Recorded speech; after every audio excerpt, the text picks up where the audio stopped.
Hello, ladies and gentlemen, and welcome to another race here at Apollo Racing Club. This one is going to be a special one. We are doing a 6-hour endurance race at Watkins, Glen, one of my favorite courses here in the United States, and we are going to be running through this thing for 6 hours today. We just wrapped up with the pre-race practice session. We're getting ready to start qualifying here, and, well, let me show you what the drivers are looking at right now. Let me get this queued up. Here we go. And little technical difficulties. Hold on one second here, folks. Let me get somebody who's actually driving on track pulled up. And, well, would you look at that?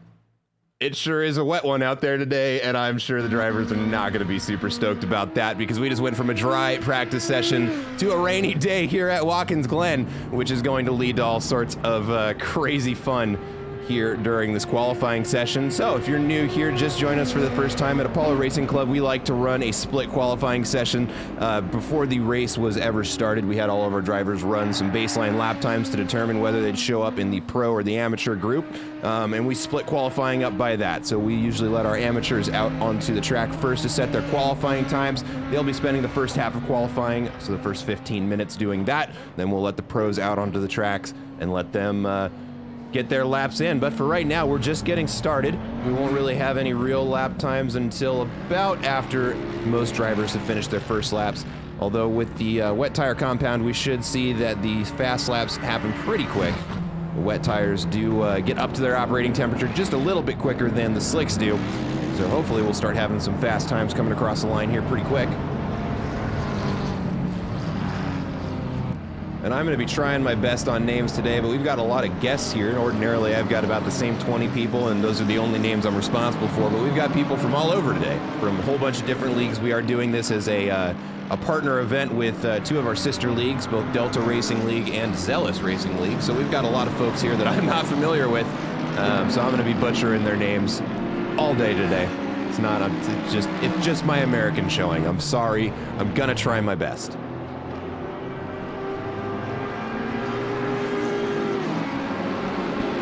Right now we got Alan Zhu on camera, driving the Mercedes AMG, number 188 car. A regular here at Apollo Racing Club.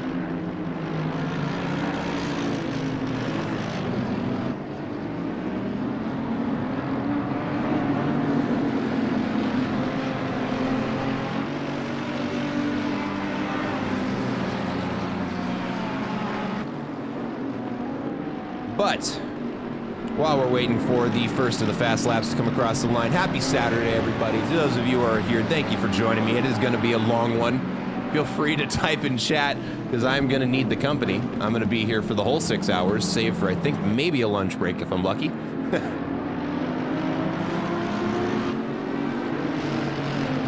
go ahead and take a look at Sam Snelltrain. First one to leave the pits is going to be the first one to set a qualifying time. Very fast driver, this one.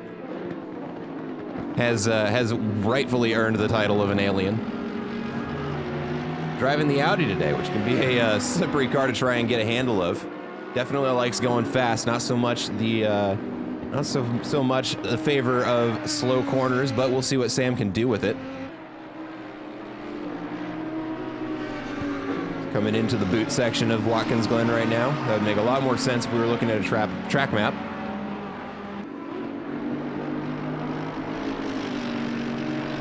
But while he's doing that, I'm setting up the other camera right now, so just bear with me here, folks. And we'll get an onboard camera for you here in just a moment.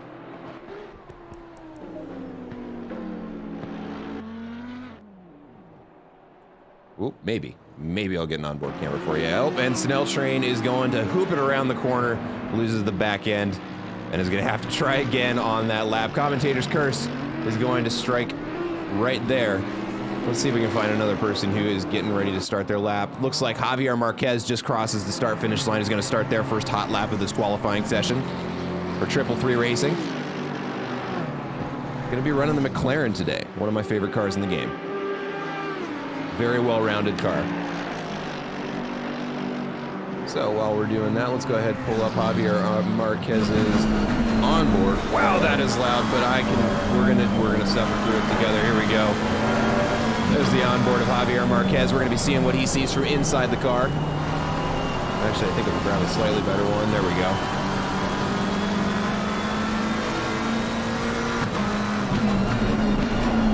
That is one of my favorite things about that McLaren, is that sound. It is just, oh, what a good noise.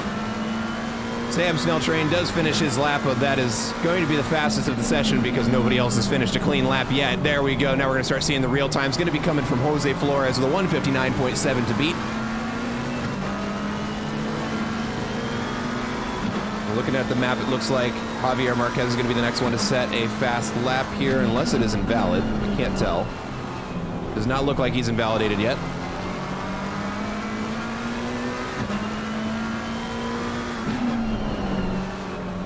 Around the corner, we can see he's chasing down that BMW. Not a lot of track left. Just 2 corners to go.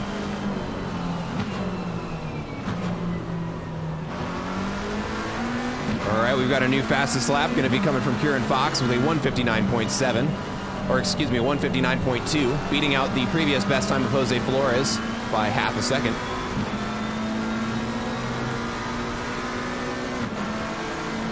Javier is going to invalidate that lap, so let's go ahead. We're going to put that away. Let's take a look at William Naran. Currently on pace to set their best lap of the session. Make that a little quieter for us. Oh, and that was actually coincidentally the BMW that was right out in front of the car we were just watching. Now a second up in the Delta, and if you are ever curious about how they're doing on their lap times, over on the left-hand side of your screen, you see the tower. If it's green, they're doing better. If it's red, they're falling behind. And actually, interestingly, Kieran Fox right now with that purple border means he is currently on pace to set the fastest lap of the session. Now 1.13 seconds in the Delta. Let's see what he can do with it. Where is he on the track? He's coming around the toe right now. So just 4 corners to go. We'll see if he can hang on to it. Also got a very good lap coming out of William Naron right now. Go ahead and throw him up there. Again, we're watching the blue and yellow BMW. That's going to be William Naron.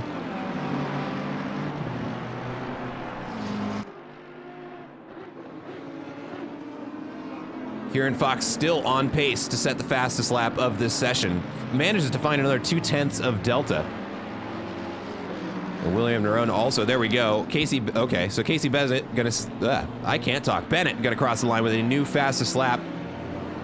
And Kieran Fox looks like invalidated somewhere because we have lost that green Delta over on the side. Let's go ahead and take a look over at Jose Flores, finding almost a second on their previous best lap.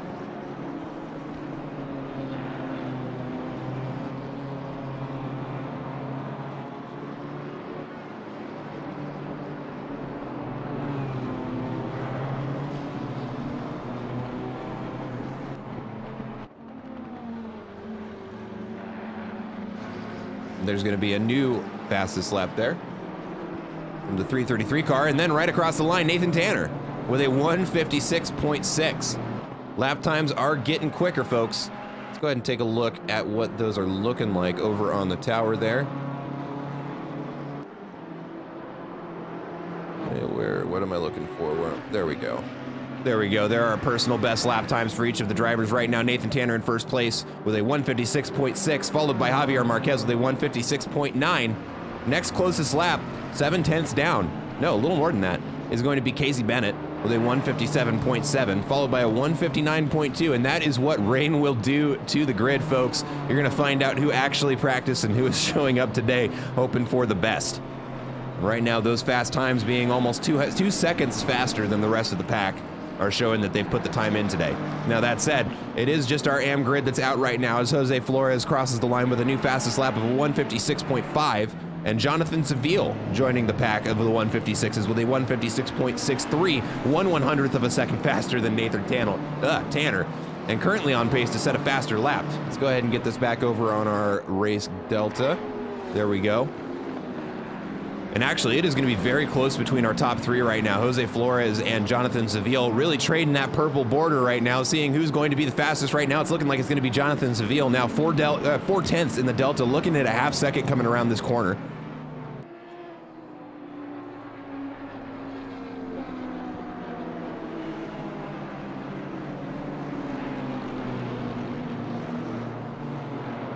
He's still hanging on to it. Using every inch of the track there, which can be a challenge at Watkins Glen if you've never driven here. You've got a lot of room to work with. It looks deceivingly narrow when you're in the car.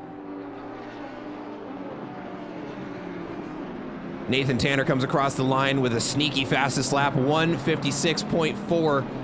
Finds 1/10 on second place, Jose Flores, but Jonathan Seville almost a second in the Delta now. He's going to have that purple border if he can stay quick here. Just 3 corners to go. He's coming around the heel right now.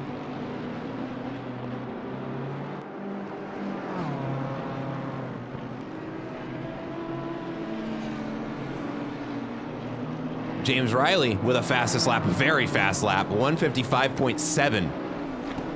Has a pretty commanding lead on second place now, but Jonathan Seville still on pace to set the fastest lap of this race, coming around the final corner here at Watkins Glen. We'll see what he's able to do. He is hanging on to that time. In fact, he's improving on the exit. Now he's just got to keep his right foot down. He's going to set the fastest lap right after Jose Flores does with a 155.2. And qualifying is getting that much closer, folks. Right now, the top 4 are all within a half second of one another, with Nathan Tanner not far behind with a 156.4. And he is looking to improve it right now. Let's take a look at Kieran Fox right now, 1.2 seconds in the Delta, and Javier Marquez, just a couple cars behind him, with 1.6. We'll go ahead and throw him up on the picture-in-picture there. New fastest lap going to come out of Sam Snell train out of nowhere with a 155.257. Jonathan Seville, though, somehow has almost a second in the Delta now.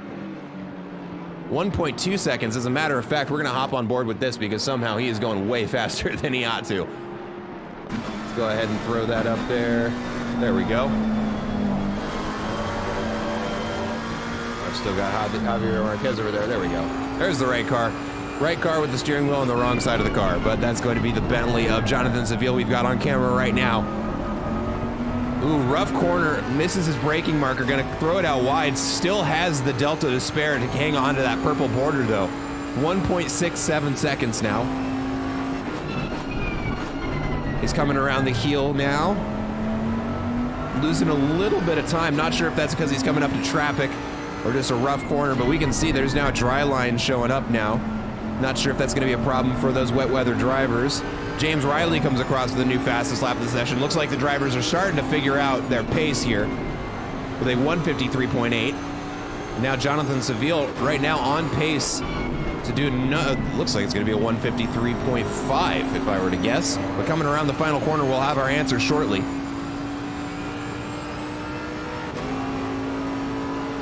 And there it is. It's going to be a 153.4 out of Jonathan Seville. Going to be the fastest lap of this qualifying session with just 1 minute left to go for our AM drivers.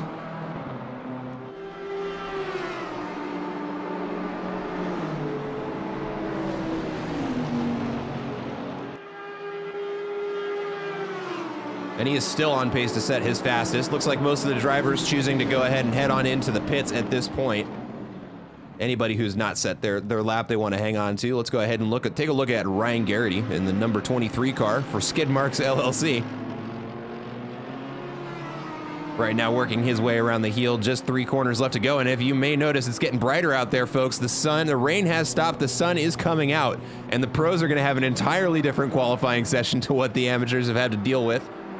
And that is going to mean an interesting qualifying session for us. Because now the AM drivers had the benefit of really not having a dry line on the track. And one thing about this game is the tire simulation is second to none. If you're on wet tires and you're driving on a dry part of the track, they are going to overheat. That is an inevitability, especially when the rain has stopped.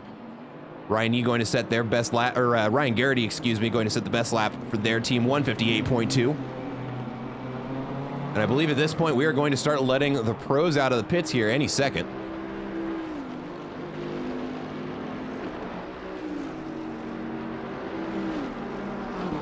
Take a look at Andre Alfonso here. Runs a little bit wide there on the exit, but currently on pace to set their best lap of the session. 2 seconds up on the Delta, and you'll see the last lap they did was a 159.9, so looking at the 157s right now. If they can shave just a little bit more off, they might be able to place themselves in the top 10. Let's go ahead and take a look at what our race gaps, or not race gaps, excuse me, want this one, personal best laps. Take a look at what our AM qualifiers were able to do. But a good spread of lap times, everything from low 153s, which is hard to believe, all the way up to about 2 minutes. But again, the wet weather may not be something that drivers prepared for, so this is going to be a surprise for them. I was wondering about that. Everyone is the same class. Okay, we just got an update from the chat, one of the Apollo mods here. Everyone is the same class. Entry list didn't get fixed to show them all as, so it's going to show them all as pro. Got it. So, no split qualifying today. Thank you, Apollo mod in the chat for keeping me from making too many more mistakes on that. Keep an eye on my Discord DMs a little bit better.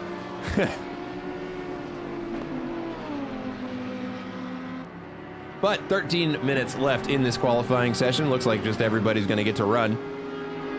Right now, Eric Engelman on pace to set their fastest lap of the session. Let me see if I can get them pulled up on camera.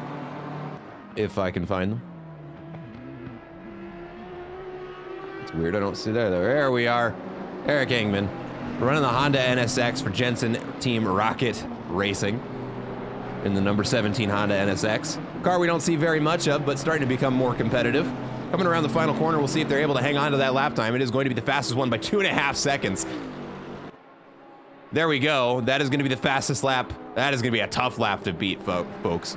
152.997. Closest lap is going to be from Jonathan Seville with a 153.4, but Eric Engman not satisfied with that lap time, finds two more tenths of delta in the lap time, just coming around one corner. We'll see what he's able to do with the rest of the lap.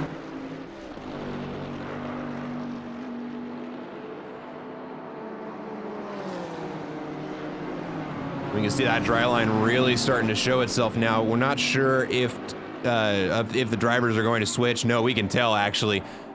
They are not running on slicks, and you can tell. Watch when they get on the straights, or if there's a wet patch and it's fast for them to be on there. They're going to be diving to that outside line to try and cool off their tires, but it may be the case actually that Eric Engman is on slicks, and that's why the lap time is improving as quickly as it is. With that dry line emerging, it may no longer be smart to actually be on the wet weather compound. We'll see what let's see what the track condition is look like. It may be drying out enough to where it makes sense for them to be on those tires. Let's see here. Yeah, it's still saying it is a full wet track, but with overcast and a good amount of wind. I think it might, I'm not sure. It still says it's wet. Still says it's wet. Usually it'll go to greasy or something like that when we're in the in-between, but there's definitely enough standing water on that track right now to where it is an interesting decision to be on the wets or the dries right now. Jonathan Seville going to come across the line right as I was saying it was never going to be beaten, and beats it by 0.7 of a second with a 152.2, the previous fastest lap being a 152.9. And that Bentley, notoriously good in the wet, affectionately known as the Boatley. And Eric Engman is going to snag that fastest lap right back away from Jonathan Seville. But Jonathan Seville right now going to hang on to that purple delta, now 0.4 on the lap, almost a half a second, maybe a half a second by the end of the lap. Javier Marquez does cross the line with a 152 flat.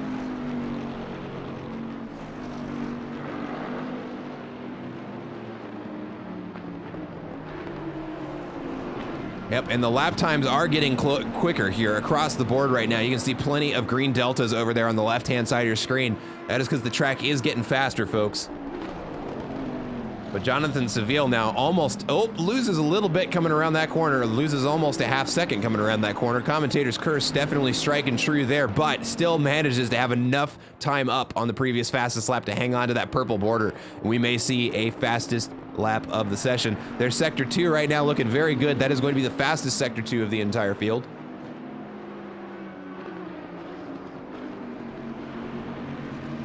Just 2 corners left to go for Jonathan Seville here. Manages to get that time back up to 6, almost 0.7, 3/4 of a second faster than the previous lap. If they had not made that mistake, we'd be looking at over a 1 second improvement here. But here we go, crossing the start-finish line with almost 9/10 of a second of delta there, and that is going to be the first 151 of this qualifying session with just 10 minutes left to go. Eric Engman also looking at a very, very fast lap time here. Coming around the final bend. We are looking at another 151 here. I don't know if it'll be fast enough for fastest lap of the session, but we'll see. In fact, it may steal it in the interim. No, that is going to be second place for Eric Engman's team with a 151.4.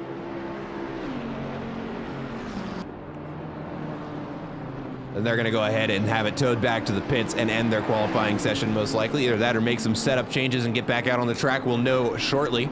Sam Snell train 1 second in the Delta.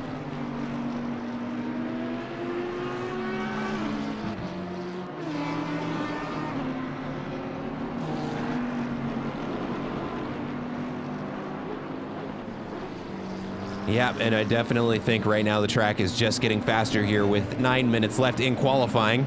Drivers are going to be taking advantage of every second that they can get right now. No longer dealing with a full wet track.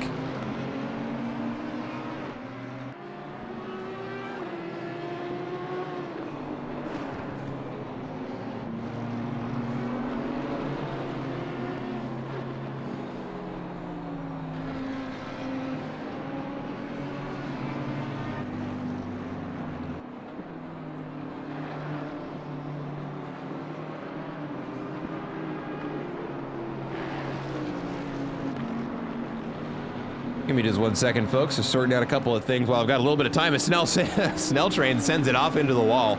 Oh, and into the other wall. That is going to be one beat-up automobile there. He's going to have it towed back to the pits as Jonathan Seville sets a new fastest lap, now edging into the 150 range with a 150.732 going to be the time to beat right now. Doesn't look like anybody's got the pace to beat it at the moment. Eric Engman still in the pits. Javier Marquez doing a great job with their lap, 8/10 in the Delta, but not enough to snag first place. Maybe enough to get them up into second place. In fact, they can hang on to that time. It will certainly be enough to get them into second place.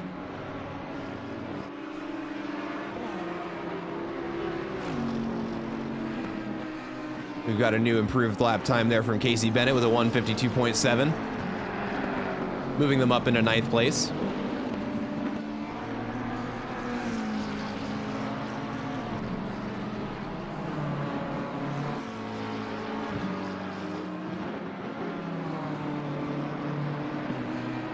Oh, and Javier Marquez is going to finish the lap and go ahead and have it pulled back into the pits. Let's go ahead and take a look over at Marco Russo here. What a great camera shot that was. In the Team Evo Simo Ferrari, my favorite car in the game. Gotta love my Rari. With a very nice looking livery, actually. I'm loving the green and the purple on there. And you may notice a lot of custom liveries out there. We did allow full custom liveries for this event, so anybody you see out there with a nice colorful car like that has done all the work themselves.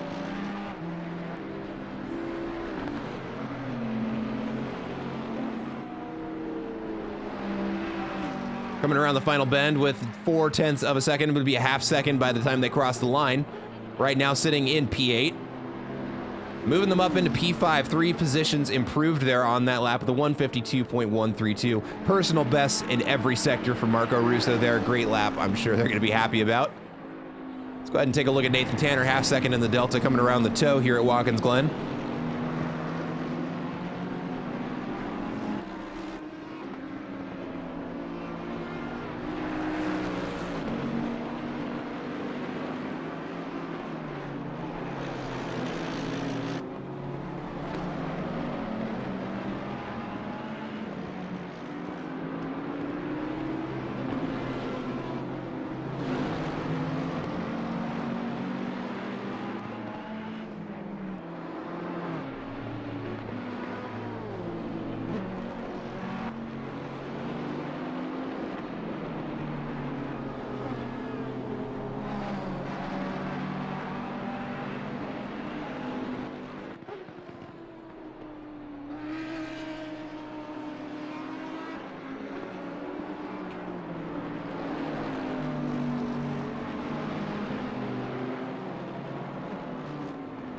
Oh, and Nathan Tanner going to go ahead and end that lap in 3rd place.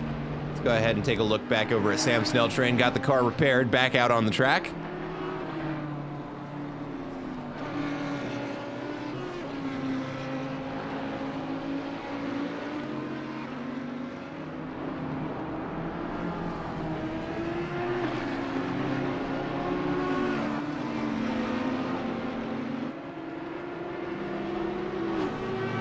Oh, and if you're noticing the same thing I am, it has started raining again, folks. So the last 5 minutes of this qualifying session is definitely going to be interesting. Now, the real question is, are the times going to continue to get faster?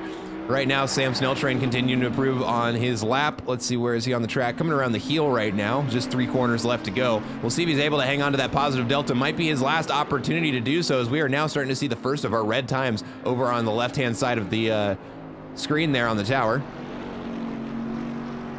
And we'll take a look over at Javier Marquez here in just a second. Currently on pace to set the fastest lap of the session, just barely managing to hang on to that delta. Coming around the final corner now is Sam Snell Train. Manages to lose a little bit of time on that final corner, but it is still going to be an improvement by the start-finish line, a 1/10 improvement. We'll see if that nets him a position. It does, moves their team up into 6th place, a position on the grid. Take a look over at Javier Marquez, who has lost the fastest lap. Let's take a look at Eric Engman. Maybe the last improvement on lap time here at Watkins Glen during the last 3.5 minutes of this qualifying session.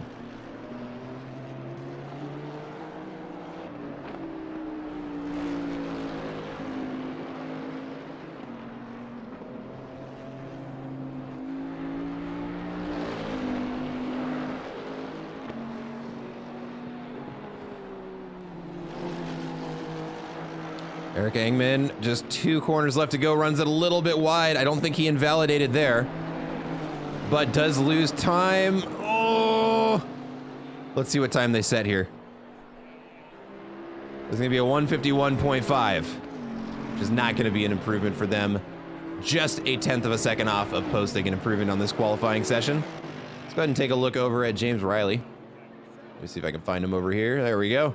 0.8 of a second up on this lap for the Ballast Boys Audi, number 813.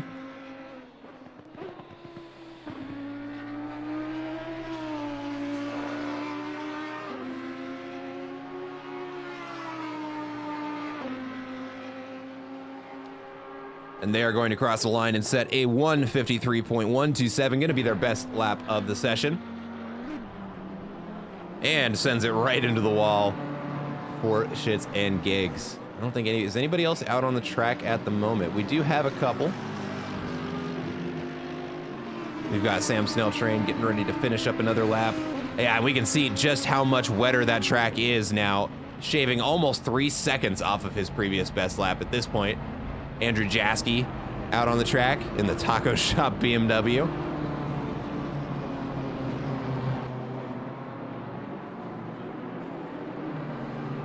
Almost 4 seconds down now. I don't think there's going to be anything that these drivers can do at this point to try and post improvements. Oh, and the number 88 car gets disqualified for driving the wrong way. Who's the number 88 car? Oh, that's going to be Sam Snell Train that just got DQ'd. That's going to be a problem. Oh boy, I hope the mods are present right now to try and fix that situation, but that is going to remove his qualifying spot at the very least. That's unfortunate. Well, Sam Snell Train's team may be doing an unexpected last to first challenge. We'll see what they do with it.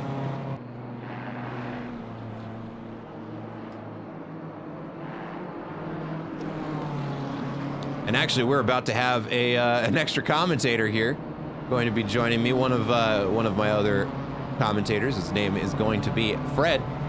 He'll be joining us here any minute. And he is one of the actual race car drivers here at Apollo Racing Club.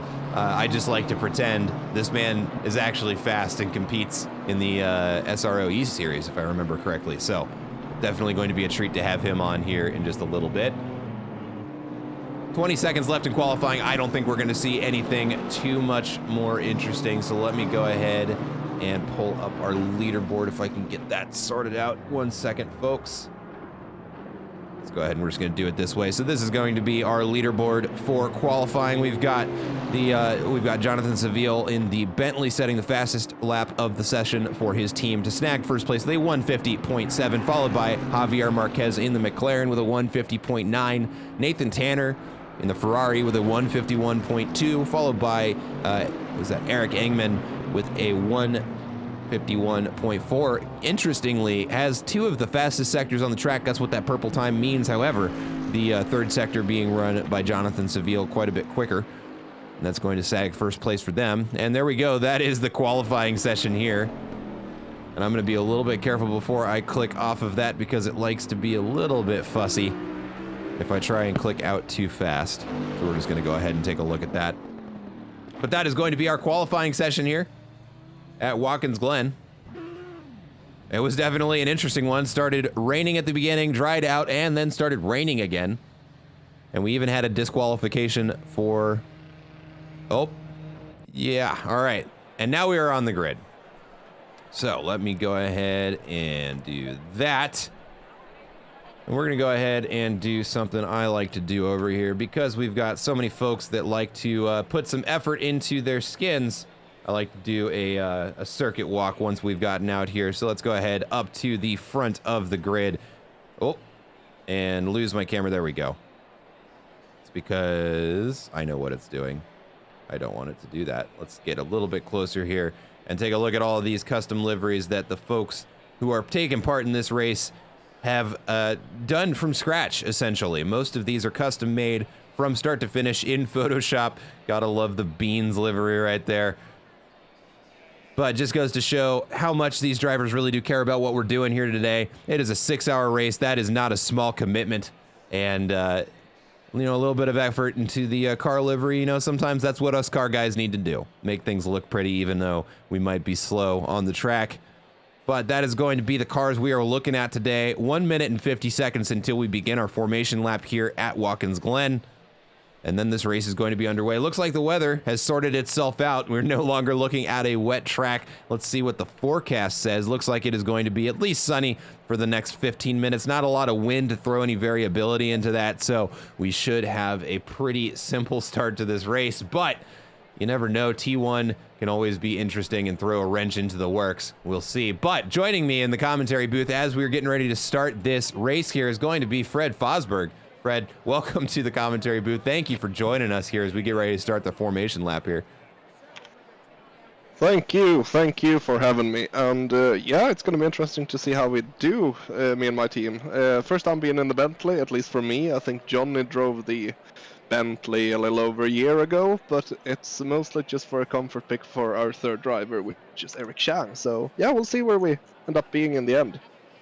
Yeah, it's going to be an interesting lap. I didn't realize that you were also driving in it. Excuse me. So yeah, so this is going to be one of the drivers in the number 24 car team driving the Bentley. So currently sitting in P1. So living up to the expectations I said of you before you got in here. I gave everybody the yeah, this guy's an alien speech. So if you wouldn't mind, just come. As we get this starting lap going, I'm going to take a real quick break, I'm going to go grab something that just got delivered to my front door. I had to get some food because I didn't have time to go get some before the race. So I will be right back. Okay. I don't know. I guess people can hear me still. So a quick rundown a little bit about this track since we've done some running on it now. The Bentley doesn't really seem to be that strong around there, so the BOP isn't amazing. The McLaren seems to be like a mid-tier car overall, but the car that seems to be very strong is the Audi, which apparently got returned to the pits now. So the I think that's the Delta car that's not good for them. Got put into the pit lane and is having a pit lane start. Also worth mentioning is that the Honda has very good pop around here, so expect it to be very strong on the straights especially. But other than that, I think it's going to be an interesting race. When it comes to tire wear, Bentley is king, so over longer stints, the Bentley is a very strong car. All right, I'm back. Though its traction control isn't the most amazing thing in the world, and therefore cars like the Ferrari and the Honda are more suited for wet driving. So if it's a lot of changeable weather, I would put my money on a Ferrari or a Honda, whilst if it stays dry for for a long time, then I think the Bentley is going to be king over the longest stints. Yeah, as long as you can get over the fact that the steering wheel's on the wrong side of the car, it is very quick. I wouldn't say that it's very quick, I would say that it's very consistent. And one thing that the Bentley does amazingly well is not overheating its tires. And after the 1.8 updates where brake temperatures doesn't really matter anymore, but tire temperatures really matter, the Bentley's just become a lot stronger on basically every track that you put a lot of load into one side of the tires. For an example, on this track you put a lot of load on the left side, and since the tires don't heat as much, you basically just keep a consistent pace for longer. And the car has seen very good, what should I call it, just very good results in the SRO leagues and the other highest tier of esports racing at the moment on ACC. So it's a very capable car and a very solid car if you want something stable. Yeah, we'll see. I don't know. You've got a McLaren behind you with a team of very competent drivers as well. Nathan Tanner and Mellon Pitch in that Ferrari, just 2 cars behind you as well. I expect to give you guys a run for your money over the 6-hour race. Oh, well, it all depends on how the start go. I think that True. If Johnny just manages to keep ahead at the start and can pull a gap, I'm gonna get in the car second and perhaps pull a little bit of a gap myself. If we manage to do that, I think we're golden for this race. But it all depends on the start. If we get taken out and have to overtake a bunch of people, then it might not be as clear. Well, we will definitely be wishing everybody here the best of luck. Lap 1, turn 1 can always introduce some variability in the grid, so we'll see. The very good thing with this track, though, is that you have a lot of runoff here, so it shouldn't really be an issue, unless someone is going for the most heroic of dives, which I don't think they will. Let's hope not, because you can't win a race in the first corner, but you certainly can lose it for your team. So let's hope that everybody's just a little bit tame, at least for the first lap. As we're getting ready to start here, we want to say a big thank you to everybody who helped make this happen. All 3 leagues that we've partnered with to do this, Delta Racing League, Zealous Racing League, and Apollo Racing Club. Thank you everybody for helping put this together and organizing it. As we get ready to start this, it is going to be an exciting couple of hours here.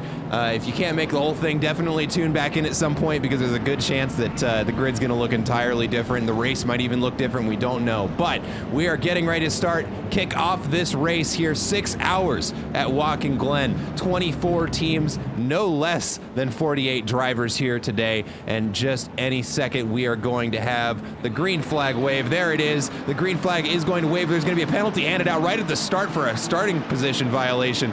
But this race is underway. We got the helicopter cam up there on the top corner for you so we can keep an eye on the grid. Right now, things looking nice and clean coming around the first bend. Doesn't look like too much contact. In fact, there's no contact coming around the first corner, which I almost have a hard time believing. But sure enough, these drivers are doing a good job of keeping things nice and clean coming around the second corner, now up into the third. Charging up the hill here in Watkins Glen. That first 3 cars, very, very tight grid still, all the way back to there. And we've got a McLaren going for a move on the outside, followed by a Honda, it looks like, trying to wiggle his way into that apex. Not enough room to make it happen, gets shut out. Bentley's going to hang out to the front still. A little bit wide for that Honda, going to get passed by 2 other cars on the outside there. And that's going to let Nathan Tanner up into third place. Oh, and we've got some contact, got a couple of yellow flags down at the back of the grid. Not sure what's going on there right now.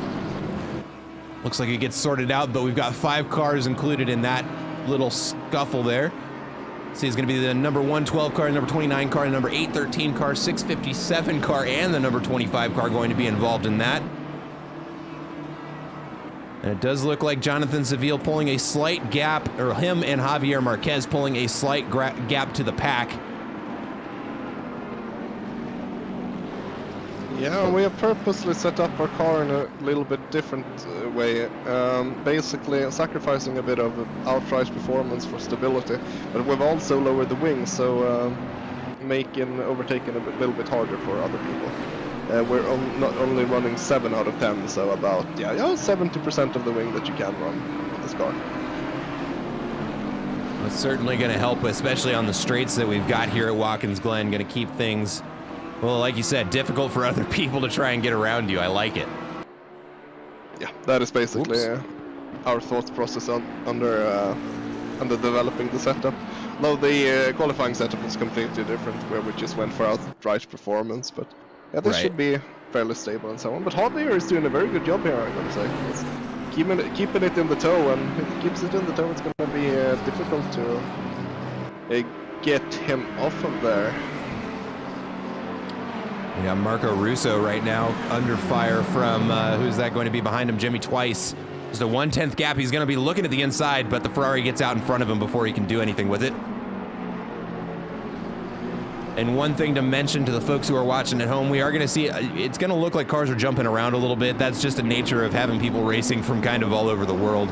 Lag is a thing, but believe me, when there's a collision, there will be no doubt that somebody hit each other. So we'll be keeping an eye on that. But right now... For an example, I'm based in Sweden, and Jonathan Seville is based in the UK, so we're two European drivers driving on an American server, so therefore our ping is going between like 160 to 200 most of the time.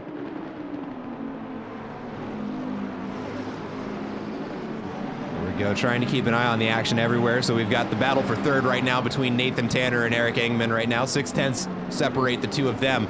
And then we're also actually going to make a shift over here to just one car behind. Aiden Hasselbrock in the BMW trying to make a pass on the McLaren out in front. Coming up into the last two corners of this lap, and we see... Actually, I see quite a few people in the pits already. What's going on with that?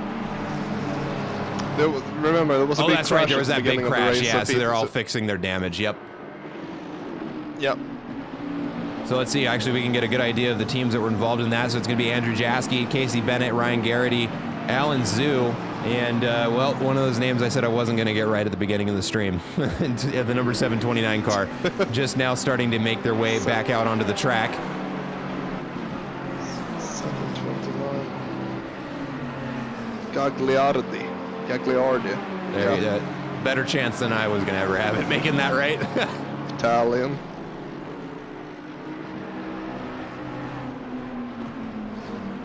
Number 100 going to clear that early drive-through they picked up for the starting grid violation.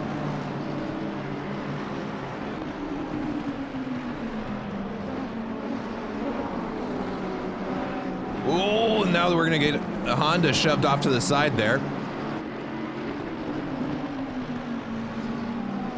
We've got a very, very tight race here for sixth. Looks like the Honda's going to get out in front of him before the next corner, so Aiden Hasselbrock going to get filtered in behind him. I'm gonna have to wait for another opportunity to make the pass. Right now, this is gonna be the closest battle on the grid.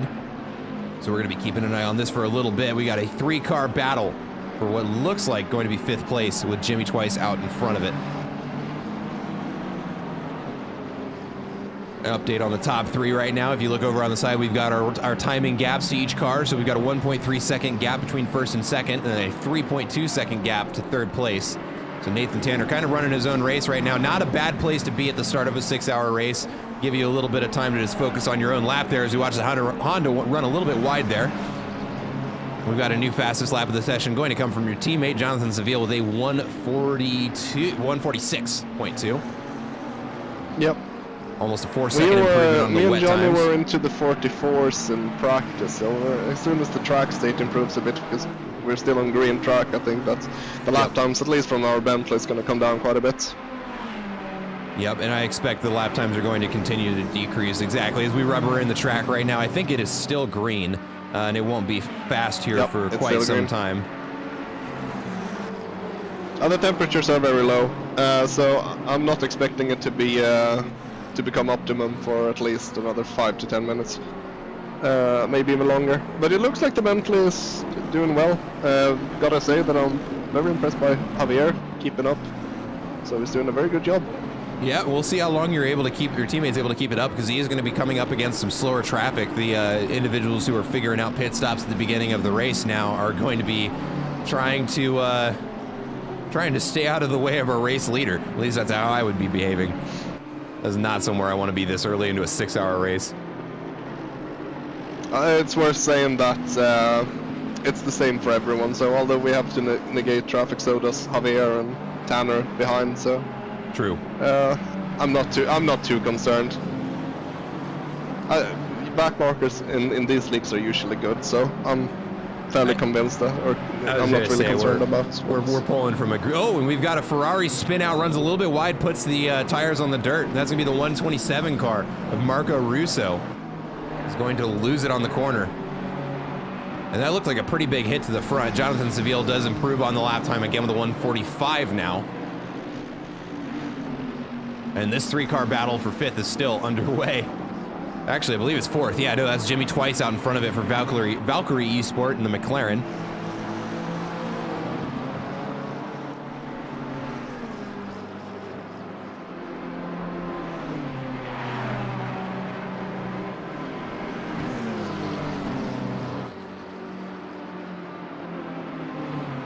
Also, thank you to everybody in chat who is here right now. Sorry, go ahead. Go ahead. Now, I was just going to say, I was looking at the top speed differences between our Bentley and the McLaren, since we're running less than max swing, and we're gaining about 45 kph on the straight on the McLaren at the moment, so as long as Johnny can keep it together in the twisty bits, we're going to be pulling away on the straights as well. So that was exactly what was planned. Gotta love it when a plan comes together. Yeah, exactly. Very, very pleased to see that it worked. All right, we're going to hop on board with Hayden Hasselbrock here. That is going to be the black BMW. At the back of this pack, we can see the Honda out in front of him. We got the onboard running for you guys on stream. And in case you're wondering what those red numbers mean over there, I finally did my job and looked into how this software works. Red means that they invalidated on that sector, so ran a little bit wide or a little bit inside, whatever it may have been. So definitely... We're taking our chances with the early track and lap invalidations already, but we'll see what these drivers are able to do with the penalty counts. There we go. Honda runs a little bit wide there.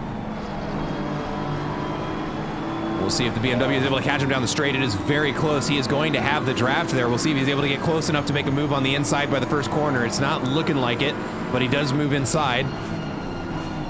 And opts not to get early on the brakes there, which would have almost certainly caused an accident. Honda doing a good job of defending that apex on the inside.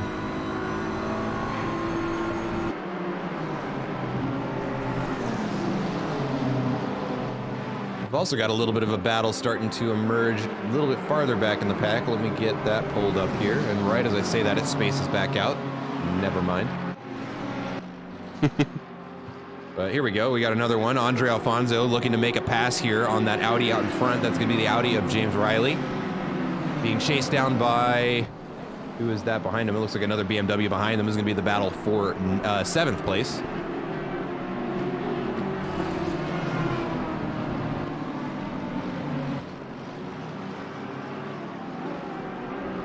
Jimmy Twice pulling a gap to 5th place. So let's go ahead and hop a car back here. Watch the action between Aiden Hasselbrock and Eric Engman.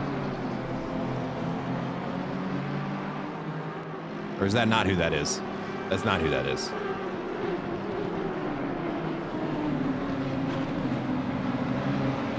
But we've got... What happened to the... Oh, what happened to the Honda? I don't know. Jesus, like... it's tight. I don't know, but we've got a massive pack of cars over here. Yeah. The Delta car is up to 7th now, so that's good to see.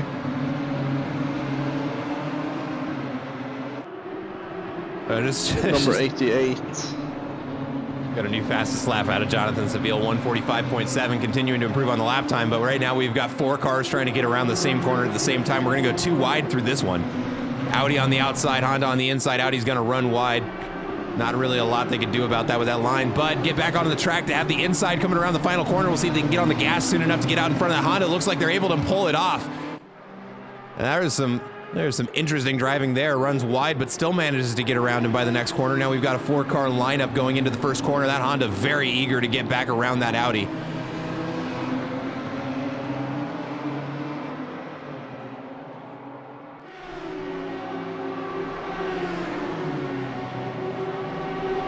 Because I can't help myself, let's go ahead and take a look at what the Honda is looking at. Closing up to that Audi, getting a little bit closer. Choosing to stay to the left or right of him rather than go for the draft pickup there. Audi just skips over that corner there. Yep. the big bad thing, if we can call it that, with the Honda compared to the Audi is that the Audi has ridiculous corner exit acceleration compared to the Honda. So the Honda basically never gets a chance to get a run on the Audi. It basically has to get around it on the basically the highest speed parts of the track. Like, for an example, if you can call it the straight going into the chicane thingy. Right. Because the Honda will never get by the Audi otherwise. The Audi just has too much acceleration going out of corners. That is a car that, almost some contact there between the Audi and the Honda. Honda wanted to go a little bit faster on the apex there than the Audi did, but no room to make the pass. Good judgment on the Honda to get on the brakes there, rather than would have almost certainly been an accident that spun around at least the Audi, may have been both cars.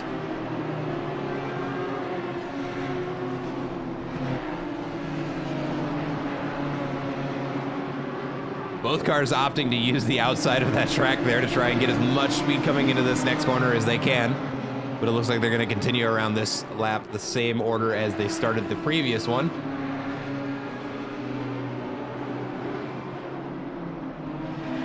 Well, the Honda really has to maximize the exit here and get as good of a run as possible. But he is very close. He is incredibly close here. He should be able to tuck in behind and maybe go up the inside. Because he's definitely close enough now, so he basically needs to, he pulled out too early in my opinion. I think he pulled out too early. He should have stayed tucked in behind. But it looks like the Audi just forfeits position there. I would have. But he might hand it right back. The Honda runs wide, but he's still hanging on to it. Now we're going to go too wide into the next corner. No, the Audi is going to go ahead and give the position to the Honda. Yeah. Oh, we've got a BMW off track there. Yeah, there's a lot of cars. Yeah, the battle between 10th and like 5th is very close. Yep, going too wide there. That's going to be an Audi and a BMW fighting over that position there. That's going to be the BMW of William Naran there. But it looks like Andre Alfonso starting to pull, starting to get a little bit of a gap pulled on him by that Audi or the Honda out in front. We've also got a little bit of a battle starting to emerge a little farther up in the grid between Jimmy Twice and Aiden Hasselbrock. 1 second separates these two cars. But actually, we may have another pass getting ready to happen here. The gap between Andre Alfonso and, well, we're going to go with Ewan, the number 111 car there. Rocking a Taiwanese flag, actually. I wonder if they're actually racing from down there. Who? Number 111. Currently in P10. What is their team name? Let me see if it's going to be SRA number 2. SRA number 2. No, I sadly don't know them off the top of my head. Oh, well, I know a team based in Hong Kong. Oh, that's the flag. What it is? Excuse me. Oh wait. Do you mean Team SRA2? No, that was the South Korean flag. Oh, is it? See, that's my American showing again, everybody. I'm sorry. I'm almost 100% certain that was the... I'd rather... Yeah, that is the South Korean flag. Yeah, I'd rather be corrected than consistently get it wrong. Okay. No worries.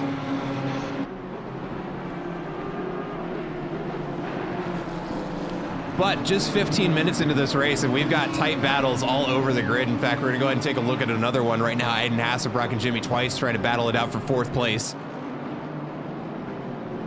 Let's see, where are they on track? Just coming out of the shoe part of the track, which is really all that I can say that it's known as. But now just 3/10 separate these two cars coming into the final corners of this lap. BMW does a nice run on the apex, and McLaren getting a little bit unsteady on the curbing there. We'll see if the BMW is able to get a nice solid exit on this final corner and maybe get a run on him by the first corner. That BMW very, very quick in a straight line. Yep, and he's going to make the lunge on the inside, maybe go late on the brakes, but no, the McLaren's going to shut down the apex and the BMW is going to back out of it.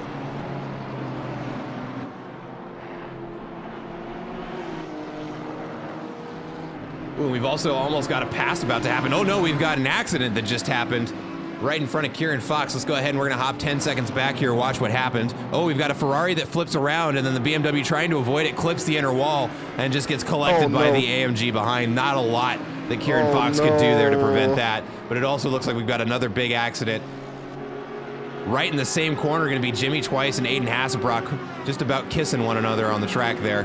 Let's go ahead and look at the cameras off them while they sort that out. After the boot. Oh, big damage to Tanner as well. I think he hit the wall. He is, yeah, that has to be repaired. That car is not turning. No, it is not. You can see him barely managing to get it around on the outside line there.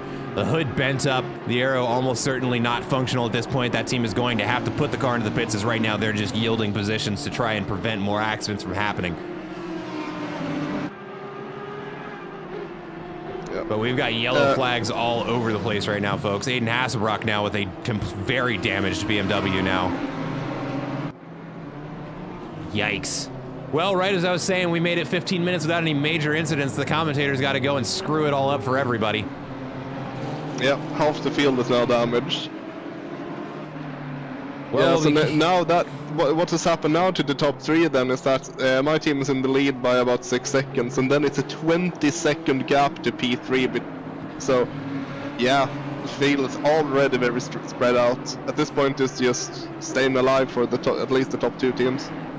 Well, I mean, that is the name of the game with endurance racing. The nice thing about this is ordinarily these drivers are running 1 hour races, maybe an hour and a half. They've got another 5 hours and 41 minutes to work with. So these little scuffs, while detrimental to their overall performance, not the end of the world in a race like we're racing today. Nathan Tanner. Worth saying, we have transitioned into fast track now. So shouldn't be too long until we're in optimum. Yep, so we're going to start seeing lap times improving. People are going to be driving a little bit faster. What that means, we start on a green track, means there's really no rubber in the pavement here, and it's going to continue as the cars race around this track. They're going to be leaving little bits of rubber in the racing line of this track, which is going to improve grip. And right now we are at the basically kind of stage 2 of 3 of the track getting as grippy as it's going to. So cars are going to be getting faster here, but not as fast as they're going to be by the end of the race. We'll see, we've got another yellow flag here, the number 12 car, Jimmy Twice, looks like he put the McLaren into the wall. Yeah, and the bumper is hanging off the front of that McLaren. Yeah, we have a bunch of slow-going cars as well that are going into the pits there, so yeah, that's a very unfortunate start for all of these teams. Yep, Nathan Tanner's Ferrari on the jacks right now, getting worked on by the team. I'll be keeping an eye on the pit timer right now, 35 seconds in the pits. See, yep, Jimmy Twice going to put it in. Aiden Hasselbrock, yeah, definitely going to be going in. That was the most squared off front of a BMW I've ever seen. From the side, it could have tricked me into thinking it was a Camaro.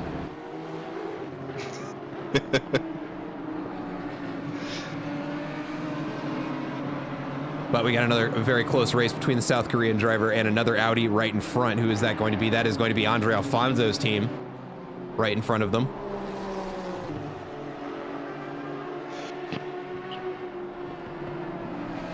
See, we still got multiple cars still in the pits. Let me see, Nathan Tanner's is still on the jacks there 75 seconds later. Just looking for, just the mechanics just trying to fix everything. At that point, with as much damage to the front of that car, they're also fixing the suspension at this point. So we'll see when he's able to get off the jacks there. I'll be keeping an eye on the timer. We've also got Ryan Yee looking for a pass here on, looks like James Riley now in 3rd place.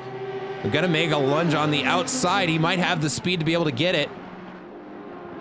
Oh, runs on the inside of the track there. May have just missed a braking marker, but manages to avoid another collision on the track. Going to make their way down and around that corner. Try and close up that gap to James Riley again. We've got a white flag on this one. Must have just been running a little bit slow on an apex, but nothing to worry about there. Nathan Tanner still in the pits 2 minutes later. And not looking much better for Aiden Hasselbrock or Jimmy Twice, both on 80 seconds now. Yeah, this is, yeah, okay, I think, yeah, Kerevish just finished, so he's gonna go out again. Looks like the Ferrari is sorted as well. Am I completely wrong then? Aiden is still. Yeah, both Aiden and the Ferrari of Nathan Tanner both in the pits still. Yeah, my bad. From my angle, it didn't look like it was. Yeah, it's still damaged. Wow, we're looking at almost a 3-minute repair for Nathan Tanner. Jesus Christ. Yeah, I think perhaps he has... Did he... No, he drove back to the pits though, right? He didn't return to pits. No, he drove it back in, so this is just repair time. Yeah, it must be having a driver change and fuel up as well, so it's another 30 seconds on top of that. But yeah, how much damage? He must have really hit the wall hard, because I think what happened was that he lost the rear of the car going out of the... What do you call it, the chicane after Sector 1? I don't remember. I should know this track a little better than I do. I just know the boot part of the track. Oh, okay. Oh, well, anyway, that chicane part is basically where he lost it, and I think he just went 90-degree angle into the wall.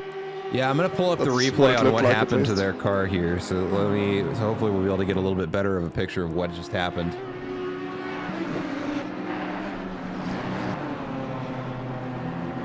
Oh no! Oh, that's a nightmare. Oh man. What happened? I'm gonna watch it again just so I can see. Yeah, oh no. Okay, so what happened? We're gonna watch it together here. Let me pull up the picture-in-picture here. So right now we've got Nathan Tanner on screen coming around the corner, and there is going to be a spun around Ferrari right in front of him coming up around this hill. There it is. He starts backing up right as Nathan Tanner gets there, and that is that 5-car pileup that we saw. The car backs up right into Nathan Tanner, and that is going to be what is almost now 3 minutes of damage. As he's still in the pits now. But that is what happened. He's given up. So there you go. That is why we always. Oh no! I saw what he did. What happened? Yeah, he went straight in the chicane thing, and those things are solid. I don't think he knew that. Oh. So he basically ran into a concrete wall.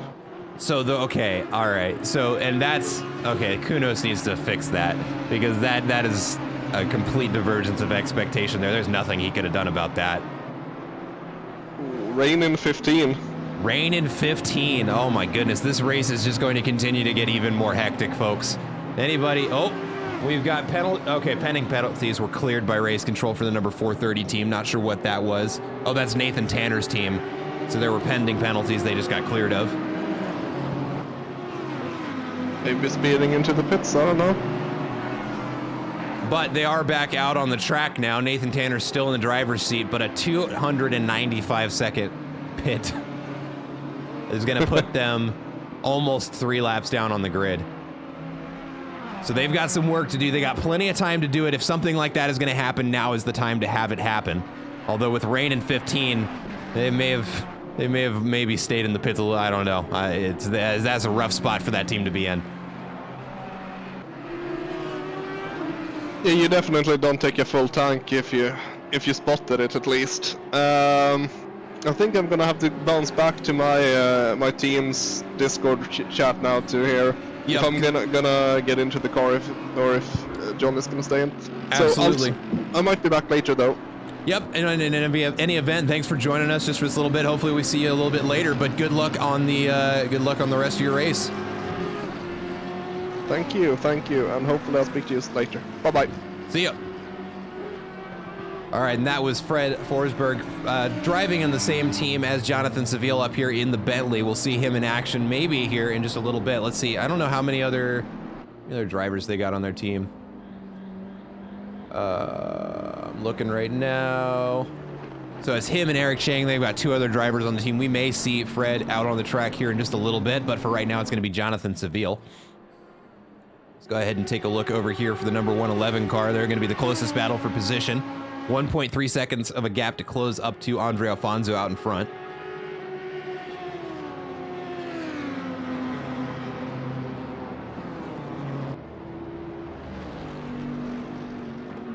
And I'm just getting everything queued back up here, so we've got both of our cameras again.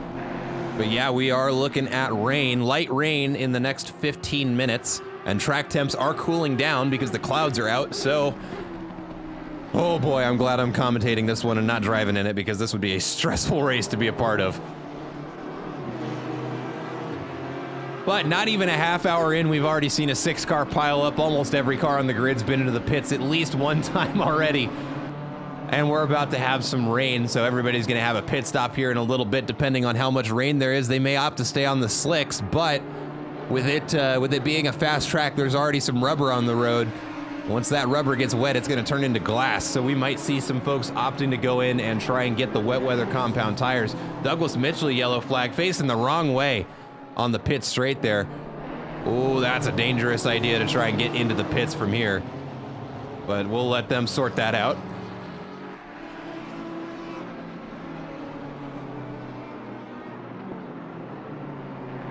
Number 111 car is closing that gap. What was once 1.3 seconds, now down to 1 second.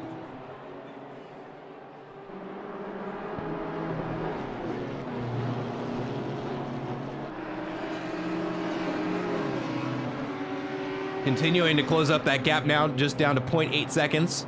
See if they're able to get that 2/10 of a second around the next one of these corners here.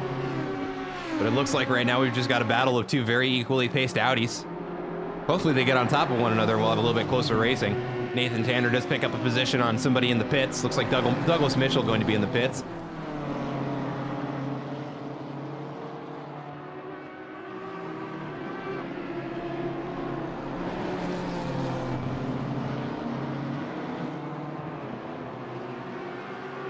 Oh, and you know what? I forgot. There's a little extra piece of software I should be running that I'm not right now. Give me just 1 second. I'm gonna get that running.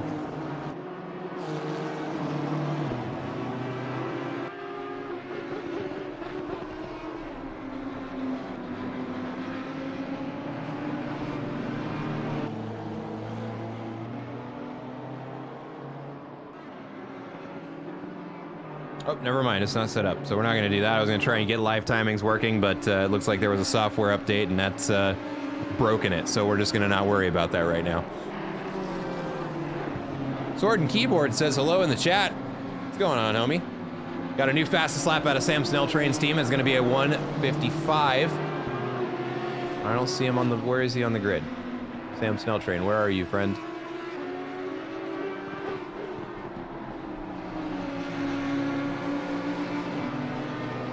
I must be blind. I don't see him on my timings.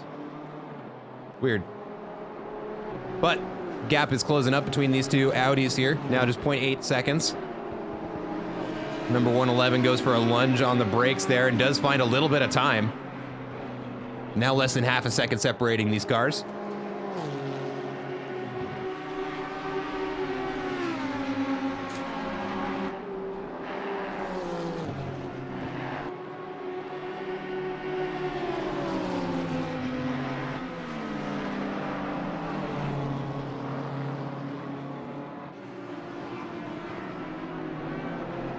Oh no! And we've got catastrophe for the team of the 111 car. A little bit of snap oversteer there on the corner exit is going to put the face of that Audi right into the wall. And we can tell his alignment is damaged because he is unable to get that car around the corner. Let's hop on board and we can see what his steering angle looks like.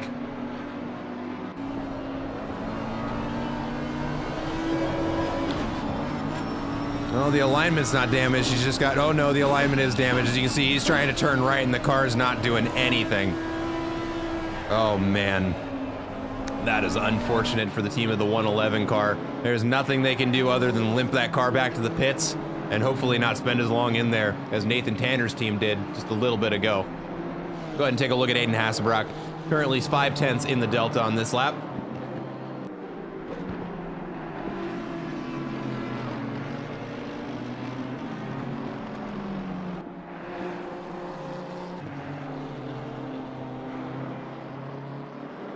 Right now I'm looking around the grid for really any close battles. None of them are going to be for position. It seems like with the bad luck on pit stops and car damage, really nobody is close to one another as far as position is concerned.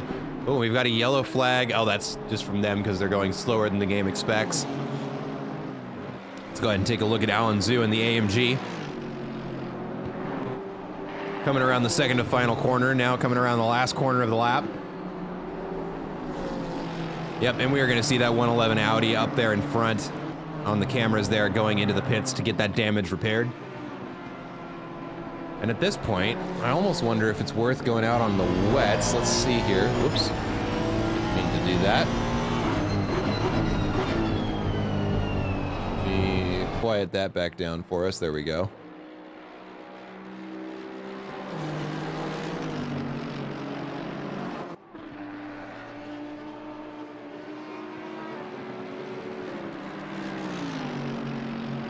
Let's see here. Looks like number 111 Audi's still in the pits. They're going to be there for a while after that impact, though.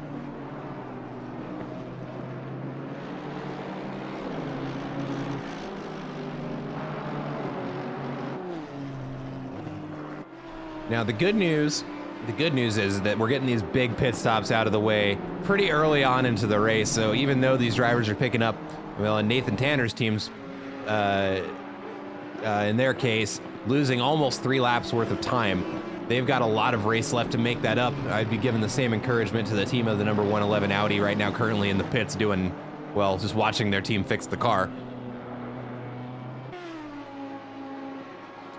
But Alan Zhu about to get some company here. Who is that behind him? That's going to be Aiden Hasselbrock in 18th right now, trying to close up. Again, one of the nice things about these endurance races is that we're going to have people in positions that, well, right now there it is 18th, and he's getting ready to catch 15th. It doesn't matter when you've got a race that's this long. It's all about, I mean, the way that an endurance race is decided is distance traveled over an amount of time. It's not necessarily who finishes in what point at the end of the race. And the other thing to keep in mind is that it's not one driver doing it this whole time. Eventually, we are going to have driver swaps, and we're going to see, well, Alan Zhu may not be the one driving. It may be one of his teammates. So we may see Tim Wilkins hop in the car and have a better pace than somebody who's, was faster than Alan Zhu. He may be faster than the guy he was competing with. So it really does keep the grid interesting to watch, which is why I'm grateful that our overlay here tells us how the drivers have been doing. We got a 15-second penalty handed out to the car number 98. What that means, or what that tells me, is that the stewards are just now starting to catch up to the incident reports. So this is live stewarded. We've got a team of the mods from each of the different leagues that are helping put this together are going to be reviewing incidents in real time.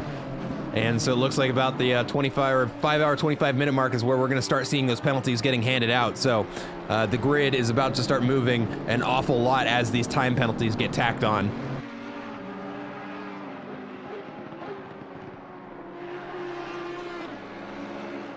Let's see if there's any way for me...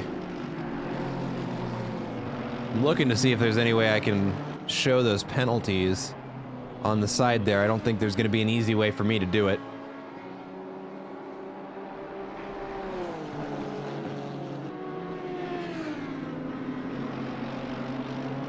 Oh, it looks like the number 111 Audi got some movement. Yep, working their way back out on the track right now. So they do lose 7 positions, unfortunately, but they are back out on the track now. Got to get their tires warm, which is why I think they were wide out there on the outside. We've got Javier Marquez on camera. That's going to be that yellow McLaren right there. Second place. Last lap was their best lap. Sets a 146.1.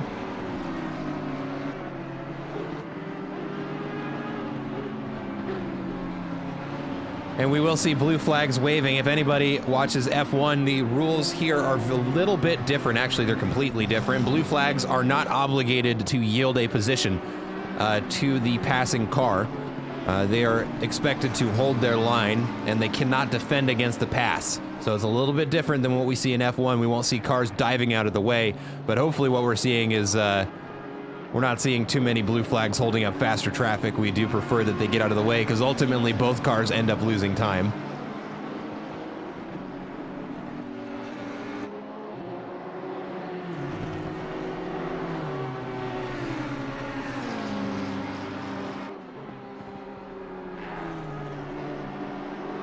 Let's see here. We've got let's take a look over at Nathan Tanner's race. Still putting down some decent lap time since the pit stop, but slowing down a little bit. Down 18 positions. Man, that is tough to see, and they've got some work to do before they are able to get another position, because right now Jimmy Twice is going to be the next car. They are a lap up on them.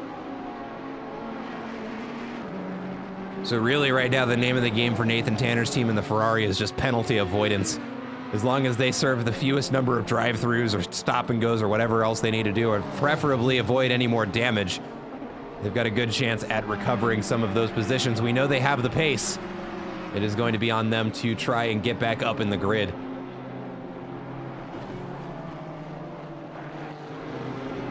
There's the number 111 Audi right now. Doing a good job of keeping the car on the track. Trying to find some battles for position, but right now there are none, so we're just looking for anybody who's close to one another. Here we go.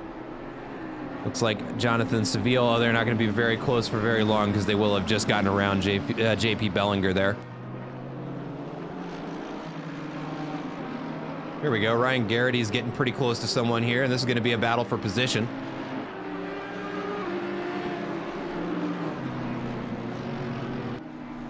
So Ryan Garrity in 16th, closing up on that Audi out in front. It's gonna be a battle for 15th here in just a second. Let me take a look at what the weather report is telling us right now.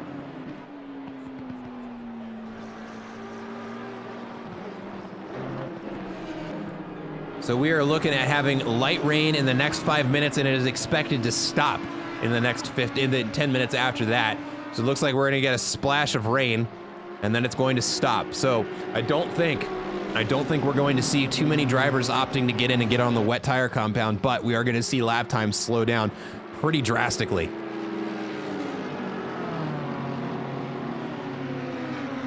Fortunately, there are enough cars on track to where they're going to be able to establish a dry line. So hopefully those who are on slicks are able to stay out there, but they're going to be very, very cold, and they're not going to be able to get the grip out of those slicks that they are expecting to get. So we'll see, but Ryan Garrity closing up that gap to the number 111 Audi just in front, now down to almost a quarter second. And there we go. And they're gonna try and make the pass right there, get a better exit than the Audi who was on the outside. The BMW is gonna go the long way around and make the pass happen as the rain starts to fall. And now things are about to get very interesting, folks. We're gonna see yellow flags all over the place. Yeah, we're gonna see the wipers start to wipe. And we're gonna, man, Aiden Hasselbrock into the pits. Maybe they're going for a driver change. So one thing to bear in, oh, we've got a car spun around the wrong way. It's going to be, oh, the number 111 Audi. Don't drive that way, you're gonna get disqualified, buddy. Oh man. Okay, they get the Audi whipped around.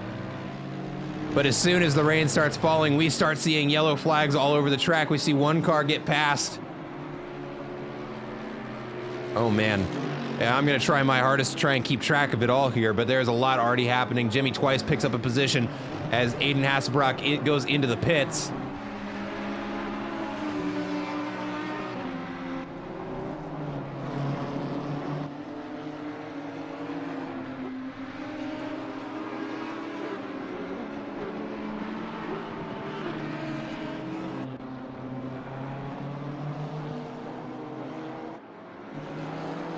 We've got a shout out in the chat.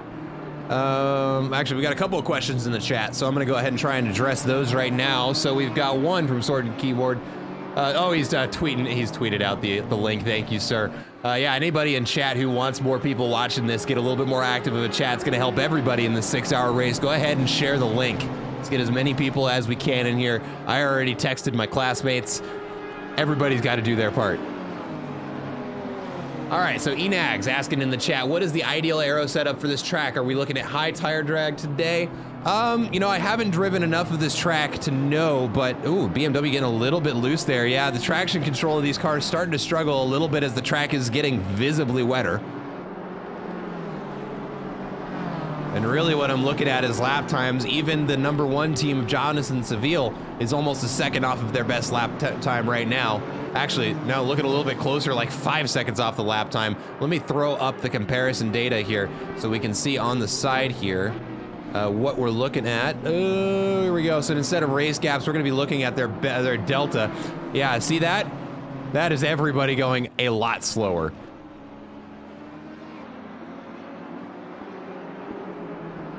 But last lap out of the first place team was 5 seconds off of their best, and they're continuing to slow down as the track is continuing to get wetter. To answer your question, Enags, I've only got a sample size of 1. The team who's currently in first place is intentionally running a low drag setup to try and get a little extra speed for defense on the straights. Watkins Glen does have some pretty long straightaways, so they're trying to defend on those.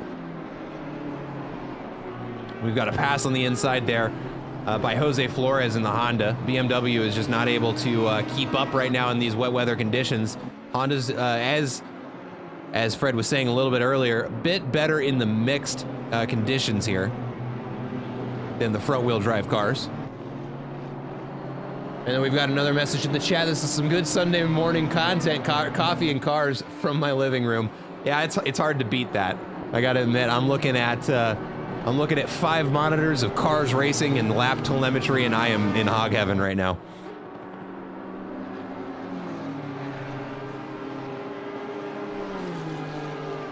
But the field continuing to slow down. Even the first place car in the Bentley, which is notoriously good in the wet, is 7 seconds off of their fastest lap. So this rain really messing with our drivers right now.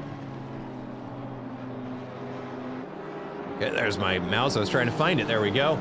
But yeah, if we look at them, even the Bentley is struggling today. Although, interestingly, we've got 1 green time on the board. That's going to be the number 111 Audi. They must have gone in and put some wet weather tires on. I don't know if I agree with that decision from a strategy standpoint, but at the very least, while the track is wet, they're going to be making up some positions. They've got some time to make up. They've got almost a 20-second gap before they see the next car, but at the very least, they'll be able to get a pass on this Honda out in front of them.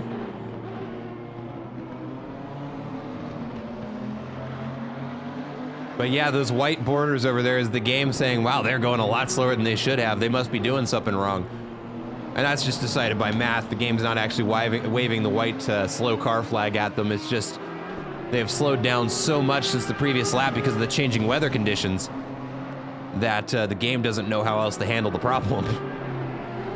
But yeah, as you can see, there is technically a little bit of a dry line there, but only barely.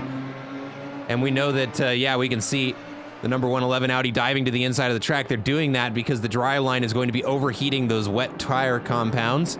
And so they're trying to keep them cool on that inside line, but make the pass happen on the Honda. We've got a yellow flag for Alan Zhu. Ooh. And we've got an AMG that is facing the wrong way around on the track. Is going to have to wait to get back out on track until it is safe for him to do so. He's going to have to do it now because he's got 3 cars coming around that bend. Let's see if he's able to get back up the pace as they come around the corner. There we go. And that is a textbook safe rejoin, folks. Let's do that for the rest of the race, please. We got Enags, sweet thanks. Yeah, I don't know. I'd be running kind of if it were me. I did a couple of laps of this track before the race started just so I'd have some idea.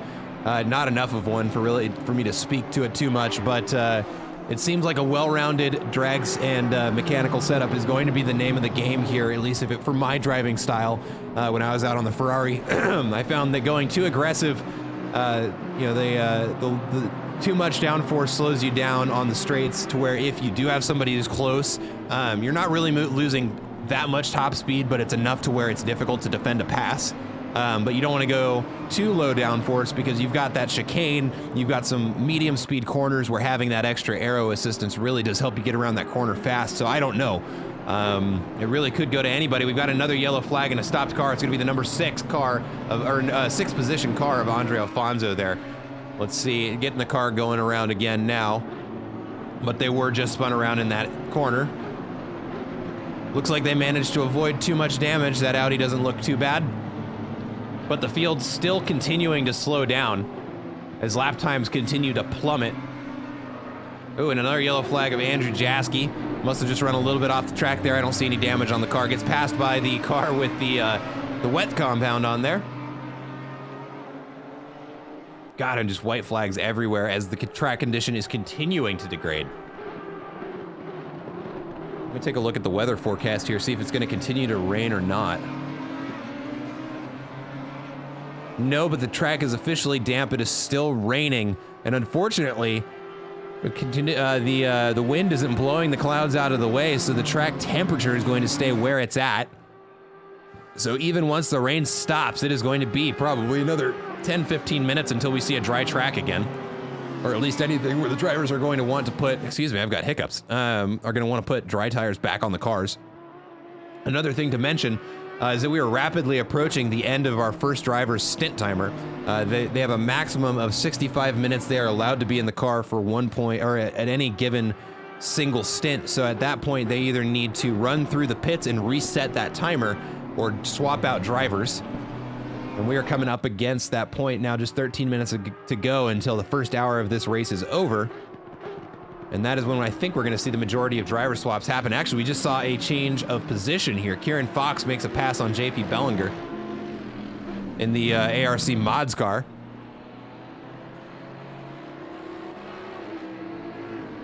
Yeah, Tanner is closing up the gap, to be sure. He is definitely working his ass off. In fact, why don't we go ahead and take a look over there, because he is getting ready to maybe pass a BMW.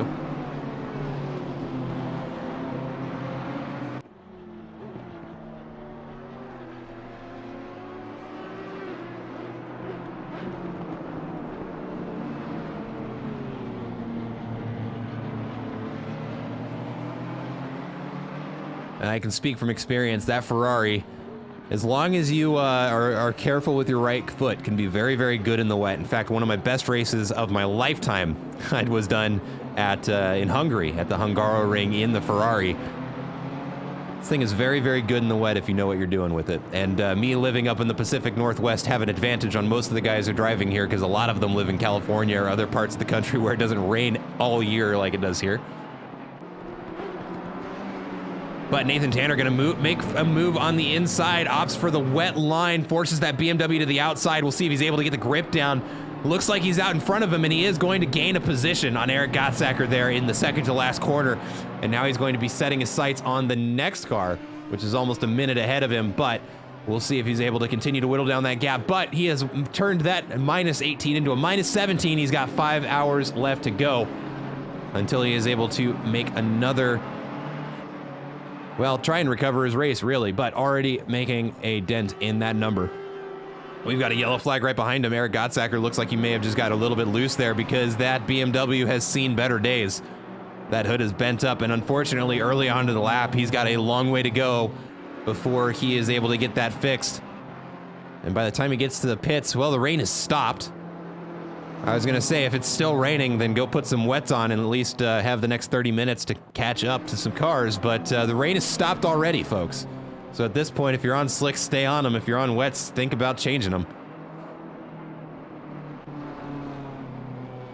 Because we have no more rain in the forecast for at least the next 15 minutes.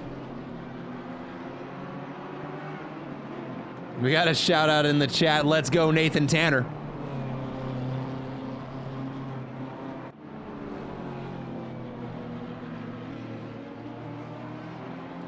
Let's see if I can find another tight race here. There's nothing going on for position. Let me see if I can find some cars on top of one another. Here we go. Or actually, that's Jonathan Seville just passing somebody, so they won't be very close for very long.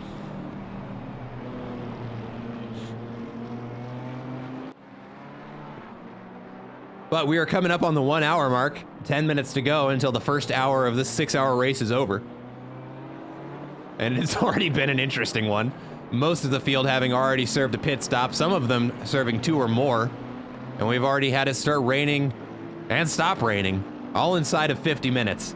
And we're not even halfway to the race. We're not even a sixth of the way through the race.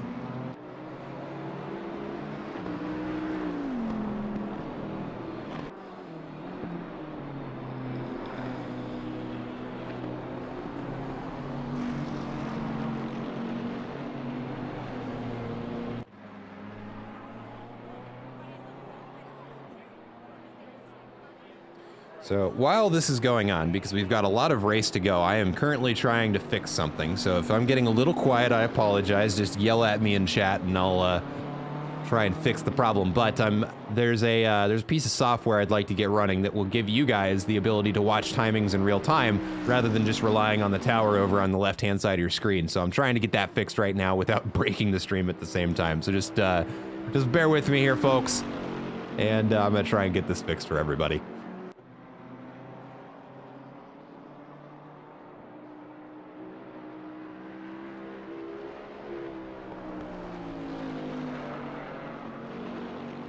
And if I do break the stream, well, I'm gonna try not to break the stream.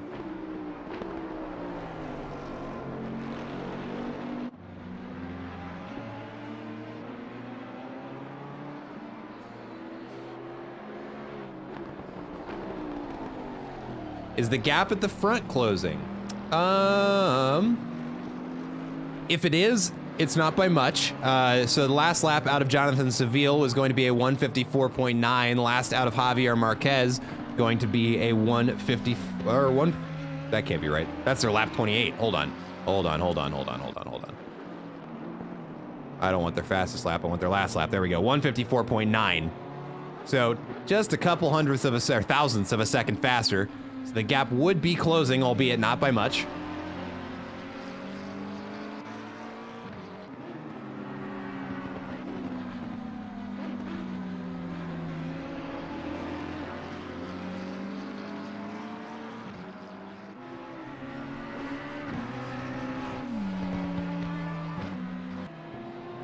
Okay, I think I fixed timings. Hold on, let me see if I can find the link for that.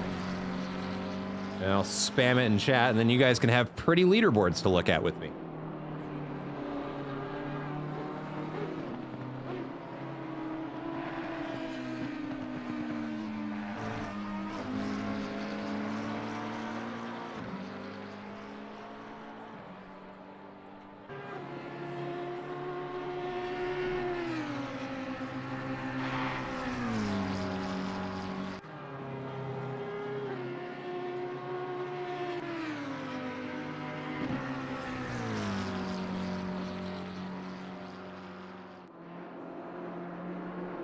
Almost there.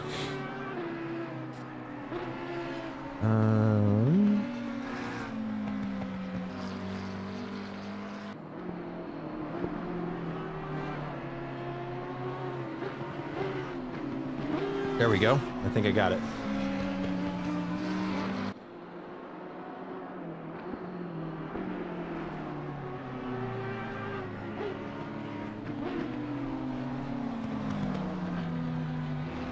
There we go, I got it. All right.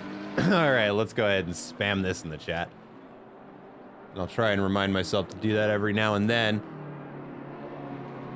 So if you click on that link, it's going to take you to a website that will show you the live timings of every team, show you the time elapsed in the race, the time remaining, and it'll update in live or in real time. So go ahead, if you want to watch timings along with me, just like what I'm looking at, go ahead and click on that link. It'll pull it up over there for you, and you can watch timings in real time.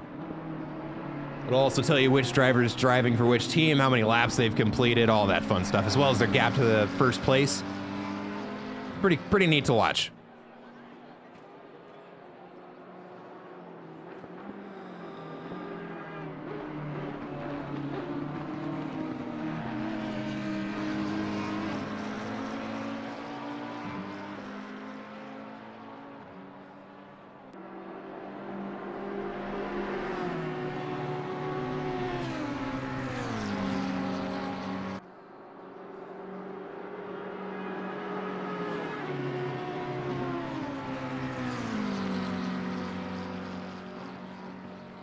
Okay, so now that I'm done looking at that, let me see if we can't find a battle going on right about now. Actually, Javier Marquez getting ready to pass a couple of people here. Little update on the weather. It's still looking like it is going to be cloudy for a little bit, but temperatures are on the rise. We've gained a degree on the ambient, and we've also picked up 3 degrees on the track. Track is warming up, which means that dry line is going to emerge just that much faster as a 15-second penalty gets handed out to the number 128 team, which is going to be, let's see, that's Hugo Daqui, or is it Daqua? I don't know. I always get confused with the Q-U-O-I-S. Pretty sure it's Qua. I don't know. One of their teammates is in chat. Yell at me.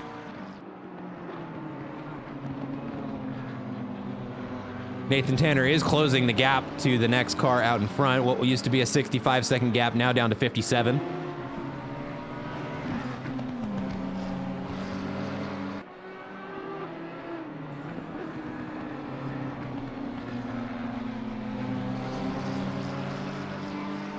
Now we're going to watch a drag race between an Audi and a BMW. It looks like the Audi's going to get the inside line coming in there, but the BMW A little bit damaged, it looks like. Got some front aero damage. May have been hurting the top speed there. Yeah, but he's just going to get out of the way. Another 5-second penalty handed out to car number 98. That's going to be for Eric Gottsacker's team.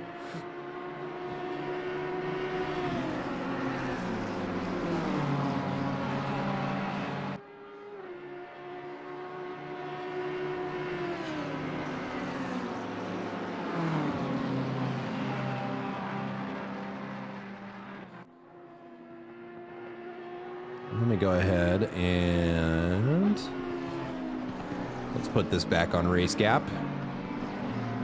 There we go.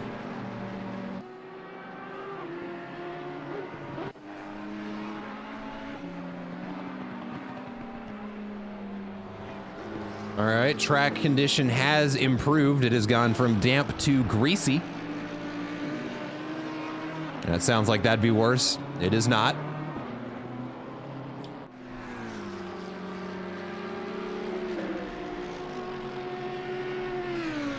But we can see it is still properly wet out there.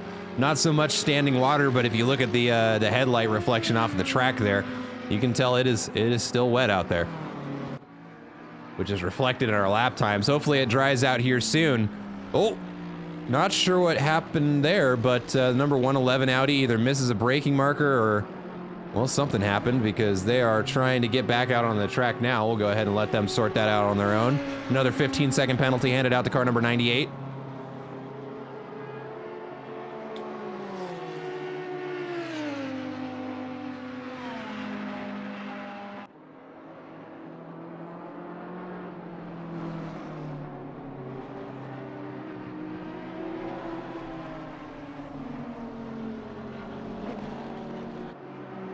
Let's see here.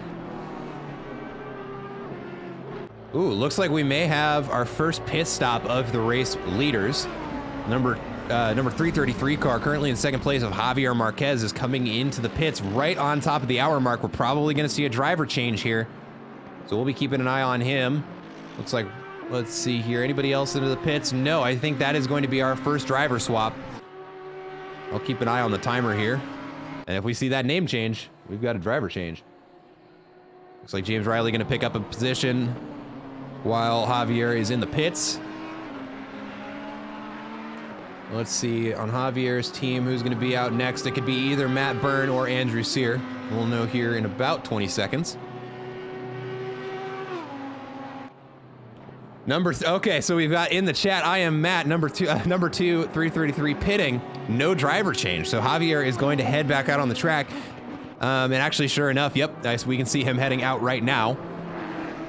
And that, you know, honestly, I kind of agree with that decision, because right now, if you were to put a new driver in the car, they're going to have to figure out the track condition right now. At least Javier's been on it for the last hour, and by the time the next hour comes around for the next driver change, hopefully it hasn't rained again, and you'll have a dry track for the next driver to come out on. So just restarting the pit timer there, just like I was talking about earlier.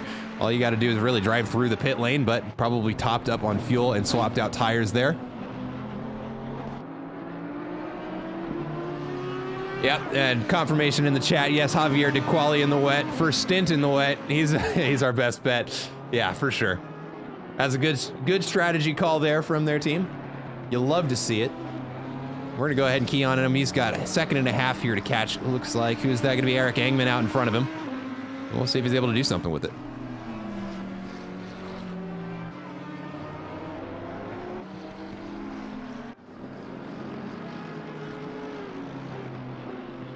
Well, we are officially past the first hour mark of this 6-hour race. Now we see 4 hours and 59 seconds remaining. Thank you to everybody who's here. I can see we have quite a few people watching this stream, which is super encouraging. 19 folks in the chat today.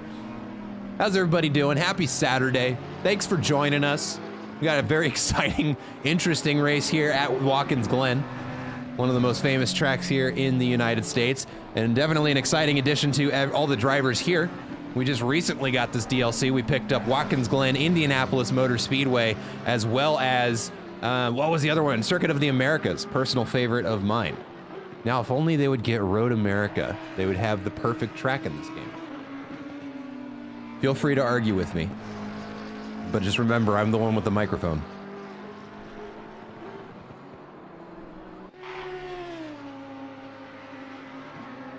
Let's see, we've got Eric Engman's the one that Javier was trying to get around.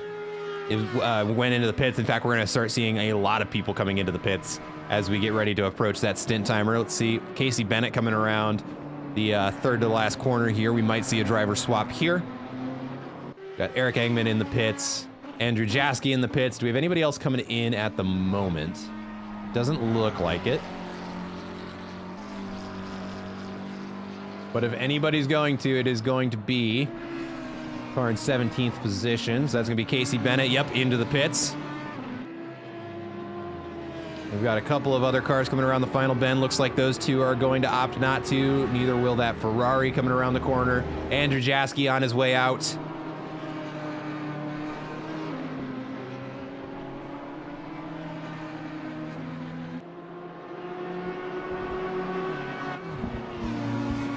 We got another update in chat. Road America, Road Atlantis, Sebring. Ooh, Sebring would be great.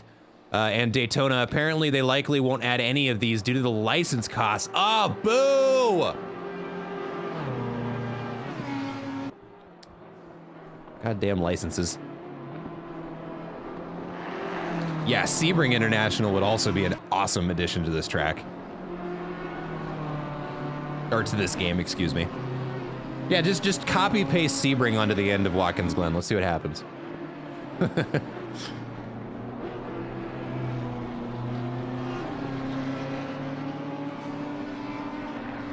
Let's see here. We've got James Riley in the pits. Javier gets that position back. Now he's got to chase down Ryan Yee, who's going to have a little bit longer of a pit timer, just having served one already. Or a stint timer, I should say, excuse me.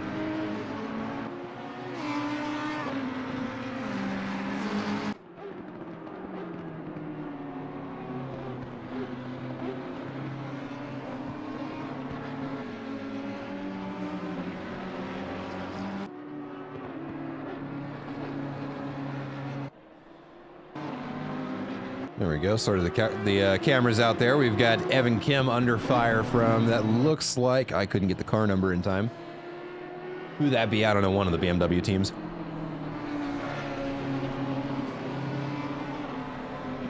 It's the number 19 car, I think is what I saw there.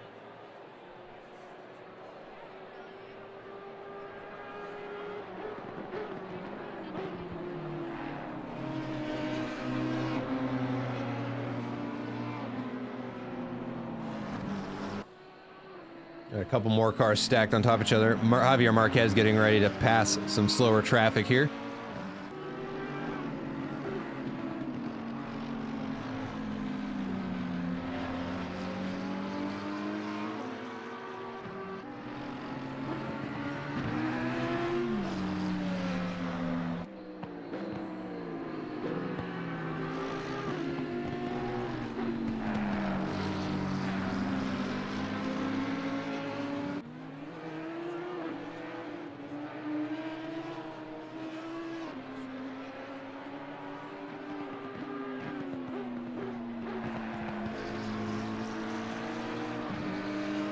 Let's take a look here. Just taking a look at the endurance live reports here. Just want to see how far ahead or behind the mods are. Or stewards, excuse me.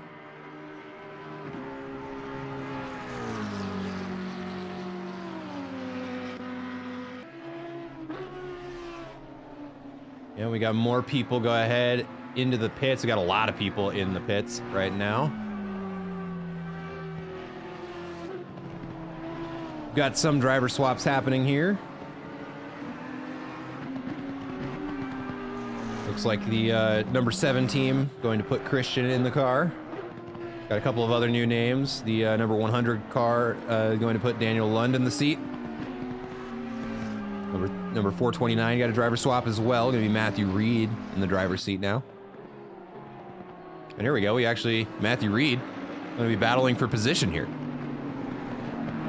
Currently trying to get around another new driver. Just got in the car. That BMW is going to be Andy Uli. Or Ollie. Getting passed by Matthew Reed there on the inside.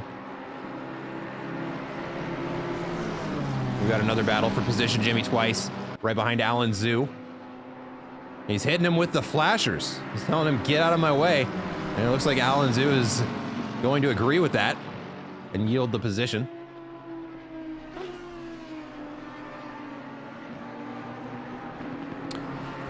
Update on the weather. We're now looking, excuse me, at overcast for the next 15 minutes. So we're going to see the track start to dry up. Right now it is still saying it's greasy. We will also see temperatures rise. We've got another battle for position here. Brandon Gobes trying to chase down the number 729 car and does get him as the number 729 car is going to head and to dive into the pits.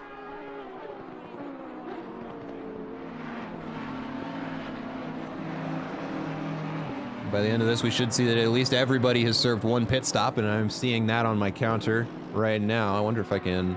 Yeah, there we go. Oops, nope, not that one. You want that one. That'll show you...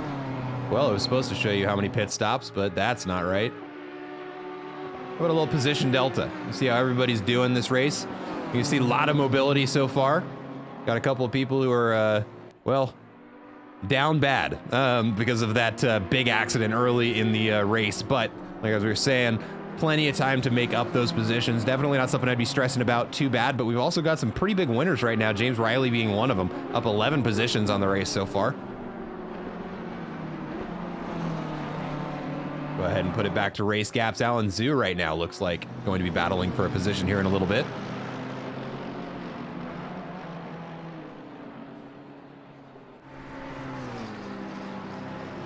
We can see the light is getting a little bit brighter. That is because the sun is coming out and the track has gone from greasy too fast. So we are going to start seeing lap times improve. As a matter of fact, let's go ahead and put that up. Actually, we don't want to do that one. No, that one will do.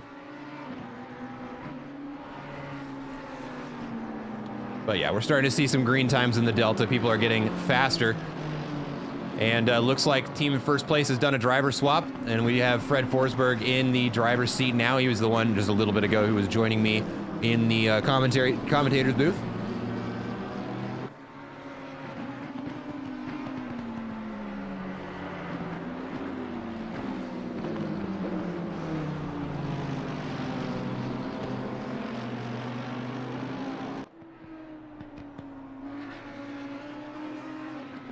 We got in the chat a question. I forget if 24 or 25 started, but no retirements at all over an hour is, yeah, that. And so we started with 24. So we still have all teams on track, which for anybody who's participated in an endurance race, that is uncommon. Ordinarily, you tend to lose 3 or 4 cars in the first hour, and then it tends to kind of be a little bit safer once everybody's spaced out. But yeah, no, this is remarkable. And actually, I think just as I say that, we lose our first team as I watch the counter go down from 24 to 23. Not sure what happened there or who it was that we just lost.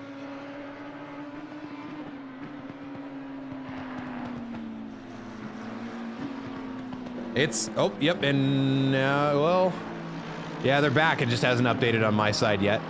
There we go. I think that was the number 29 team, because they teleported back into the pits. Good old commentator's curse there. You got to notice something and then it breaks everything. Got Jeff Spangler closing up on Nathan Tanner there. Jeff Spangler, one of the mods from Delta Racing League, joining us today. Also participates in a lot of the races here over at Apollo. Happy to see him out on the track. He's also helped me in the commentator's booth a couple of times. Which, to anybody who is spectating on behalf of their team, if at any point one of you would like to come do a little bit of a driver interview, I'd love to have you. Just reach out to me in Discord, shoot me a DM, and you can go ahead and hop up here with me.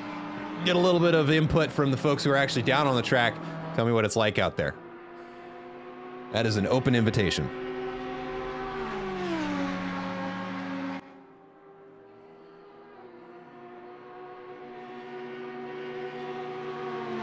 There we go. Jeff Spangler going to make that pass happen.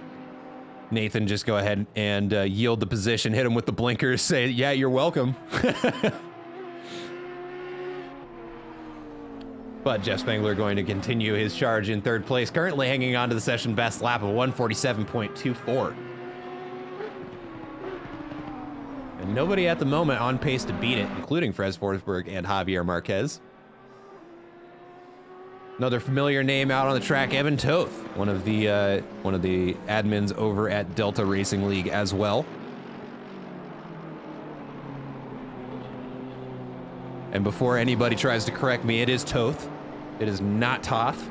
And I know that because I got it wrong once and he corrected me. So there's your reminder to everybody out there. If I'm getting your name wrong, just tell me, I'll fix it.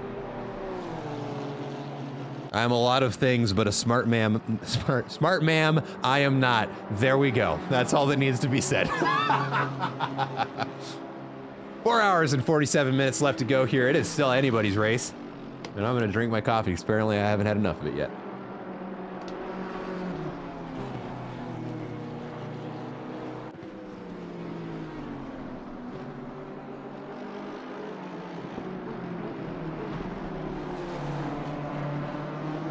Evan Toth catching up to some slower traffic here. BMW using every inch of the track.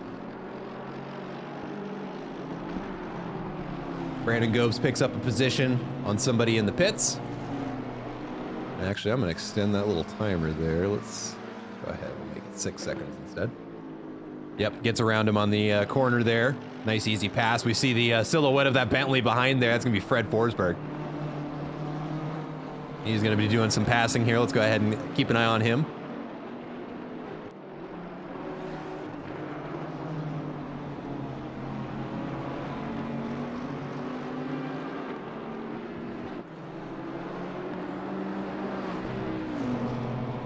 And just a reminder to anybody in chat, 'cause it's been a little bit since I shilled it out there. If anybody would like to watch the timing of this race, so what I mean by that is the leaderboard, updates in real time with all of the timings, the lap times, who's in the car.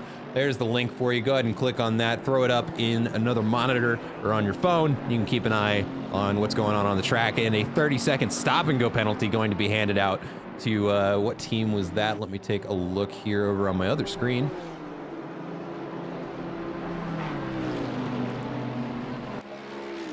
Who was it that picked that up? Stop and go 30 is going to go to the number 127 team of M. Russo. It's going to be one of the other two Ferraris on track picks up that penalty. As we watch Fred Forsberg go for a pass on the inside of that BMW like it wasn't even there. That's how you do that. And the new fastest lap out of Sam Snell train with a 1:44.9. While Jeff Spangler's at the wheel. That's confusing.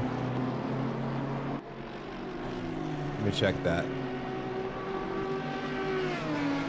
Yeah, that's definitely Jeff Spangler at the wheel. I don't know why that happened, but okay.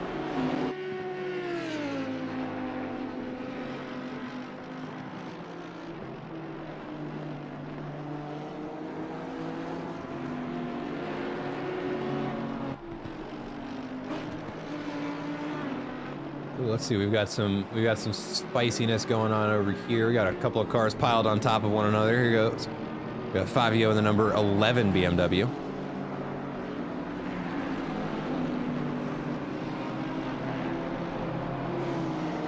Oh, and actually just in front of them, we've got a couple of cars that are stacked right on top of one another. That's what I was trying to get over there. There we go.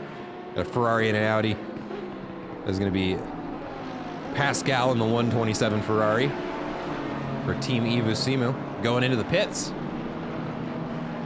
having already served two.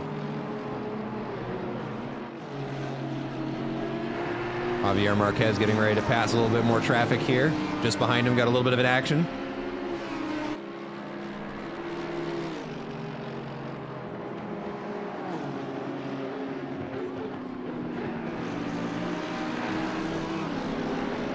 Ooh, the rear Audi going just a little bit wide there. He's gonna yield a little bit of time to that Honda out in front. Got some work to do to catch up to him now.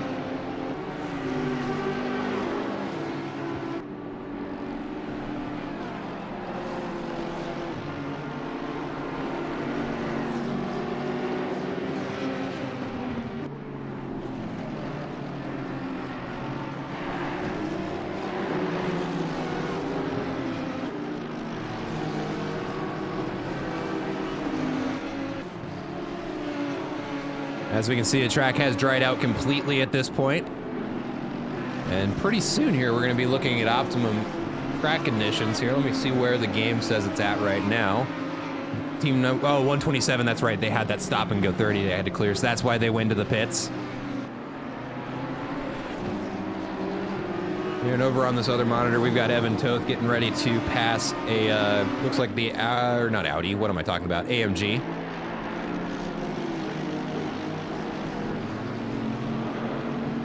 Looks like he's gonna get it on the outside there.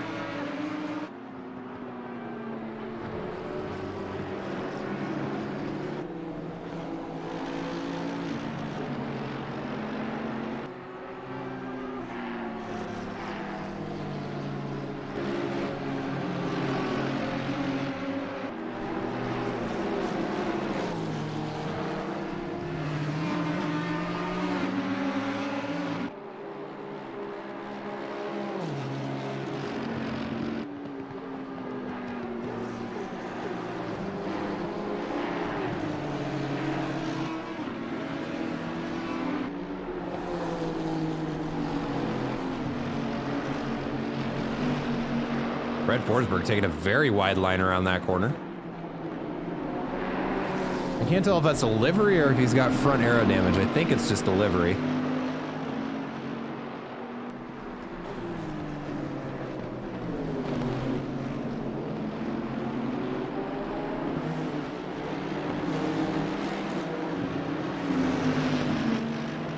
We see nice sunny skies here at Watkins Glen.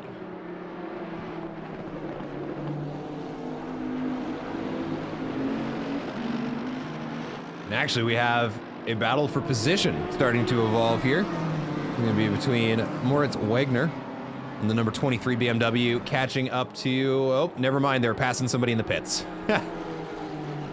Thought they were trying to track down that Audi. We're going to have a battle on our hands, but we're going to go ahead and follow this anyways, because it does look like he's gaining a little bit of the time on that Audi out in front.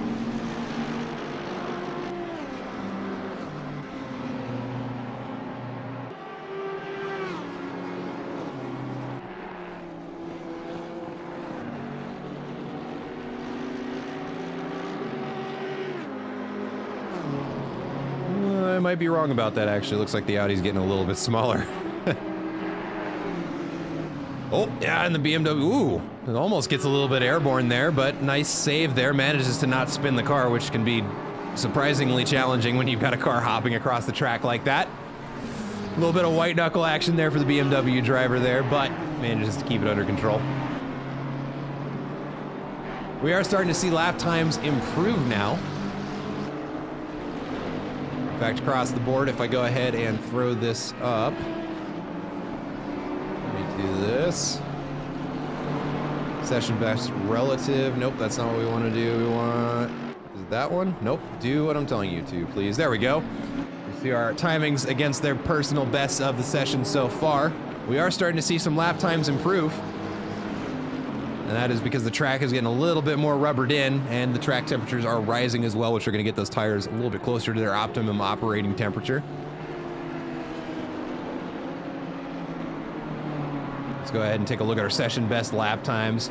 So Jeff Spangler with the fastest time in third place. That is going to be all of the best lap times in comparison to that right now. The closest lap time going to be coming out of Fred Forsberg, almost a second down.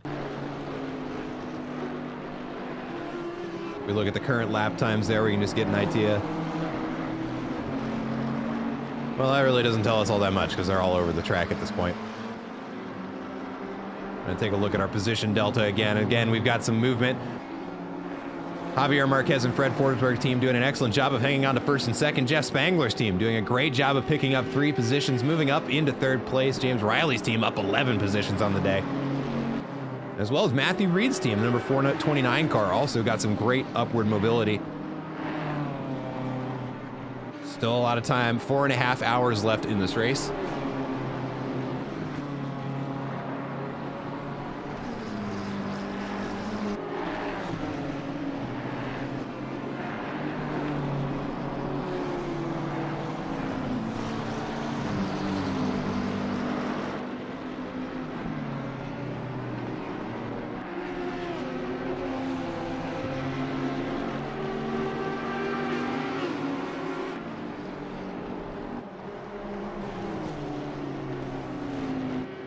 That Audi's gonna go for a move. I think the other one's just yielding the position. Yep, so that was good blue flag behavior there.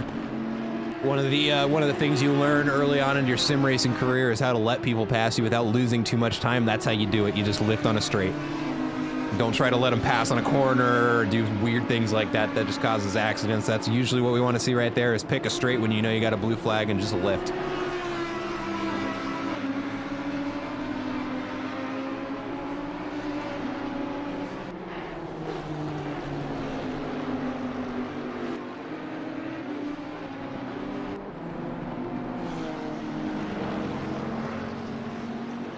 We've got a little bit of a battle evolving between Evan Toth and Fred Forsberg there. It's going to be the Bentley behind him.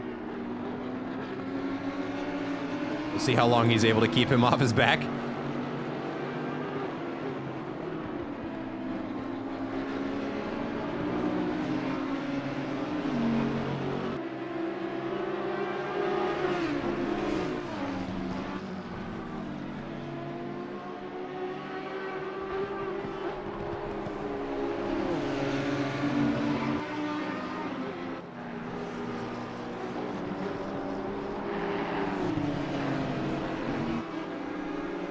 We see Fred is getting just a little bit closer there. And I don't have an easy way to do this, so let's just do that. And we're gonna do, where it is. There we go.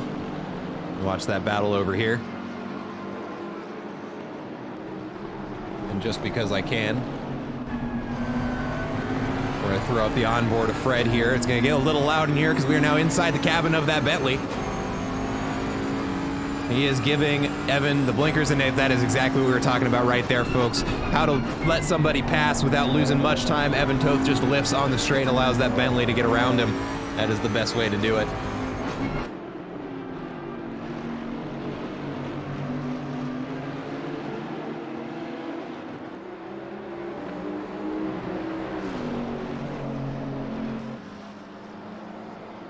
We've got Andy Oley here, trying to catch up to another BMW just in front.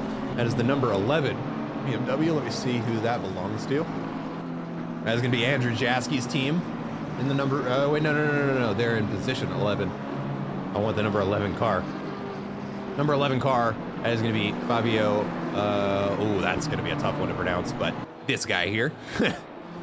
Number 11 car looks like he's going into the pits here. Do they have any outstanding penalties? I don't see any. They've served 2 pit stops already.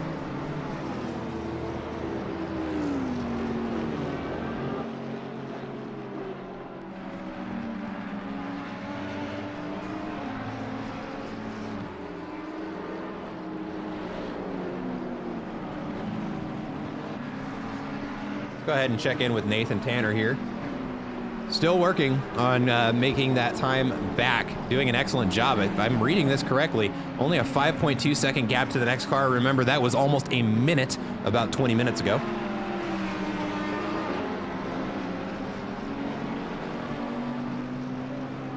May gain a position on somebody in the pits there. There we go. Now moving himself another position, now only 15 down on the day, so having made up 3 positions since that massive crash and spending almost 5 minutes, excuse me, in the pits. Now getting chased down by an Audi that is very eager to get around him. Ferrari opting to take the outside line to give that Audi room to get around him.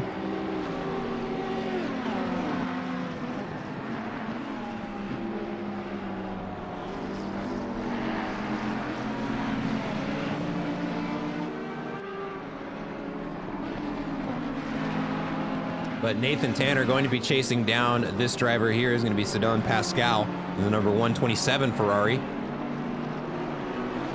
Got a 5.5 second gap. We'll be watching that on the timings over on the side. We've got another car getting ready to get, let's see here. It looked a lot closer on the map than it did in reality. Oh, there we go.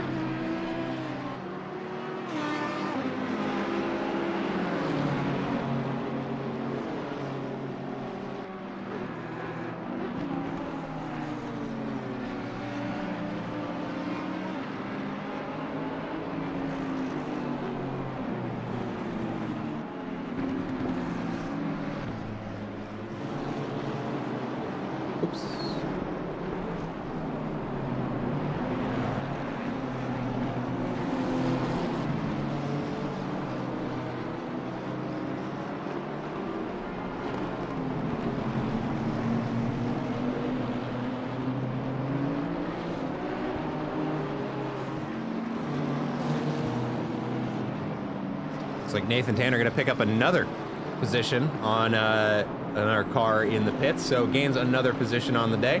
And actually, that is going to evolve into what may be a battle for position as Jimmy Twice comes out of the pits. Or is that his teammate? I believe that's his teammate in the car right now. Yep, so that is the teammate, the number 777 car. Going to be chasing down Nathan Tanner for position. Keep an eye on that orange gap over there on the side. If it starts to get a little bit bigger, we'll click away. But for now, it is getting smaller. Get the wider camera shot there. Another 30-second stop and go handed out to the number 11 team for speeding in the pit lane. That is going to be a brutal penalty for them.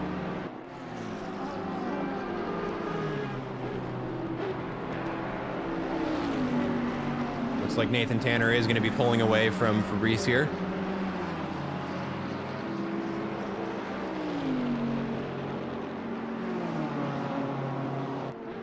We've got a let's go in the chat for Nathan Tanner from Enags.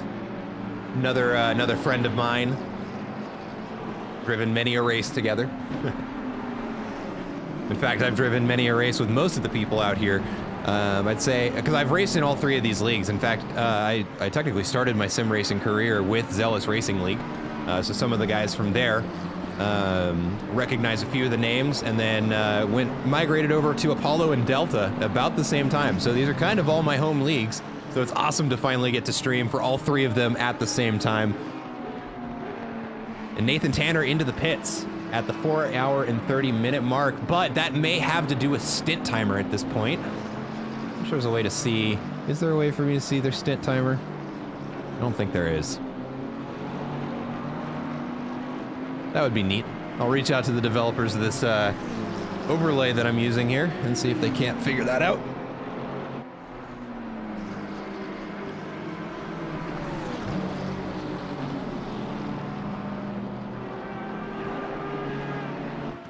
So we'll be keeping an eye on Tanner there. If that name changes to Melon Pitch, we'll know that they swapped drivers. Which, given their unfortunate luck at the beginning of the race, they are going to be on a staggered pit schedule to the rest of the field.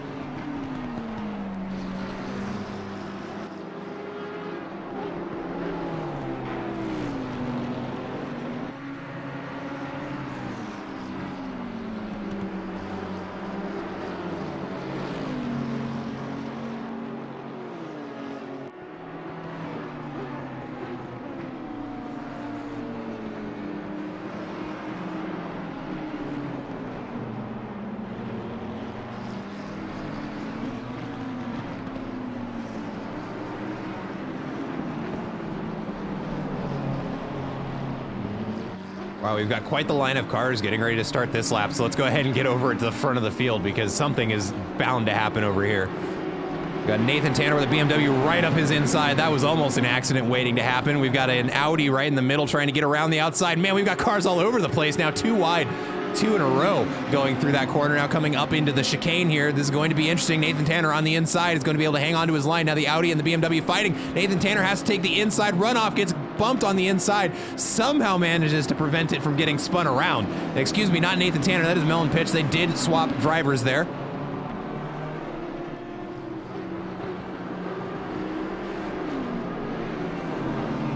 So that is going to be Melon Pitch now in the Ferrari for their team.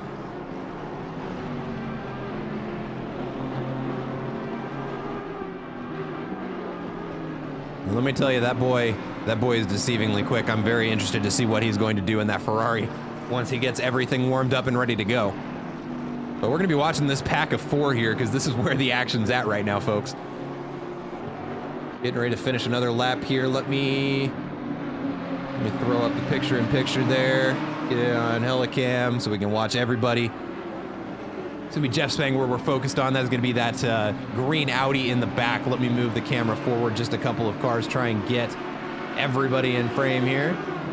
There we go.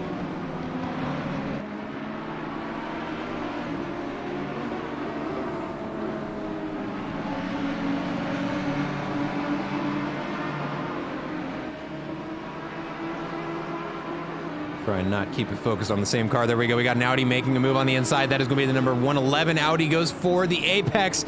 Looks like the Ferrari's going to take the outer line and maybe hang on to the speed, but now they're going to be too wide coming into the second corner, and that is going to be Jeff Spangler looking to try and shove his way through the apex. No room to make it happen. Backs out, filters in behind the Ferrari of Millen Pitch, and now we've got another BMW joining the pack. Now down the straightaway, up into the chicane. Now anything can happen. We'll see. We've got the Ferrari drafting up to the back of that Audi. Another BMW trying to get on the inside of Jeff Spangler there. No room to make it happen coming around the chicane. Millen Pitch gets a good line through there. Now Jeff Spangler behind him.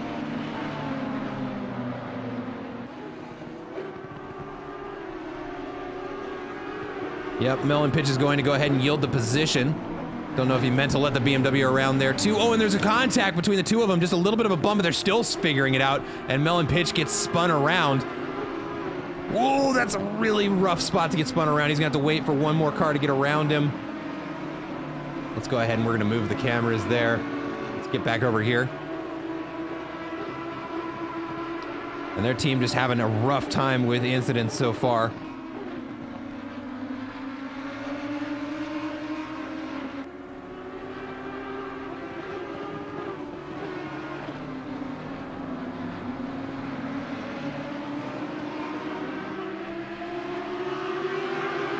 We've got a little Audi army here trying to come around the second to last corner here at Watkins Glen. Now coming around the final corner. Jeff Spangler looking for anywhere he can get around these guys.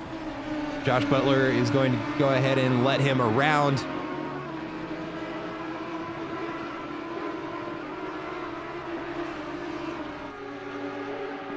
And he is going to get out in front of them. There we go for Jeff Spangler.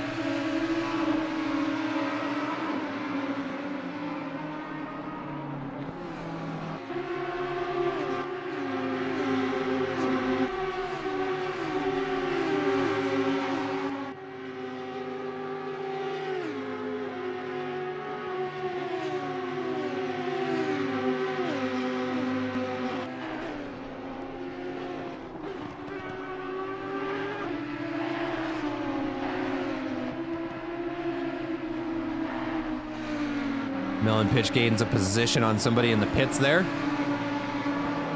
Now has an 11-second gap to catch 18th again.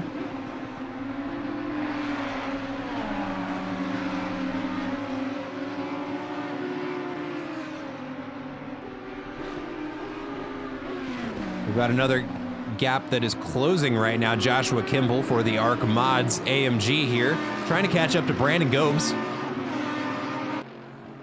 That's going to be that blue and yellow BMW just out in front of him. We'll see if he's able to close the gap.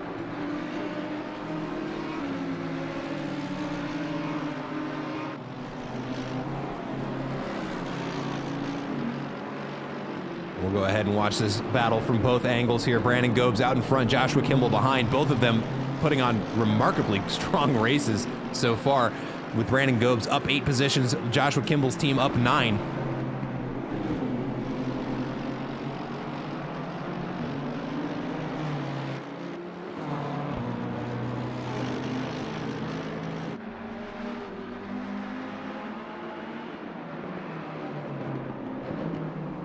I just realized something. I need to tweak a setting over on this side so we can actually see our driver's speed. Give me 1 second here.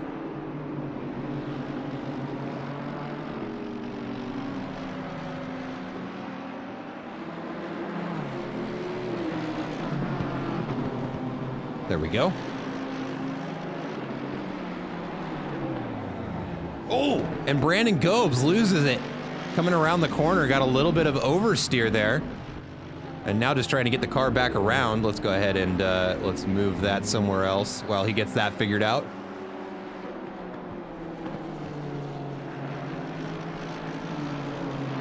Joshua Kimball going to pick up another position for his team in the exchange.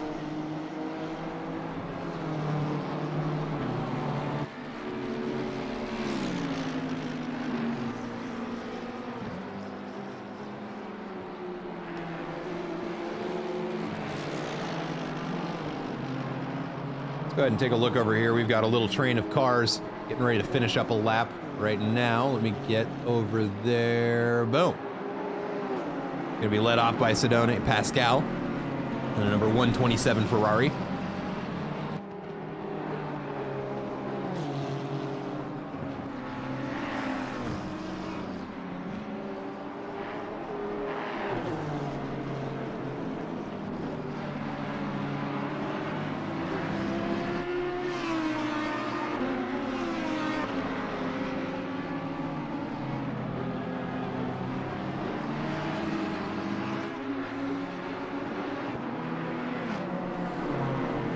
There we go. Now we got everybody on camera.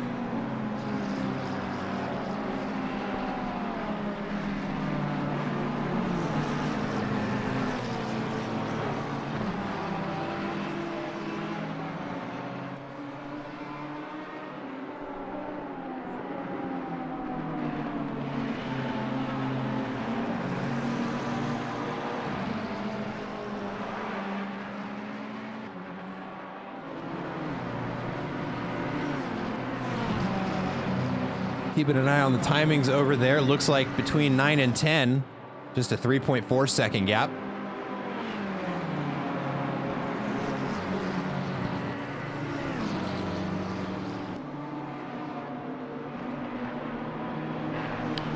Things getting pretty close between these Ferrari and the BMWs. Not going to be for position, but a close race nonetheless.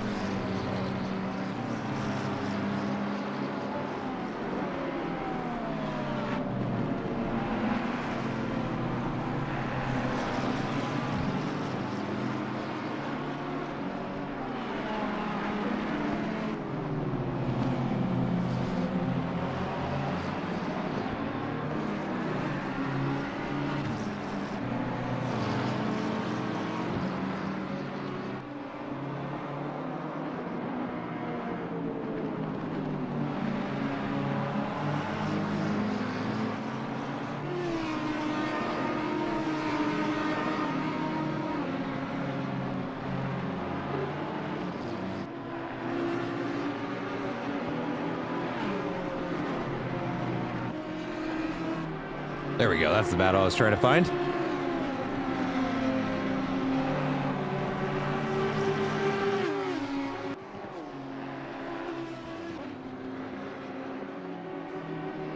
We got a Audi going for the pass on the inside. I don't know if the other Audi is going to yield the position. They do not. And again, remember, they are not obligated to do so. Just advised, because generally, both teams lose time when you're trying to defend against a faster car. Because the faster car doesn't get around, and you're wasting time trying to defend. So, right here, Sidone Pascal, got a BMW catching up. That is going to be for position. We'll go ahead and put that away for right now. Ooh, the Ferrari with a little bit of trouble there, making it around the corner, is going to allow that other car to pass. Or actually, not quite. No, they're very close. So it's the two Ferraris, excuse me, that are battling. Or Ferrari and McLaren, it looks like. Yeah. That's going to be this car right behind that they're battling with.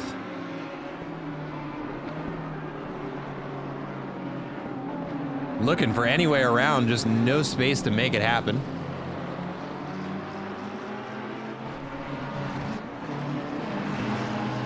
We'll go ahead and throw both perspectives up here.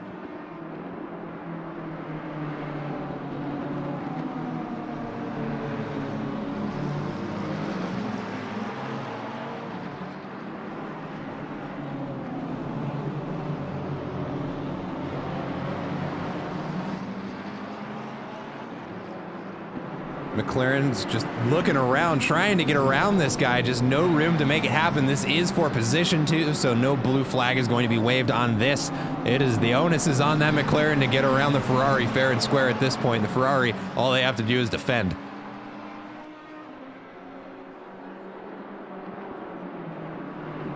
McLaren looks up the inside, no room to make it happen. That Ferrari is very tough to beat in a straight line.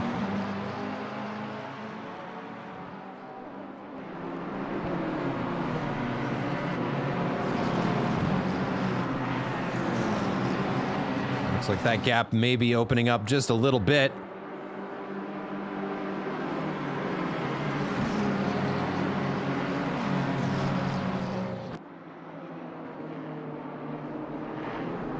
There went my mouth. Trying to find it there. Ooh, a little bit rough on those curbs there. The McLaren and the Ferrari both struggling for grip on those, bouncing the car around. Let me free my mouse here. There we go.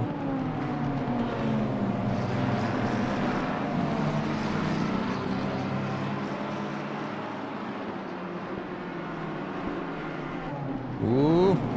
Camera picked an interesting time to update there as we've got 2 cars wide going around that corner. It looks like that BMW is going to yield that position to the 2 cars battling for position, which is what we like to see. And none too soon, we've got another battle for position opening up over here, a little farther ahead in the grid between Brandon Gobes and it looks like Andy Ollie.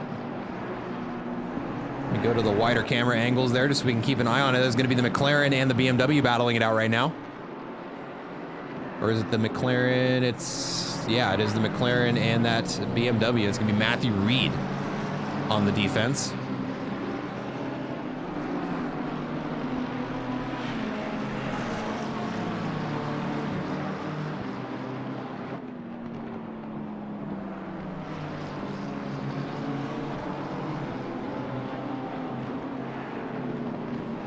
Ooh, Sidoni Pascal getting a little bit loose there coming around that corner. Is going to give a little bit of time back to that McLaren behind him.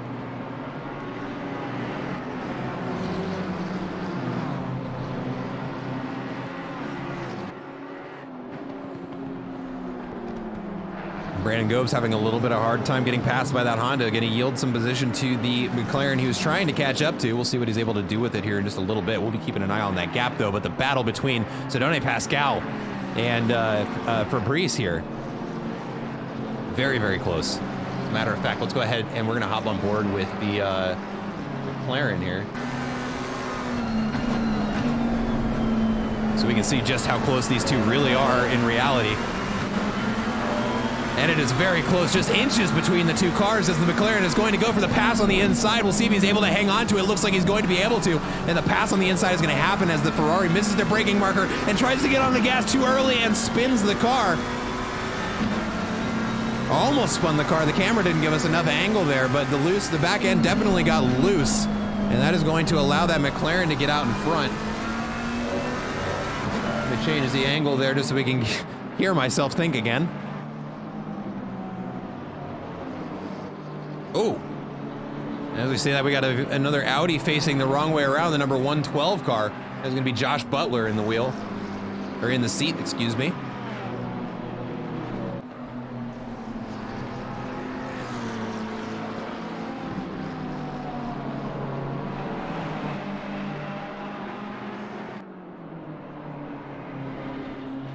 We'll stay with this one just for a little bit. The battle between Brandon Gobes and Matthew Reed is still pretty close, just a second and a half between the 2 of them.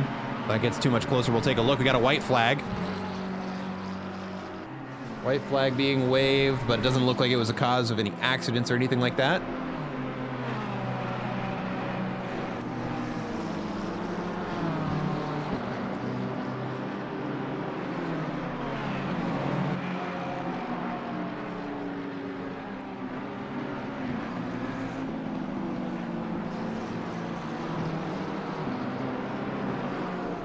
And as we are approaching the 2-hour mark of this race, let's go ahead and take a look at our position delta. Just give you an idea of how everybody on the field is doing. We've got both Fred Forsberg and Javier Marquez's team hanging on to first and second. Jeff Spangler doing an excellent job of working his team up the grid, as is James Riley. Evan Toth still putting on an excellent drive right now, still in 5th position, down 1 on the day. Daniel Lund up 4 positions. Christian Tanarillo. Rilo? Oh man, the number 7 car up 7 positions. Joshua Kimball up 10. Matthew Reed up 13. And Brandon Gobes in our top 10 up 6 positions.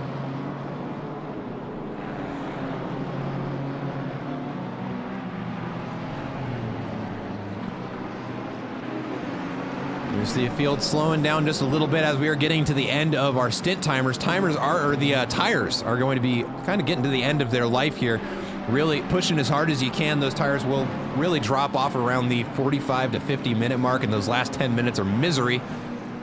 But they will make an hour if you're smart on the tires and try and conserve them just a little bit. But that is why we're seeing all those red numbers. The tire life is dropping off for the majority of the teams here. We should start to see some pit stops here in the near future.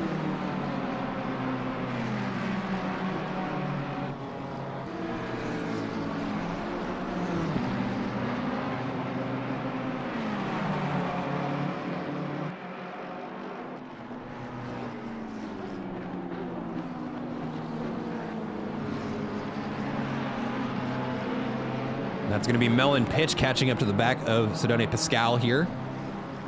Going to be looking to try and make a pass happen as we got a yellow flag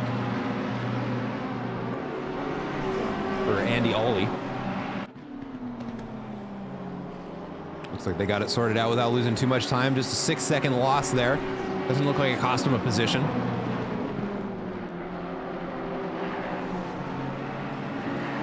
But Melon Pitch going to be looking to unlap himself here as quickly as he can.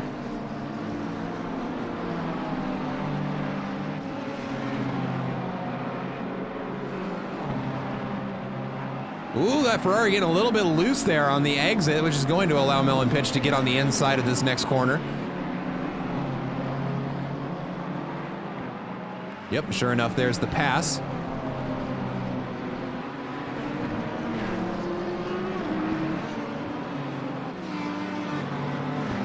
Let's go ahead and we're going to move the cameras here. We got a couple of cars stacked on top of each other right there, and we've got a couple of cars stacked on each other right over here.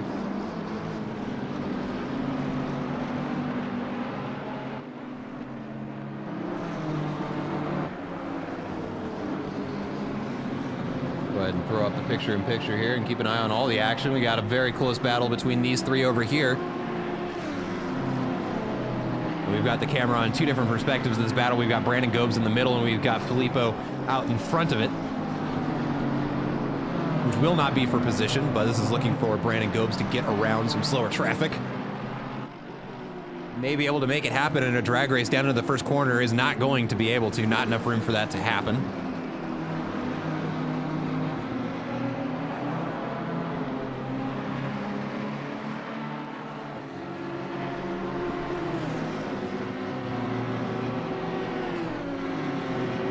Actually, we're going to throw this other camera over here onto Joshua Arnold, who is chasing down for position another car.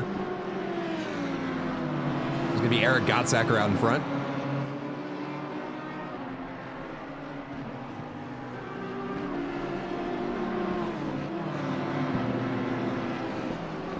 As a matter of fact, let's go ahead and throw that up on the big screen here. There we go. Now it is going to be a race into the apex. Looks like the BMW's got the better position here. Joshua Arnold still trying to get around Eric Gottsacker here.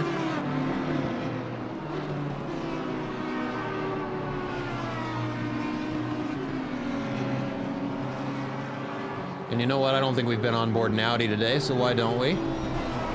There we go. There's the onboard of the chasing Audi. Going to try and make the move on the outside. As we heard from Fred earlier, it is a little bit better on trying to make those passes the long way around a corner. And you can see just how quickly he cinches up to the back of that BMW. Just able to carry more speed. Looks at the inside. Nope, there's no room to make it happen there either. And we've got another battle for position opening up right now. So let's go ahead and get that on the picture-in-picture. It's going to be right here as the pass happens. We get over there. And it does look like the Audi got around the BMW as well, so we just got to watch two passes happen, but on the picture-in-picture, it is not decided yet as they are in a drag race down into turn one. Gets very close to one another at the apex there. BMW getting a little bit loose. The Audi trying to make some room on the inside to get around. Might go the long way around. But no, he is going to slot in just right behind him, and this battle is going to continue. Let's go ahead and throw that up on the main screen.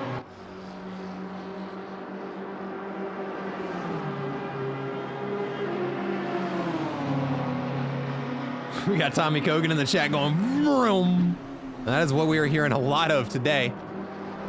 Here, let's get the tighter angle so we can get even more of that engine noise as the Audi runs a little bit on the inside, picks up some grass on the tires, and loses quite a bit of time as a result. Gonna have to fight to get back to that BMW. But 8 minutes to go until we are at the 2-hour mark. Any second now, we're gonna hit the next pit rotation for our drivers. And then who knows what's going to happen.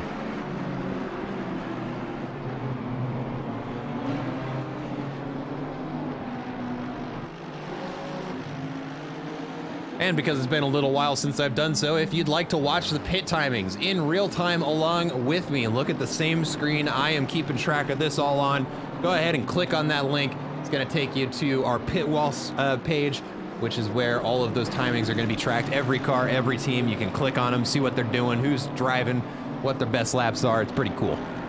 At least if you're like me and you like looking at statistics. How much does it cost to give Fred ballast?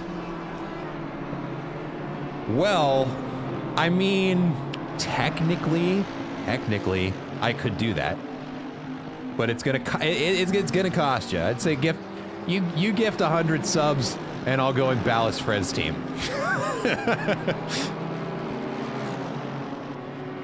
Because that's gonna get me in trouble, so it's got to be worth it.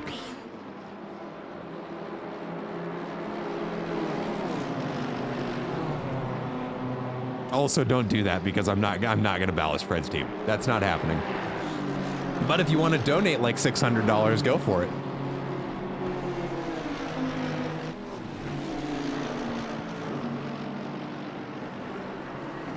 But yeah, Fred definitely doing an excellent job on his stint here. Puts a 36-second gap to the next car. Definitely a force to be reckoned with. Let's see if we can get some more cars here. It doesn't look like too many people are bunched up right now. These two are going to be the closest to one another, it looks like. Actually, that's not true. Excuse me. I have fibbed. Let's go ahead and take a look at Javier Marquez here, who just got around another car, it looks like.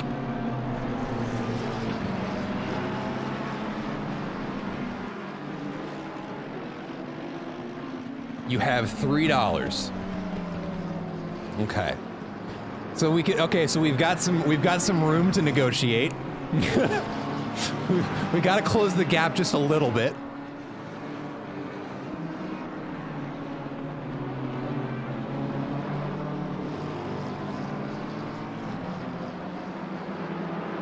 So how much wiggle room you got on that $3?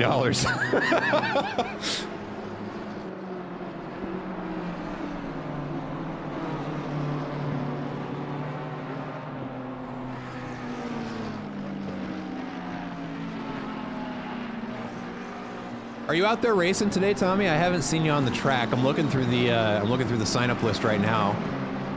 I don't see you on any teams. Could have used another alien on the track. Insert SpongeBob meme.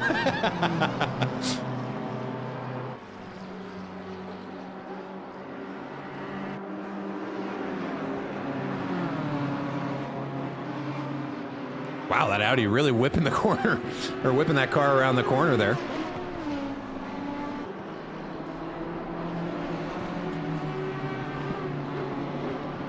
I am not, just got out of work. Yeah, I feel that one, brother.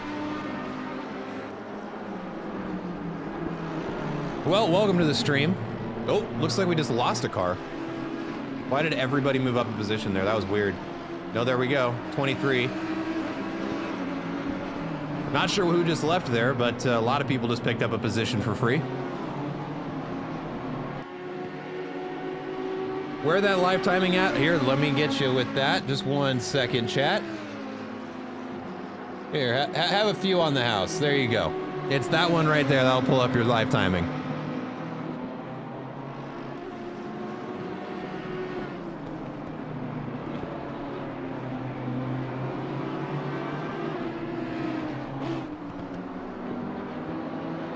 Got a little bit of action over here on the other screen here. Moritz Wagner looking to make a pass on another BMW. That is going to be the team of... Oh, I recognize the livery, but I forgot their names. Thanks much, anytime.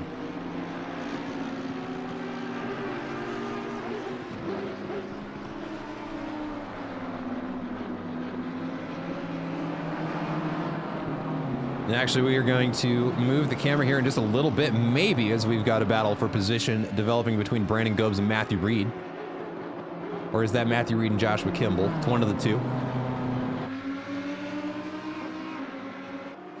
Let's actually, we're going to go ahead and throw that up. Let's go over here. Matthew Reed here. Yep, catching up to Joshua Kimball. This is the battle we saw a little bit ago between these two, except the order is reversed.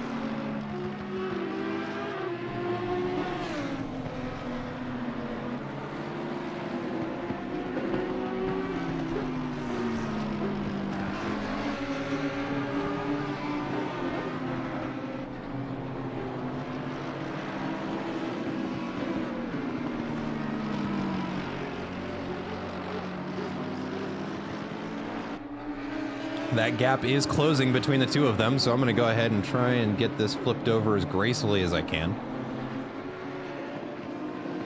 Go ahead and do that.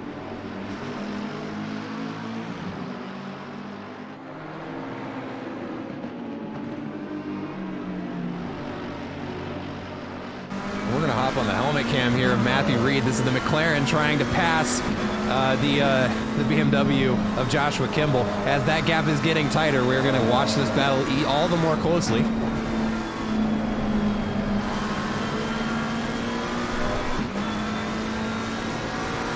A nice little warning posted there on the back of the BMW, punt or ban. As we come into turn one, gap getting that much closer.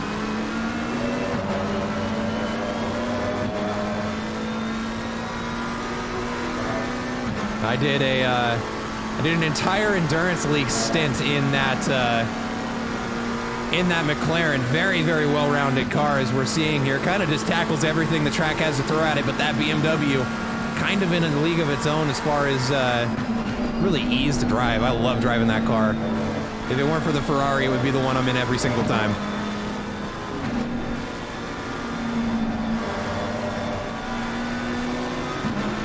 Go ahead and open that camera angle back up, save our ears just a little bit.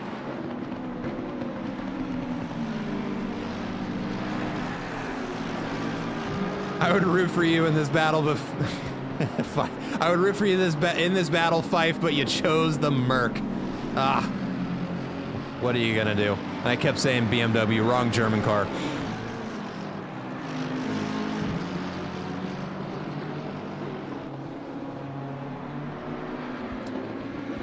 I surprisingly have not driven the Merc as much as I like to. Maybe the next time I get an opportunity to drive in a GT3 league, I'll take it. We'll see. I've driven its GT4 counterpart quite a few times, and I loved it. But every time I talk to somebody about driving the Big Brother, everybody's like, you might want to be careful about that one. It's a handful.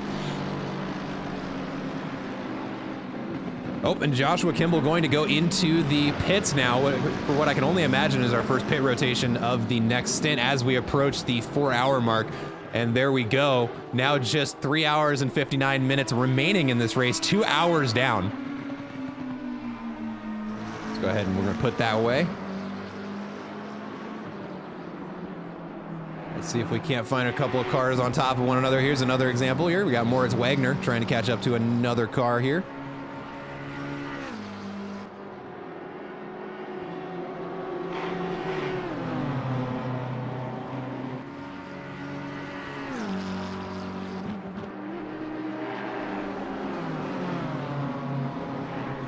Or you could make better life choices and never pick the Merc. I mean, if I get the opportunity to race a whole GT3 league again, I'm either doing it in the BMW or the Ferrari. It's going to be one of the two.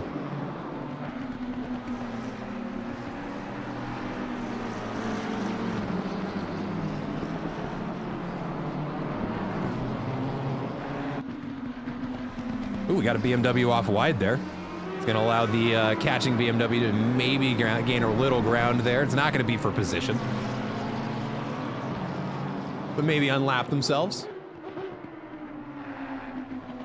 Got Joshua Kimball's team out of the pits right now. Jeff Fleischman going to be in the driver's seat now.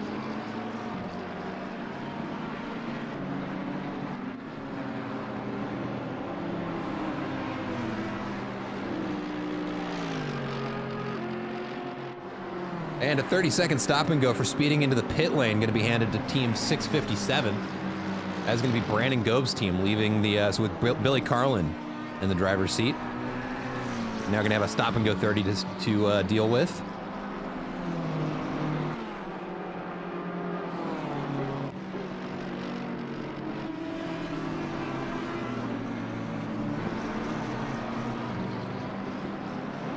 And now that we're 2 hours into this race, let's go ahead and take a look at what the position delta is looking like. Still looking very good for upward mobility on the grid, but it does look like Evan Toth going to lose a position. Andrew Sears' team down 2 after qualifying, and I believe that would be second. Although, I guess now's not the best time to check because we've got people swapping drivers, so that's really not going to be evened out for probably the next 15 minutes. Keep an eye on our race gaps here. Colin Julian trying to look at the inside of that Bentley. I would suggest trying to pass another car. Or maybe I looked away just long enough to watch the Bentley pass, and that was what I missed.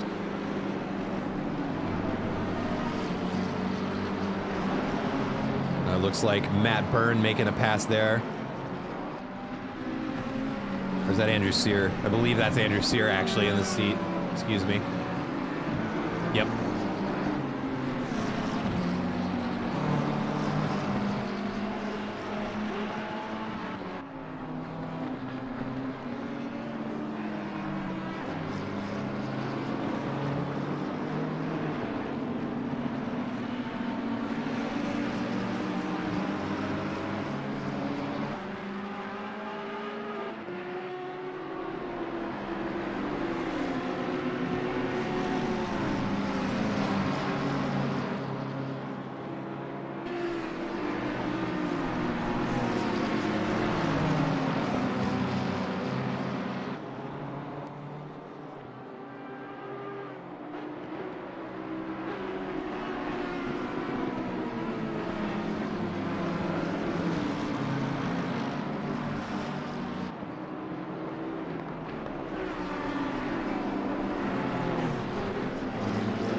Sorry, folks, just trying to get a little bit of sustenance into me while there's not too terribly much happening on grid. Just quite the pass there by Andrew Sear, excuse me. Car number 657 going to clear their stop and go penalty.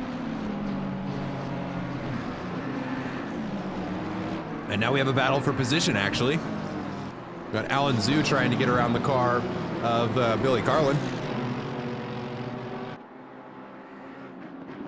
Ooh, that AMG trying to go the long way around to try and get around the BMW. Now he might get the switchback. He's on the inside bumper of that BMW coming into the chicane here, but gets on the brakes early, backs out of the pass. Which, I mean, to be honest, in endurance racing, not a bad idea. It's better to wait for a better setup than to force the issue and end up in the pits. Almost certainly what was going to happen there. We've actually got the number 111 Audi entering the picture here, and we'll also be battling for position. We now have a 3-car battle for 11th place.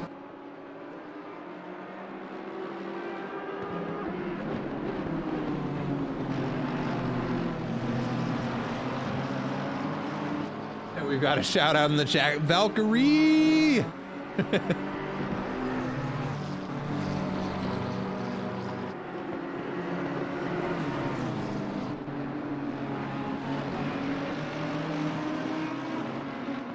And just because there was a shout out in chat, let's go ahead and throw them up on the picture-in-picture. There's your teammate in the 777 McLaren.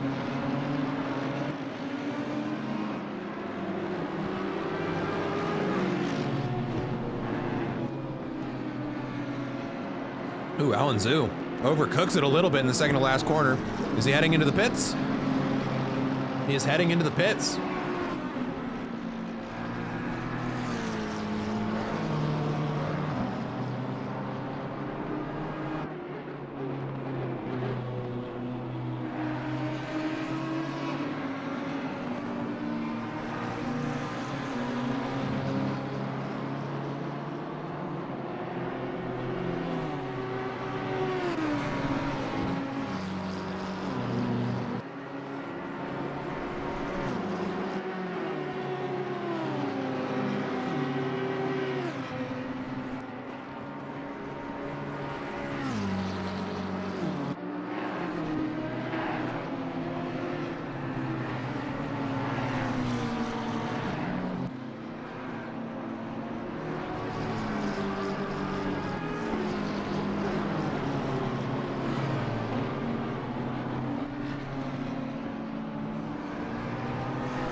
Well, we'll be keeping an eye on that gap. Let's go ahead and hop over to a couple of other cars that are a little closer to one another. There's go Andrew Sear. I wanted to say Matt Byrne.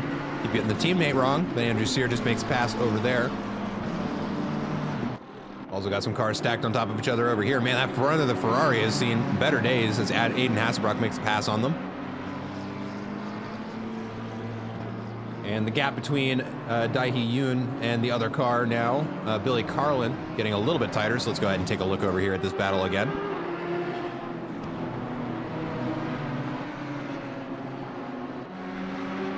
Throw up the picture-in-picture here. Clark Gold in 4th place.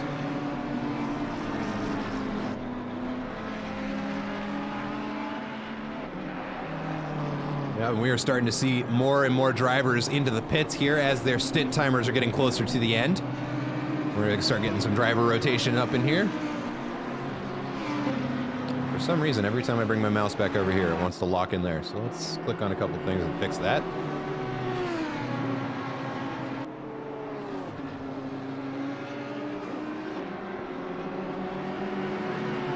All right, and actually we're going to have a driver interview here in just a second. It's going to be from the team we've been watching quite a bit of because of the action-packed race they've been having. Maybe Nathan Tanner joining me here from the team of him and Melon Pitchon from the number 430 Ferrari. We'll get him in here in just a little bit, see what the perspective from on the track is sounding like. And here he is, ladies and gentlemen, Nathan Tanner. Welcome to the commentary booth, Nathan. How's the race out there? It's been an exciting day for you in Melon Pitch. It's certainly been eventful. You know, we had a killer qualifying. Totally didn't expect to be up in the top 3. A pretty okay start of the race. Got a little shaky at the start, but then you know, that accident really just put us on the back foot. Yeah, so we were watching the replay of that earlier. How much reaction time did you have? Because it looked like you came around a corner and then there was a Ferrari. Well, honestly, I should have slowed down going up the hill when I heard the yellow flag. That is that's what they're there for, to tell you to be cautious. But I figured, oh, they might be on the side, it'll be fine, so I kept pushing. I crest over the hill and there's just a Ferrari parked in the middle of the track. I probably had about half a second, and it's like that half second where, like, if you brake hard, you're gonna spin anyways. So, you know, I left off the gas and I was just a passenger and went straight into his hood, unfortunately. How much damage did you pick up as a result of that accident? I don't know about that incident specifically, but I know we had a minor contact with the wall on our way back to the pits, and that brought our total up to 3 minutes and 30 seconds. Oh, that is rough. And then, not to make matters worse, as I was coming into the pits with my wheel upside down, I guess I was just a tad too fast and got a pit lane speeding DQ, which was thankfully taken back by the stewards, but should have been paying more attention there. And you also got to deal with some changing track conditions, if I'm not mistaken. So we qualified in the wet, and then we started the race in the dry, and then it rained a little bit. How was the car feeling out there? So when I saw that the rain had come, you know, of course I see that it's coming right after I pit. I figure we spent enough time in the pits already. I'm just going to tough it out in the dries. We saw that it was only going to be about 5, 10, you know, maybe 15 minutes of rain, very limited amount. So I just toughed it out on the dry tires, and I mean, the car felt good. We're running a pretty safe setup for this race. Didn't want to do anything too crazy. Felt fine, and I mean, we made up a few positions on back markers and actual, you know, positions alike, so felt pretty good. Okay, very cool. How are you guys feeling about your performance so far? I mean, aside from obviously having quite a bit of a wreck, you guys have made up some ground. We feel all right. Kind of struggling to catch P17 right now. You know, the gap comes down and then it goes back up. So, you know, we're doing okay, all things considered. But I think we need to push a little harder if we want to finish in the top 10, which was kind of our goal. But considering we're approaching the halfway mark, we're not sure if we're going to be able to do that. But anything can happen. For sure. So let's see. I don't know. We're got an hour and 48 minutes remaining. We're down a little bit on the day, but you are making up positions. Do you have any idea on a target of where you guys want to finish? I mean, I think right now, would be happy with anything above P15. I'm not sure about the pace of the cars ahead of us. all things considered. So I think 15, maybe 10 if we really push it would be a good goal. But, you know, at this point, we're just trying to finish the race strong. No more penalties, no more incidents. For sure. I mean, at the end of the day, it's a game of survival if we're being honest with one another. Yeah, absolutely. How are you feeling about the other drivers on the grid? I mean, aside from some early mistakes, which are going to happen in any endurance race, seems like everybody's being relatively respectful so far. Yeah, I mean, there's some incidents. Like I had a little bit of a tussle with someone in qualifying. I mean, other than that, most of the driving has been very clean. That's at least what we've observed up here from the commentator's booth. But not wanting to keep you away from Melon Pitch for too long, is there anything else you wanted to talk about or note about the race, your car, the setup, the other drivers before I have you go ahead and hop back in your commentator booth to help them spot? I think before I go, I just say thanks to the mods and organizers for putting us on. Really appreciate it. These races are always pretty well done, so just a shout out to them for making this happen. Absolutely, and I'll second that. I mean, we're 2 hours 15 minutes into this thing, and it's been a blast. And it could only happen if not for the advertisers, the organizers. So yeah, big thank you to them. Thank you for joining us up here, Nathan. I'm certain we'll be hearing from either you or Melon Pitch later. Would love to have any of the drivers who are watching. If you are spectating the stream for your teammate, if you want to get in here and say a couple words, just shoot me a DM in the Discord. We'll drag you right in here and we'll do a little interview. But Nathan, thank you so much for joining us. Best of luck out there back on the track, and you and Melon Pitch, just keep on fighting and see how many positions you can make back up before the end of the race. Thanks, much appreciated. All right, we'll talk to you later. See you around. And that was Nathan Tanner for the number 430 car that we were watching just a little bit ago. That's going to be the white and black Ferrari. Oh, and actually I see the yellow flag for his teammate right as we're... Oh, it was just the car being a little slow around one corner. It wasn't super happy about it, but nothing to worry about there. But give me just 1 second. I believe, actually, we have another driver interview in just a second. Get that queued up right now.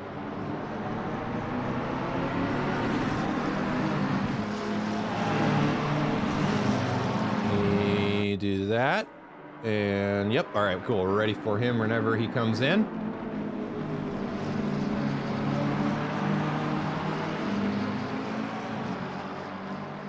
All right, and joining me in the commentator's booth, we've got Javier Marquez racing for the number 333 McLaren. Andrew Sear currently in the seat. Javier, how are you doing? I'm fine, I'm really fine. What about you, bro? I'm doing all right. I'm enjoying, quite the race so far. Your team putting on a remarkably strong performance so far. Yeah. The car feels really stable, and Andrew is doing an incredible job. He's saving the tires. That is the most important thing right now. And yeah, what a crazy race, to be fair. Yeah, absolutely. It's certainly been action-packed. How's the McLaren feeling out here at Watkins Glen? Yeah, definitely. Well, I mean, I struggled just a bit with the car because when the track started to be on dry, my pressure of the tires increased a lot. I was racing with 29.0, 28.9, and I struggled just a bit with the car, but it was fun. It was fun with that weather. It was fun with the condition, and the car is strong. The car is really strong.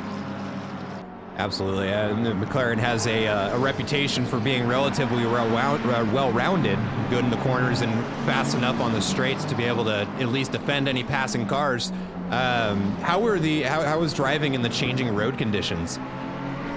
Well, not difficult at all. The car was fine. I didn't have any problem with the car, like sliding or with the brakes. I don't have any kind of issue about that. The car was really good, and I didn't have any difficult or any issue about that. It was funny. It was funny. Yeah. Because it was like dancing on the wet. Yeah, I mean, and as I'm getting ready to start the stream, I've got the just starting going, and I'm introducing the crowd or introducing myself to the crowd, and then the qualifying session starts, and it is just dumping rain on the track. What was going through your head? Yeah. I mean, with Andrew, we were like practicing, and Andrew said like, let's go on wet, and he said that, and 5 seconds later, the track was wet, and I was like, Andrew, please. What just did. It was really funny. It was really funny because we didn't expect that. I practiced for dry conditions, but when I saw the wet condition, I saw like we have a good opportunity here to top 3, and I was really close to the pole. But yeah, Jonathan Seville is really strong, and he's an alien. So yeah. Yeah. So what kind of strategy are you running with the setup? Are you going for something that's going to be more compliant, or are you really trying to push as much performance out of the car as you can? Well, the first couple of hours, it's just about to save the tires and manage the car. We try to be safe because normally we are thinking to push like this. In this couple of minutes, we are going to start to push. Because the car is really strong at the afternoon, and yeah, we just save the tires. We just managed to avoid the warnings, and our idea and our plan is it's to attack in the last 3 hours. For sure. Yeah, and let's see. I mean, second place, strong place to be. You've got a decent gap to third place. Once Fred's out of the car, you guys think you have a shot at trying to maybe give first a run for their money? It looked like you had the pace early on in the race. Yeah, definitely. But I mean, I am happy with the team. I'm happy with the car because the car is strong. To be fair, I don't feel like I am driving a McLaren, but for sure. But I mean, I really got to speak to how stable the car looks. I mean, you guys really got that thing dialed in, because I participated in an endurance lead with RCI in the McLaren, and I don't know, I don't remember that thing feeling like it was on rails as much as your guys' looks like it is. Yeah, like we could brake later, we could brake earlier, the car could slide, but it's stable. We don't lose it. It's really incredible, the car. It's really incredible the pace that we are having, and the team is awesome. The team is awesome because Andrew is doing an incredible job, and Matt is incoming. Yeah, is incoming. So. Absolutely. Well, before I let you back to your team's box, is there anything else you want to say to the stream? No, just cheers to the guys. It was a chaotic first lap. I just saw that. Yep. And cheers to the guys, and hello to my mom that is watching the stream. So absolutely. Got to give the shout out to the folks watching at home. Well, Javier, I wish you the absolute best of luck for the rest of your race. It's been a pleasure having you in here, and I'm looking forward to seeing what you can do with that McLaren when you get back in the driver's seat. Thank you, bro. It was a pleasure to be here with you, and good luck and have fun. Absolutely. We'll talk to you later. See you. How about that, chat? We get treated with not one, but 2 driver interviews back to back. You'll love to see it, keeping things nice and fresh here at Apollo Racing Club. That was Javier Marquez racing for the number 333 McLaren. We've got his teammate Andrew Sear on screen right now. And actually, we're going to go ahead and take this as an opportunity to shift away, or at least throw something up on the picture-in-picture, because we do have a battle for position evolving right now. So we'll throw that up over there. It's going to be between Andrew Jaski and Billy Carlin. Actually, I want to open this camera angle up just a little bit. There's Billy Carlin. So now we're watching both cars.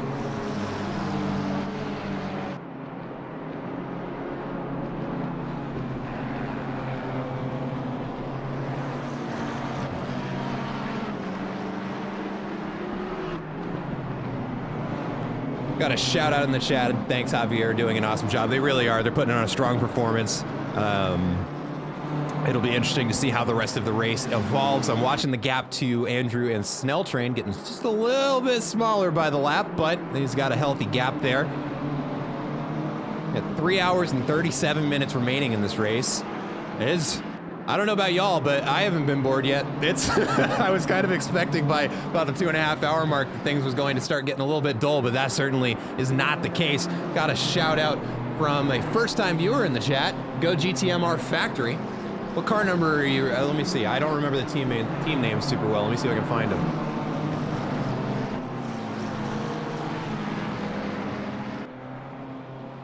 But this gap between Andrew Jaski and Billy Carlin getting very, very close. Coming around T1 now. What was just a little over a second now is now under the half-second mark as we come around turn 2. And this is one of my favorite battles to watch, is when we've got two of the same car, because honestly, the only thing that is a difference here is the drivers in the seat. So we get to watch to see who really has a better handle on the cars. We watched Andrew Jaski go for a move up on the inside, really cutting the inside of that corner, and does make the pass happen. And that right there is a example of a bravery check. Because that could have very easily gone much worse for the passing BMW. Go teammate number 657 in the chat. That's Billy Carlin getting a shout out in the chat. And you guys putting on an excellent performance, up 4 positions on the day.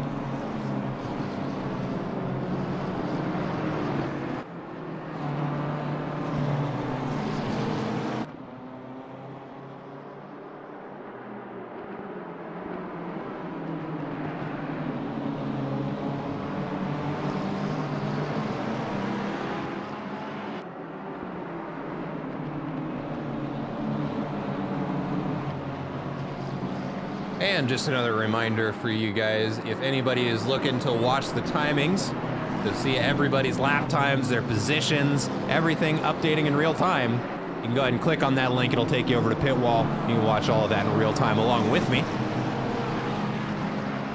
At least if you're a statistics nerd like me. But Billy Carlin doing an excellent job of keeping close to Andrew Jaski, who just passed him. Keeping that second not too much larger than 1 second, definitely keeps him within striking distance. Although he's got Andrew Sear coming up behind him, he's gonna have to think about here in just a little bit.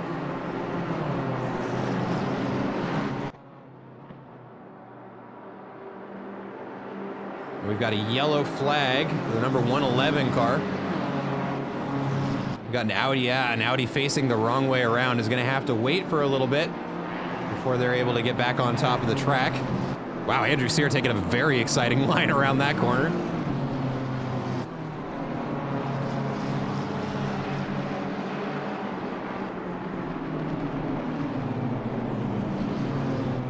But Billy Carlin doing an excellent job of trying to get back to that other car. That gap, what was once 1.6 seconds, now down to half that, with it being just 0.8. We'll see if he's able to close it up anymore.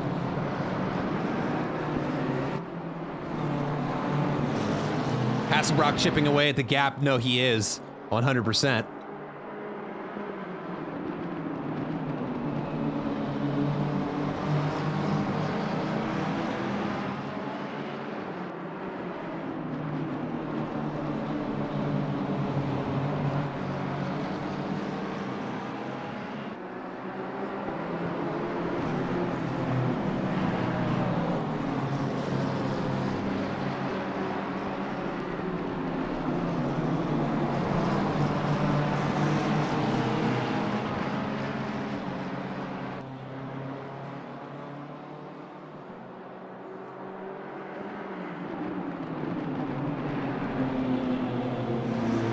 Man, Billy Carlin doing an excellent job of catching up to Andrew Jaski. But now he's going to have to think about these cars that are wanting to get around him. Andrew Sear right on the inside bumper of that BMW, and Andrew Sear can't let up because he's got a Honda trying to get around him. This is insanity. Okay, I got to figure out what car is that Honda. I want to see their perspective.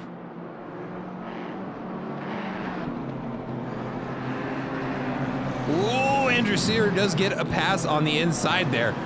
Really sketchy. What's the word I'm looking for? The car was hopping all over the place, but he managed to keep it stuck down. I'm not sure what happened, but Billy Carlin getting bullied a little bit there. Loses quite a bit of time to the next car. All we can hope for his team is that Andrew Jaski has the same amount of trouble. What I get for looking away. But I want to keep an eye on this battle here. Because now we've got Mel and Pitch catching up to that Honda. Here we go, that's Eric Engman in 5th place that we're watching here.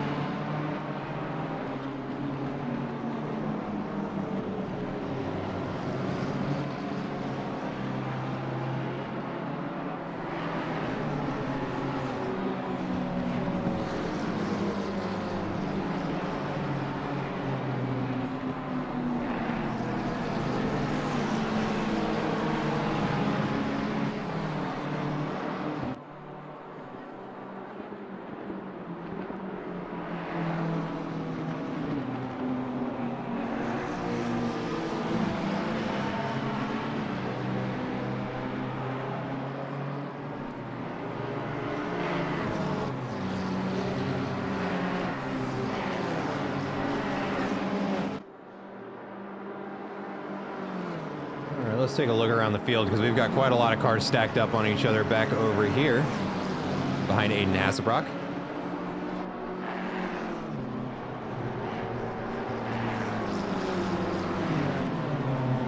And then at the same time, we're going to keep an eye over here on Andrew Sear.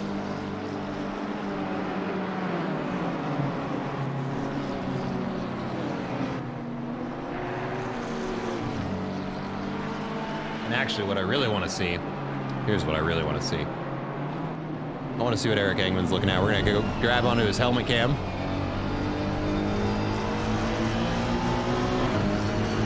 As he's chasing down Matt Byrne, or not Matty Byrne, sorry, Andrew Sear. That hasn't changed. There we go, side by side. I think he's going to get the pass. And he does. Which, to be completely honest, if I'm Andrew Sear, I'm probably not going to be defending too hard because it's not going to be for position.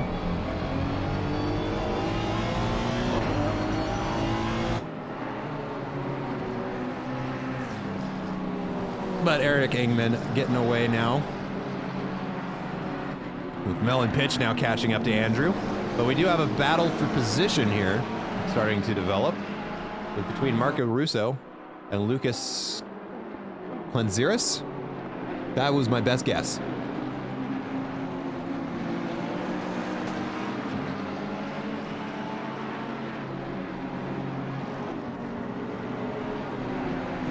Oh, we've got a yellow flag here.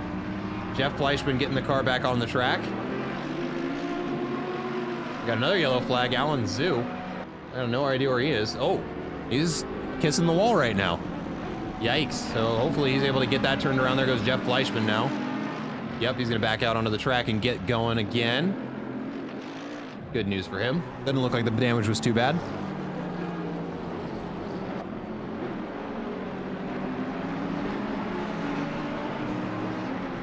Marco Russo making the pass on the inside of turn 1. Does gain the position.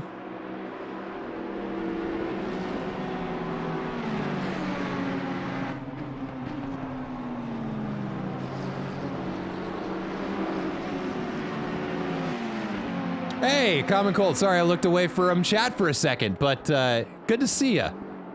Hopefully we'll get to see you on track here in just a little bit.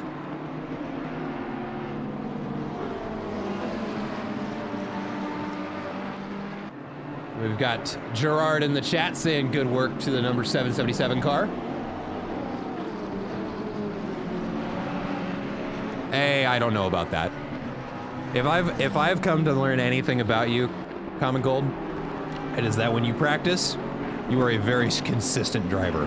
And honestly, consistency is what wins endurance races, not pace. So don't knock yourself too bad. But I feel the same way whenever I race with Anthony on the same team.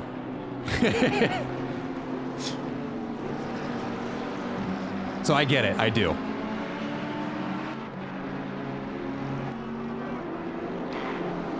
My car is gonna blow up in the pits because of you. If your car blows up in the pits because of you, or because of me, in this game, I'll change the leaderboard and put you in first. but it has to literally explode. Like I want to see the engine with a flashing red light. The one that Kuno says can't happen but does. Yeah, that one. If you do that, you can win in my heart.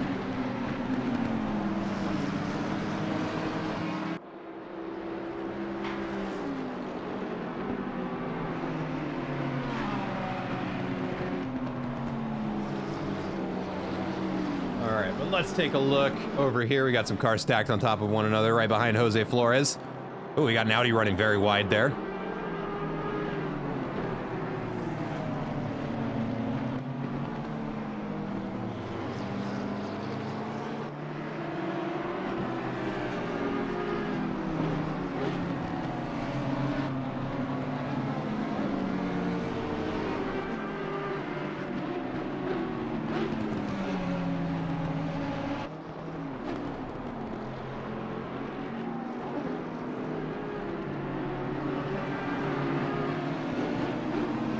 Ooh, on the picture-in-picture, we got a pretty spicy pass there from an Audi.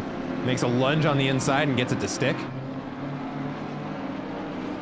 And we have Melon Pitch coming into the pits right now. Looking at the timer, looks like it's about time for Nate to get in the seat, unless Pitch is double stinting it. We'll have an answer to that riddle here in just a little bit.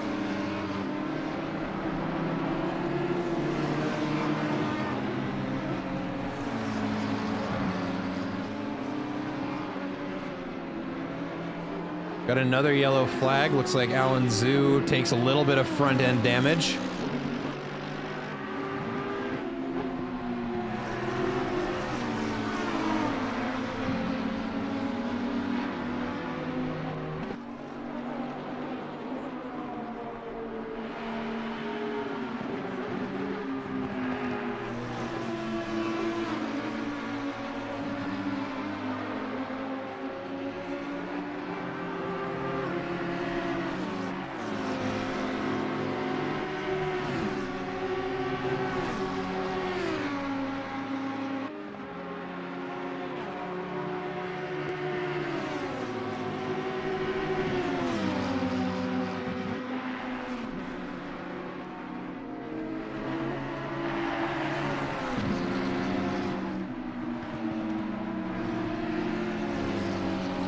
All right, folks. Well, we are 2.5 hours into this race. I've been streaming for a little over 3 of that. So I'm going to get up. I'm going to take a real quick stretch break. Anybody who has been watching this entire time with me, stand up, stretch, go get some water, relieve yourself if you need to. It's not good for you to hold it in. It's bad for your health. Don't do it. But I'm going to go ahead and put the cameras on auto, and I'm going to take just a real quick 5-minute break here. So give me 1 second to get that running. So there goes autopilot on one. And let's get autopilot on the other. We'll throw them both up. There's that for y'all to watch. I will be back in about 5 minutes.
All right, folks, I am back.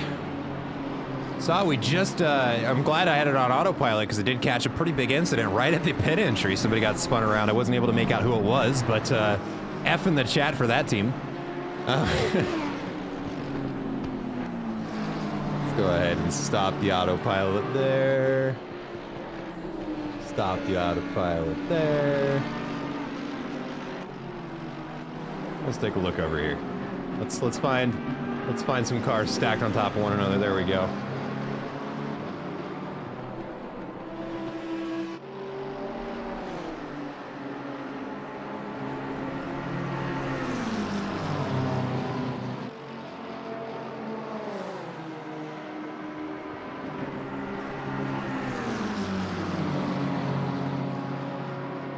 All right, let's get this not doubled up on one another. We'll get rid of that. There we go.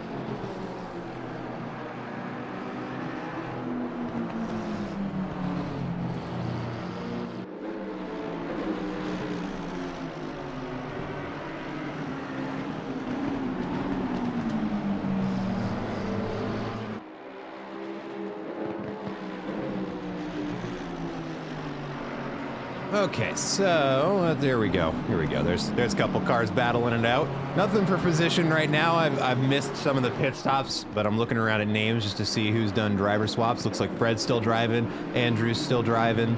We've got a couple of name changes out here. Let's see here. Nathan Tanner back in the seat. Alan Zhu back in the seat. So we're getting there. We're starting. We've got a little bit of a drag race between Alan Zhu and a BMW right now. That AMG does look to have seen some better days. Than his nose is a little snubbier than normal.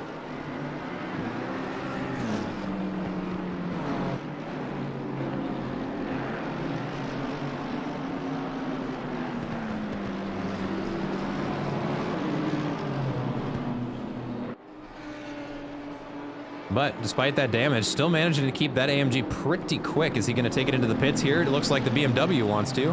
Nope, okay.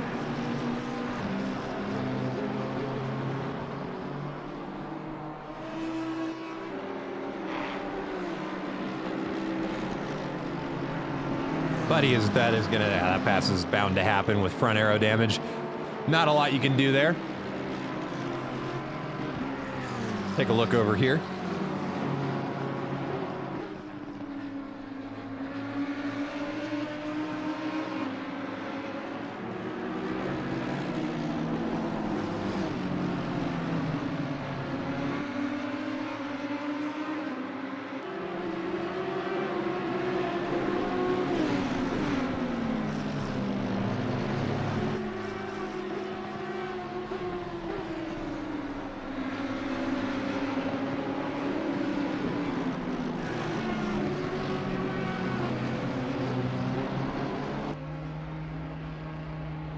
Okay, there goes Dominic Duran into the pits. And looking at the back of that Audi, probably not a second too late, or too soon, excuse me. Nathan Tanner back in the Ferrari.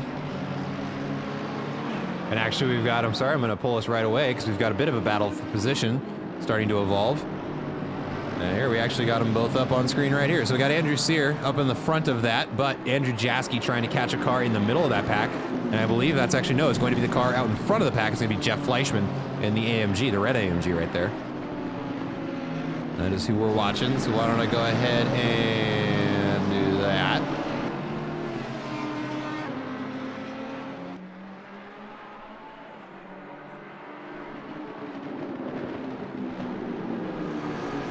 And just to give you guys a perspective of just how fast we're going from in that, or at wide open throttle down into the brakes, from there we went from about 150 miles an hour down to 80 in the span of about 100 meters, just to give you an idea of just how fast these cars are moving and just how well the brakes work, honestly.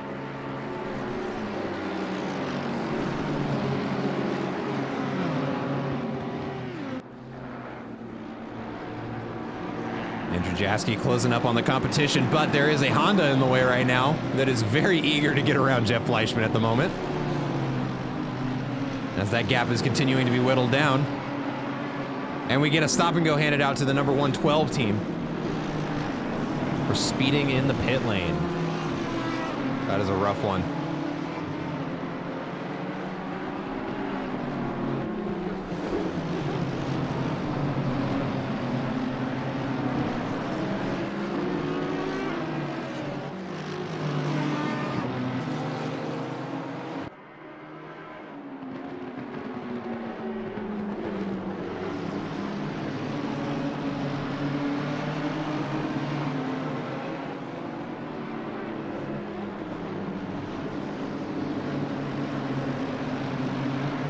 It's getting closer.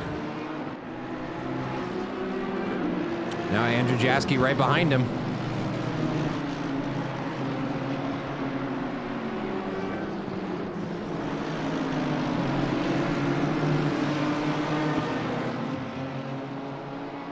Here we go. Now a drag rate down the front straight. We'll see if Andrew's able to do anything with it. It looked like he wanted to, but knows there's not enough room to make it happen. But that gap very close. We can see the number 88 car there trying to wiggle his way in. That's going to be Sam Snelltrain at the wheel. Oh, and I think that was lag. It looked like there was a bit of contact between those two, but I don't see the accident log.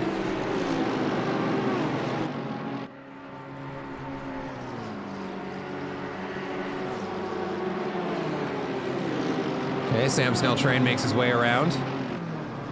And it does look like I missed the pass while I was looking at another monitor because Jeff Fleischman is now behind Andrew Jaski. Not certain what happened there. At least you guys saw it.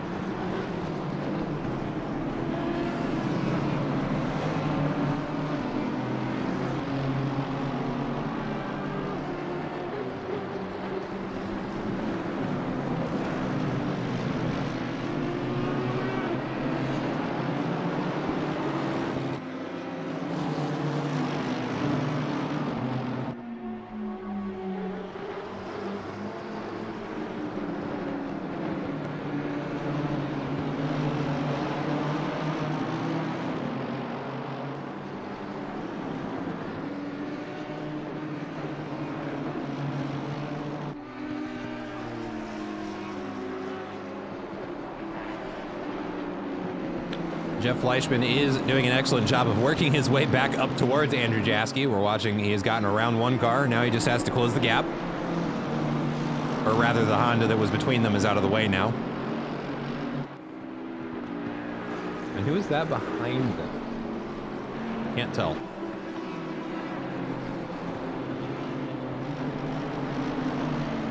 Definitely want the cameras on Jeff Fleischman because he's having to defend against another BMW. Number 112 clears their stop and go penalty.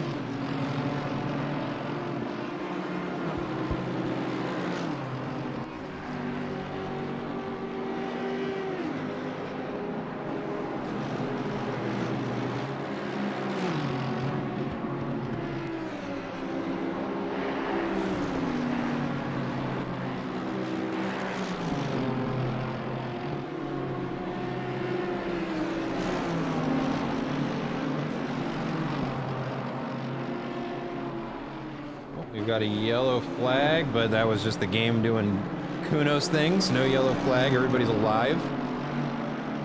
And this battle between BMWs is getting intense. Jeff Fleischman putting on quite the defense. I don't see any blue flags waving, though. But he does get out in front.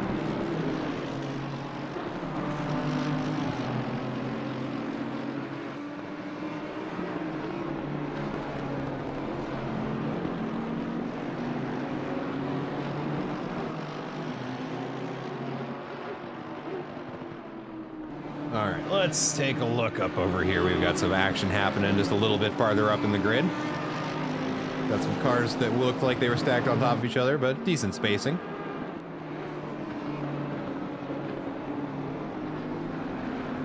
Right now, the field is relatively spaced out, so we're just going to be watching some people hot lap. If there are any drivers watching who'd like to do a little bit of a driver interview, now would be an excellent time to do so. Just reach out to me in Discord, shoot me a DM. We'll get you in here. I'll try not to embarrass you too bad.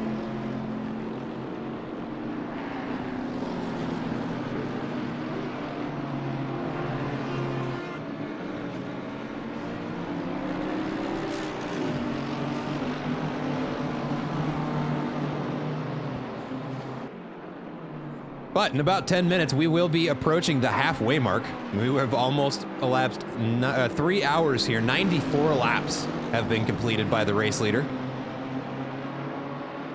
And now we've got Rob Jacques here trying to catch up to Billy Carlin.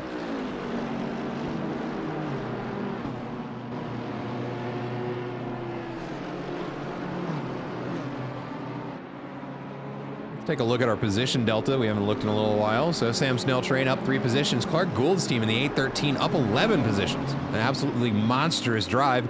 Eric Engman down in 5th, just down a position. Plenty of race left to go to fix that. Jose Flores in the Team 100 car. Right up there. And Rob Jacques, and these two right here, are battling for position. It's between Billy Carlin and Rob Jacques. Rob Jacques up 7, looking to make it 8.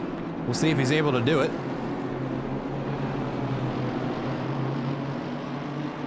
Man, he is right on top of him. My goodness.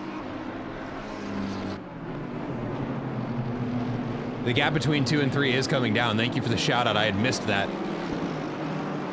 Looks like Rob able to make the pass happen.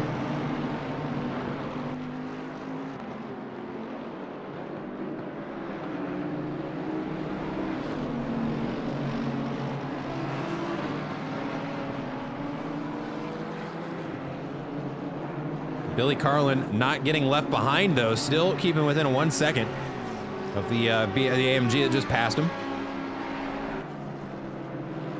Or no, it was a BMW. I'm dumb. Don't listen to me. I don't know what I'm talking about.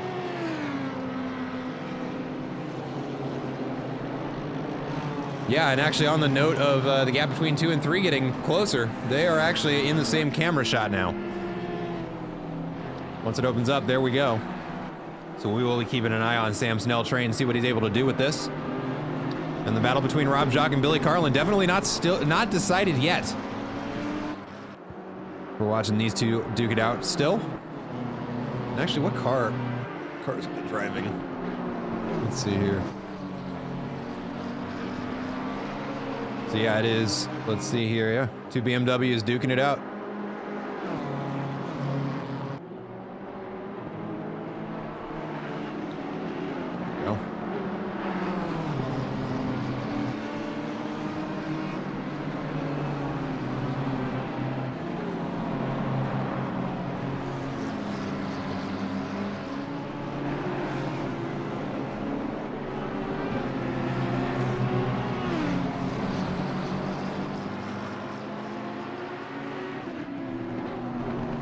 I'll go ahead and drop this in the chat again, just in case anybody's looking to watch the timings like we are.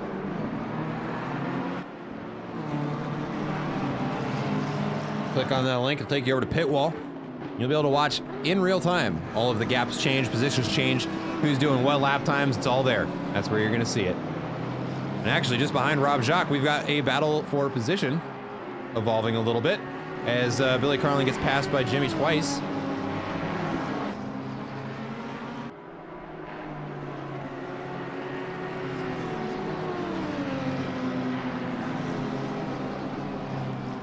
I'm gonna go ahead and do a little bit of a switcheroo here on y'all, and we're gonna change what's on the main screen, because this battle between Snell Train and Andrew Sear is about to be a lot more personal of a battle now that the gap is getting close to being under a second.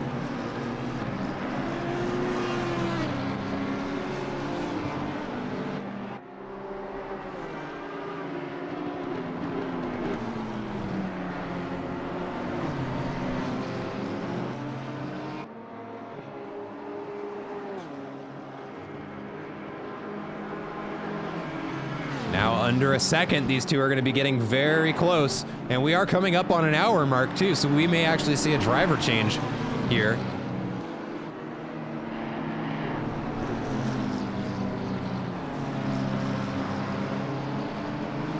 And over on the picture-in-picture, we can see things getting very close too between Jimmy Twice and Billy Carlin, or excuse me, Rob Jacques, as the pass is made on the inside there.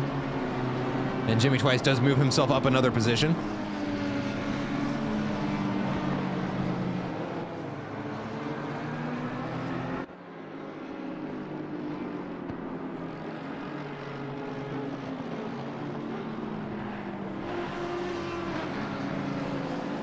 Sam Snell Train really fighting as hard as he can to try and close up to the back of Andrew Sear. Let's go ahead, we're gonna hijack this helmet cam. Take a look at the inside of that Audi.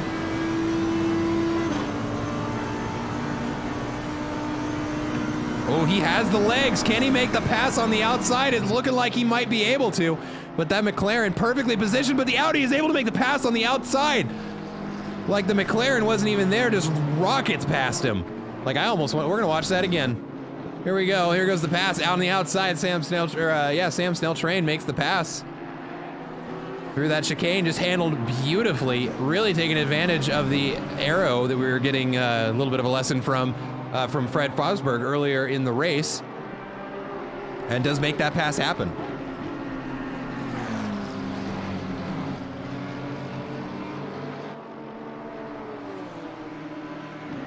And so now it is Sam Snell Train 2, Andrew Sear 3.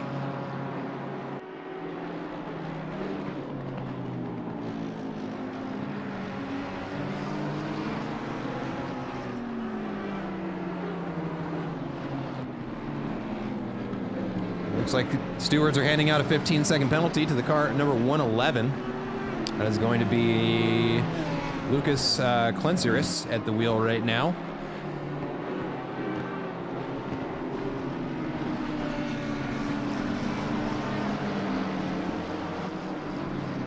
Andrew Sear still in contention for second place, just a 1-second gap between these two.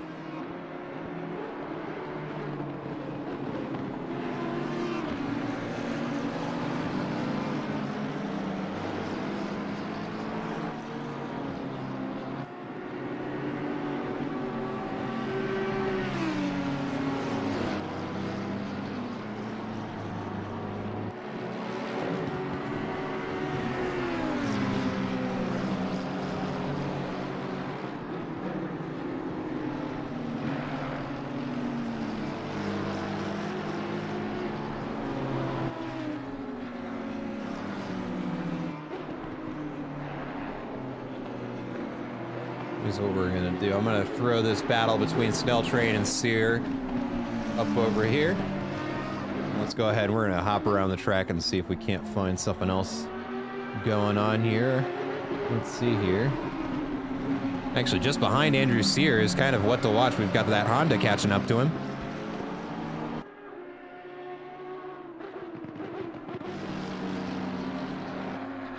We got another pack of cars right over here, though. Might as well take a look at them. That's going to be Jimmy Twice. And who is that at the wheel of the other one? It's number 188, and he does get past on the inside. Jimmy Twice giving him the blinkers. A 15-second penalty handed out to the number 127 car.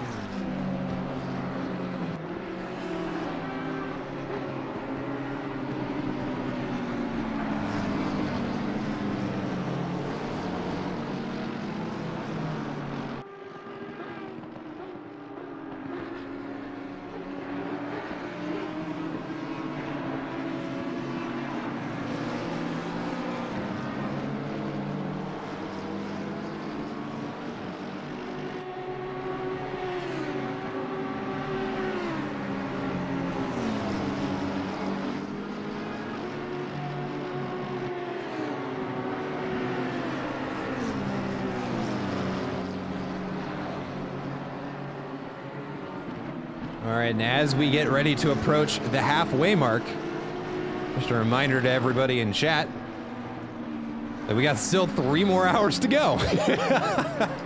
We are almost there. We've already almost done half the race once.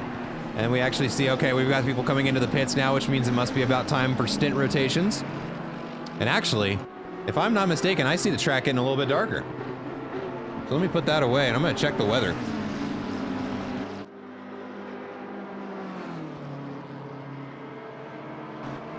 Let's see here. We've got some overcast coming in, but it's just overcast. I don't see any rain yet. Let's hope it stays that. Actually, let's not hope it stays that way. I live for chaos. Let's get some rain up in here. It's not a commentator's curse if it's on purpose. It's a commentator's blessing. I'm blessing you with rain.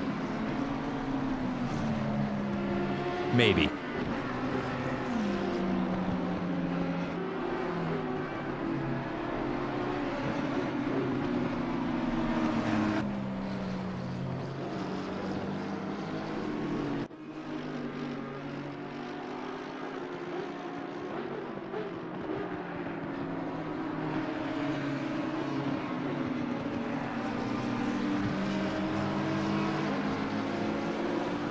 Andrew Jaski's team into the pits now.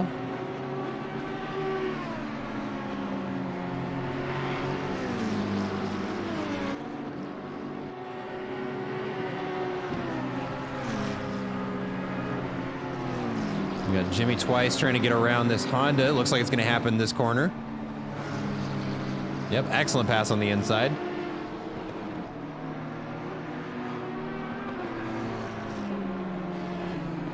Come on, Clouds, says Enags in the chat. Wouldn't be the worst thing. Although it is getting decidedly darker out right now.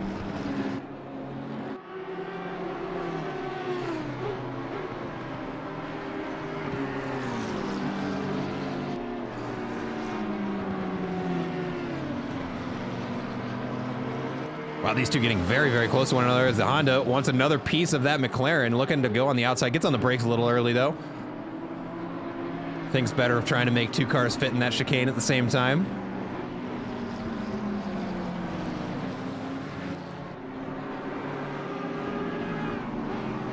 Got a yellow flag in the chicane. Ooh, Timmy Wilkins. That looks like that car is in rough shape with the hand. Might advise against opening the hood while you're on a racetrack.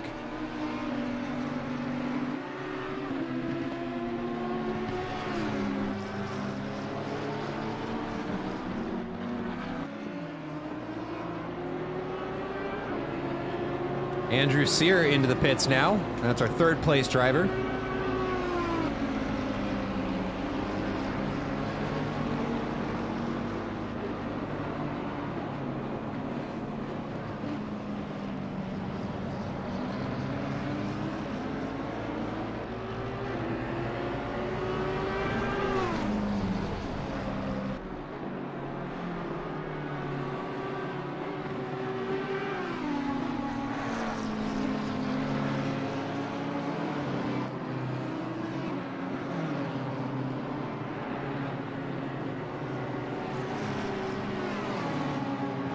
We've got a gap between Evan, Kim, and Lucas here shrinking, so let's go ahead and take a look over there.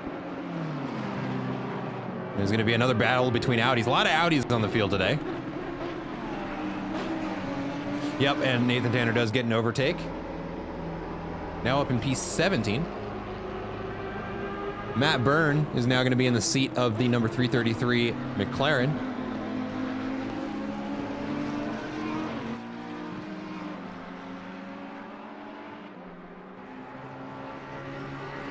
Ooh. And there's a pass for Evan Kim. Looks like that was more or less yielded to him by Lucas. Ooh, got a little bit squirrely there on the exit, though. Almost handed that position right back.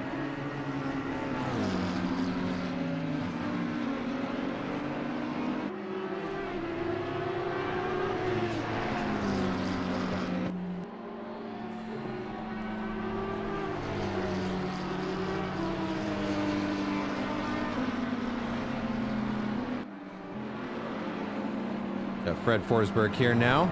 Oh, we've got a yellow flag for Andy Ole. Ooh, that's a rough spot. And he's going to have it teleported back to the pits. Or towed back to the pits, excuse me.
Fred Forsberg getting ready to make another pass here. Wow, that was ballsy. My goodness.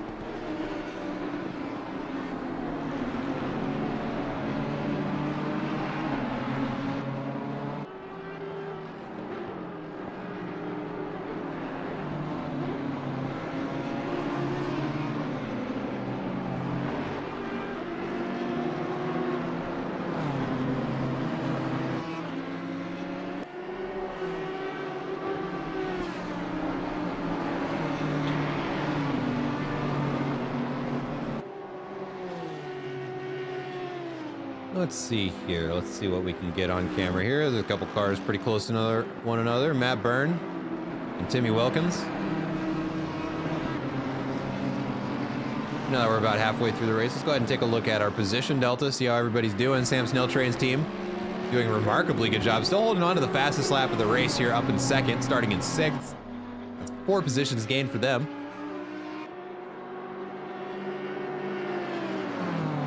We've also got a very strong performance from Clark Gould's team. Kind of running a race of their own right there for the Ballast Boys Audi. But so far as I can tell, running a clean race. Only 2 pit stops served so far, so they've not spent a lot of time in the pits fixing damage. That would explain the performance of their team so far. Up in position 4 after starting in 15th, which just goes to say, again, really the name of the game in an endurance race is just to survive. Also in the same vein of success here, JP Bellinger's team, the number 429 McLaren, up 14 positions on the day. Having only served 2 pit stops again implies they've not had to repair any damage. Spelling success for their team.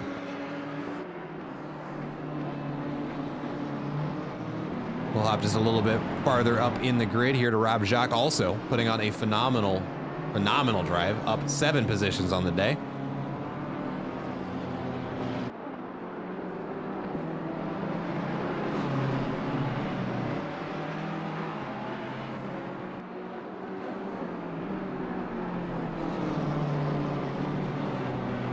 Ferrari looking, oh no! He looked like he wanted to get around him, but not like that. The BMW is going to take a tap from the rear and spin out Rob Jacques. Fortunately, he's got plenty of ground to work with as far as positional gap goes. Hopefully, it looked like a light enough tap that he's probably not going to have to worry about any damage he may have picked up. But the stewards will definitely be taking a look at that.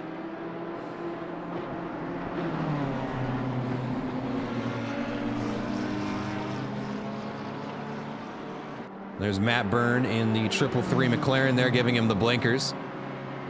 The BMW should lift and give that position away. He sure does.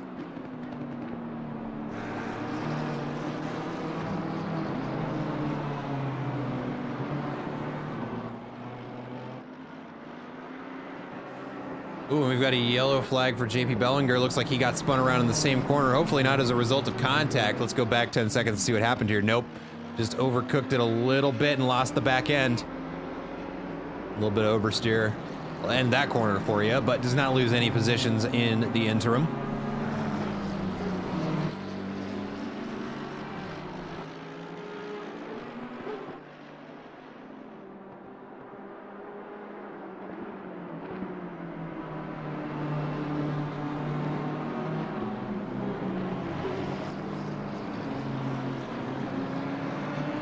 We should be getting about to the point now where anybody who has 2 pits or less, actually nobody has less than 2 pits, but we should start seeing some of our longer stints coming into driver swap here any second.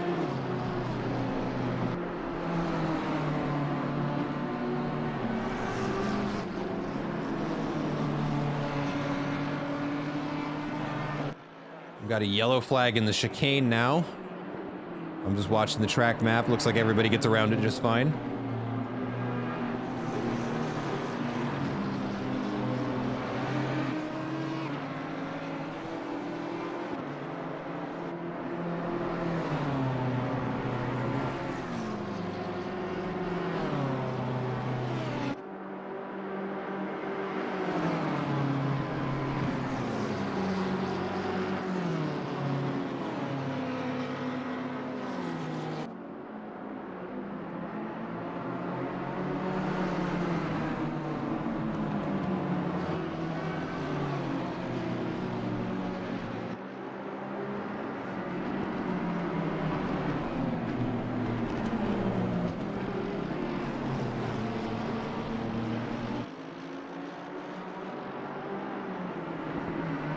Why is it still saying that Julian is a yellow flag? He must have some substantial damage based on his pace. Let's see here.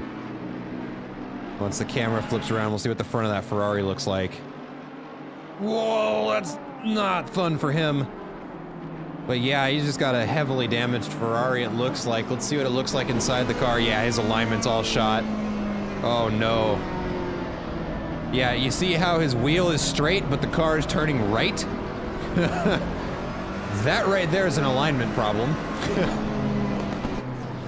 Best of luck to him getting that thing back to the pits. It's gonna be not fun.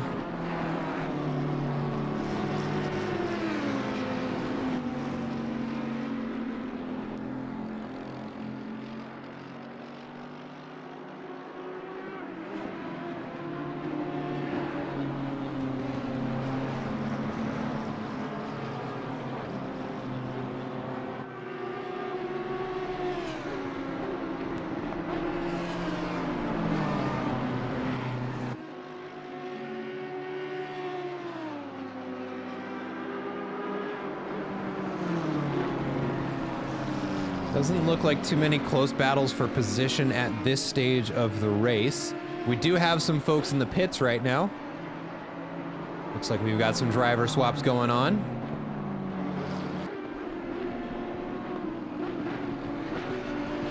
Looks like Jose Flores is going to take the wheel of the number 100 car.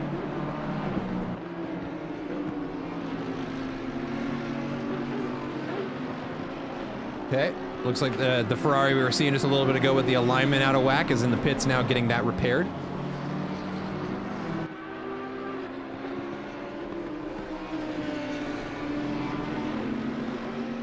And actually we do have a battle for position beginning to evolve now as we get a stop and go 30 handed out to the number 100 team.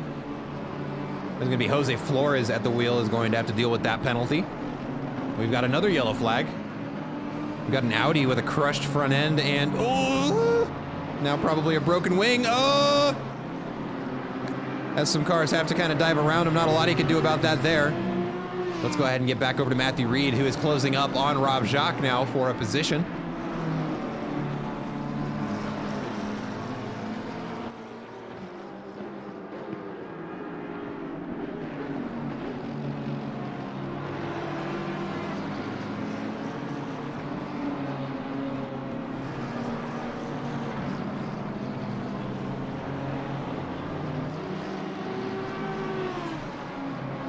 Nathan Tanner picks up another position in the pits.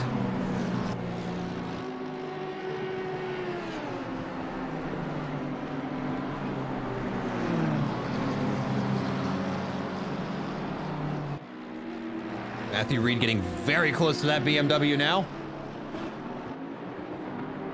And he may have a pass on the inside here, thinks better of it. There's not enough room to make it happen. Is still going to hug the apex, and the BMW runs off wide. That is going to allow a pass.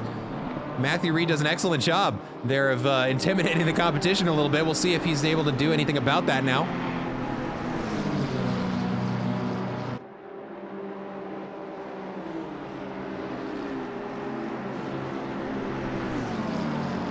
We're going to get two angles of this battle here because it is still very close now. Rob Jacques right on the rear bumper.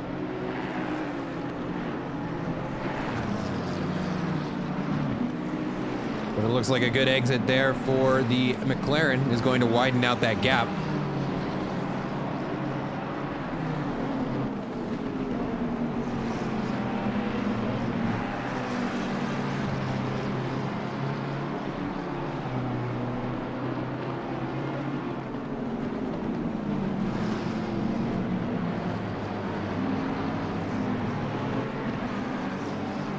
Still hanging onto that 1.3 second gap as Matthew Reed runs a little bit wide.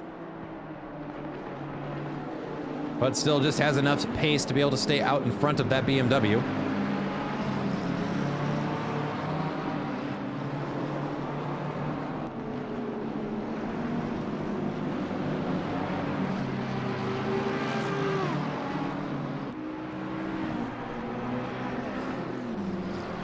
While that's going on, whoop. Make sure you guys can see that. Know we're watching. There's Christian Tanarillo.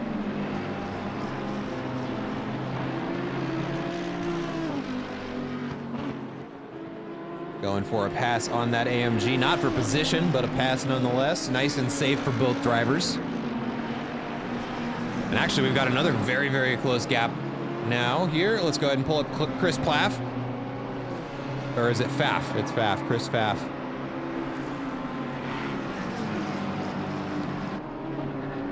Looking for a pass on Lucas out in front of him.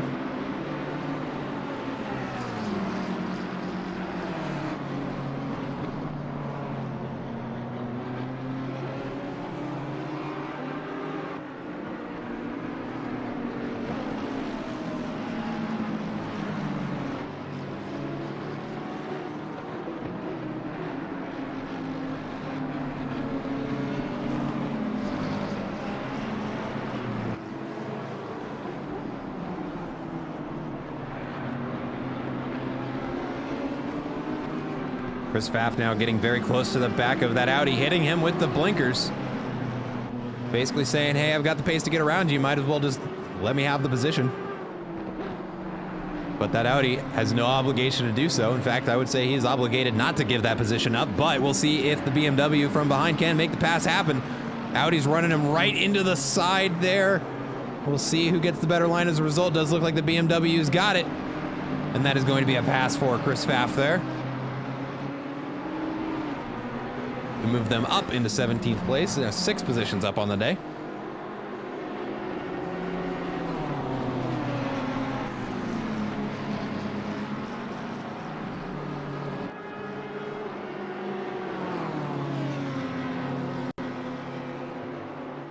Rob Jacques now into the pits.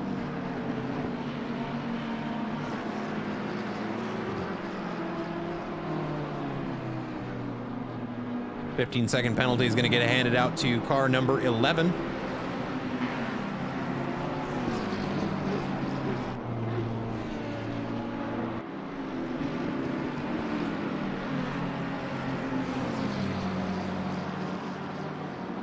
All right, and in just a moment here, we're going to have somebody else joining us in the commentators booth. Joining us is going to be Fred Forsberg, just fresh off of his stint. Now Eric Chang in the driver's seat.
Looking around the field right now to see if there's any close battles. Looks like 777 just out in front of a battle between 2. So let's go ahead and take a look at that. William Nerone making a good pass on the inside.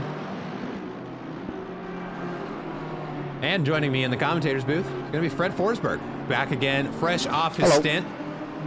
How did it go? Well, it was quite an eventful double stint. Everything went as planned. No major incidents. Had 2 minor taps with I think the Ferrari there is 23rd, but it was just as much my fault as theirs. It was just misunderstanding on track, so yeah, nothing major. And that's bound to happen once or twice in a 6-hour race.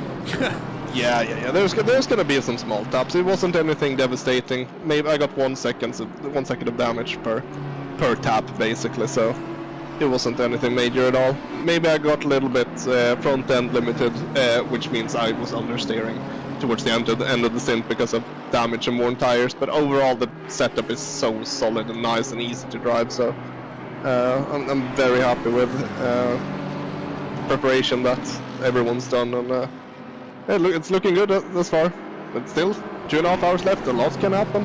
A lot can happen. You guys do have a pretty healthy minute-and-a-half buffer to the next car, but it really is anybody's race with 2.5 hours left here. Oh yeah, all that has to happen is a mistake from one of the... I'm done driving now, I'm not going to drive anymore tonight.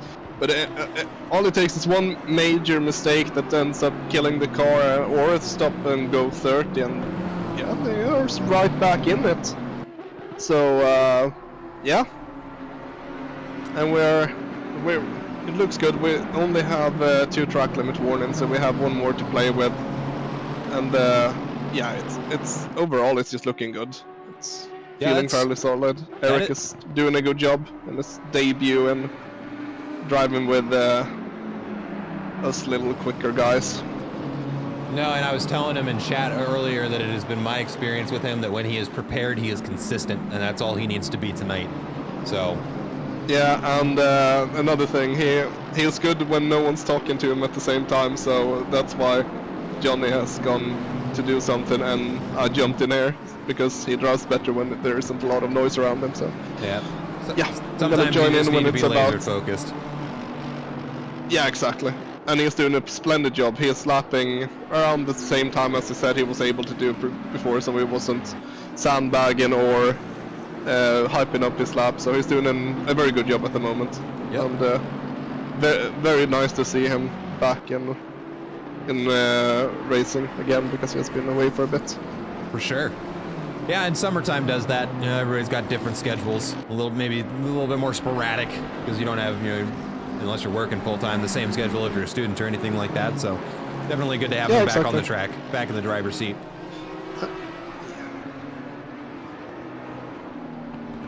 Looking at his driving at the moment, and the only place I really see that is losing a lot of time compared to me and Johnny at the moment is the chicane at the end. Yep, and we got a big yellow flag there. We just caught on stream. We'll go ahead and play the replay of that. BMW loses the back end and unfortunately collects William Nerone as a result. Not much William can do there, but we'll see what he's able to do with the damage. Oh, that is very unfortunate though. Yeah, it's a rough collision. Here, I forgot I wasn't doing this. I'm going to throw up. If you watch my webcam in the chat, you can see what the stream is seeing. Oh yeah, thank you. No problem. I'm looking at the stream at the same time as well. That'll who would make you that a little say? easier.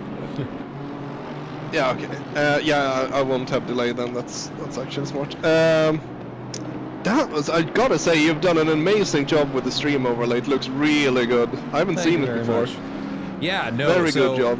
Here's the shout out of the day. This one, it's better than what ACC has. This is better than what SRO is doing. This is really good. Yeah, I'm a big fan. It's a piece of software. I think you've been around in sim racing long enough to know who Mr. Pigs is. He used to run, yeah, I know. Yeah, he used to run a Discord server where they do, bronze, silver, gold, platinum licenses, and they had this ever updating leaderboard. Well, they got into software development. They actually put out 2 pieces of software. The one you're seeing today, which is ACC TV, which is what handles all of this. All I've done is just kind of position things. They've also got a driver aid app that I haven't had a chance to look at that I'd love to. I just don't drive enough these days. But huge shout out to Nicholas Kraus, Mr. Pigs. If you guys are if anybody else here streams or broadcasts or commentates, look up ACC TV. You'll see the little, right now it's covered by the on-comms thing. I'll move that. But they're the ones who do it. It is a paid-for software, but it is 100% worth every penny. I actually own 2 copies of it because I like it so much. Yeah, it looks very good, and I would say it's very much worth the money if you're into broadcasting, because this is very high quality. And it makes my life real easy too. It's already upgraded over the broadcasting app. It's got there we go. We just saw Evan Kim pick up a position. That's really easy to tell because his name just turned green. I'm sorry. I'm just looking at the lap time from Ryan G and looking at Eric's lap time, and it's looking good. Eric is doing an amazing job at the the moment. Yeah, absolutely. Considering I'm watching the gap timer right now, and he's kept it more or less right where it's at. And looking at their lap times, last lap, Ryan was only not a major difference. No, he was only 0.6 faster, so he's looking real good right now. Yeah, exactly. I'm very happy, very proud of him. For sure. I'm very pleased that we chose to go with the Bentley as well, because I am gonna be honest, I have not enjoyed driving this game as much as I have in a long time, because the Bentley is just so nice and tidy and consistent. And I like, if you just want a really solid race car, to anyone in chat, go Bentley. Like it's so good on the tires, it's nice and stable, and it's just very good overall. I'm incredibly happy with it. So actually, And it's easy to set up. Yeah, it is real easy to set up, because you kind of don't have to set it up. You can more or less just make some very minor tweaks to that thing for driver's style. Otherwise, yeah. The aggressive preset on that thing is solid around the board. The only tip I would give anyone setting up the Bentley is basically run it as soft as possible without making it bottom out. Then it's incredibly quick. That is my tip overall. All right, and actually we're about to, actually we've got a yellow flag. Let's take a look at that. It's gonna be Christian Tenorillo, and the camera doesn't want to show us what's happened. Must have just been going slow around one of the corners. Ditch. Oh, never mind, okay. And actually we're gonna have Spangler coming in there as well. Nice. I was about to say, we're about to have another one of our aliens joining us here. Jeff Spangler will be joining shortly. Nice. I'm gonna have to apologize for when I absolutely dive bombed the crap out of him in a Kailami race not too long ago. Yeah, so it is going to be Jeff Spangler joining us here. He's racing with the number 88 car. Ryan Yee currently in the seat, sitting in P2. We'll be having his co-driver joining us here just in a little bit. I'm going to go grab him and drag him in here. New fastest lap of the race from Sam Snelltrain's team. Yeah, that's Yee. Yep. So Ryan Yee setting the new fastest lap of the session. Yep. Let me find Spangler in here. We'll drag our boy down.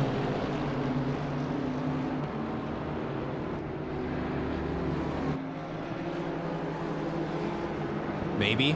I don't see him in here. Jeff, if you're listening, all you got to do is just scroll down to the bottom of the endurance leagues where all that's at, and just go ahead and click on in.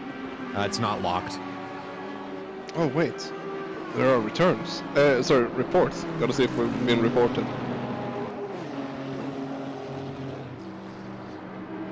No, we haven't. Aw. Aw?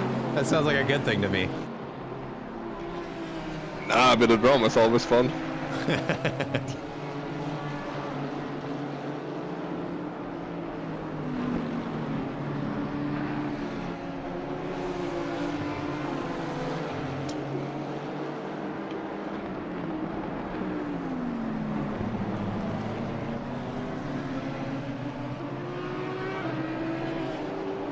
I just DM'd him some instructions. Hopefully he'll be able to find his way in here.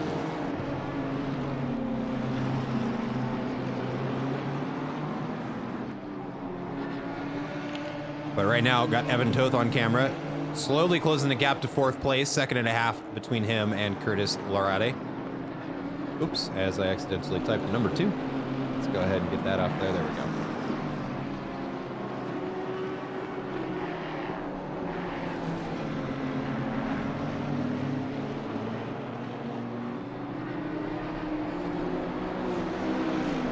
There he is, and then we've got Jeff Spangler in here racing for the number 88 car. His teammate Ryan Yee just set the fastest lap of the session. How are we doing, Jeff? I'm good. How are you guys doing? We are doing great. Got the best seats in the house, at least from my perspective. Absolutely. Let's see here. Oh, hell yeah. All right, I sent some feeler DMs out to try and get some more folks in here to watch stream. I think we're about to have quite a few of them. We've got a shout out in the chat from Liberty Ochre. And Tommy Kogan calling you a liar to your face, Fred, saying that the Bentley is poo. That's just him not liking the car. The Bentley is actually very, very good, and it has seen a lot of success in the in the highest tiers of racing. There are actually 2 teams that are winning races in the SRO Endurance Series at the moment with the Bentley, so it is a very strong car.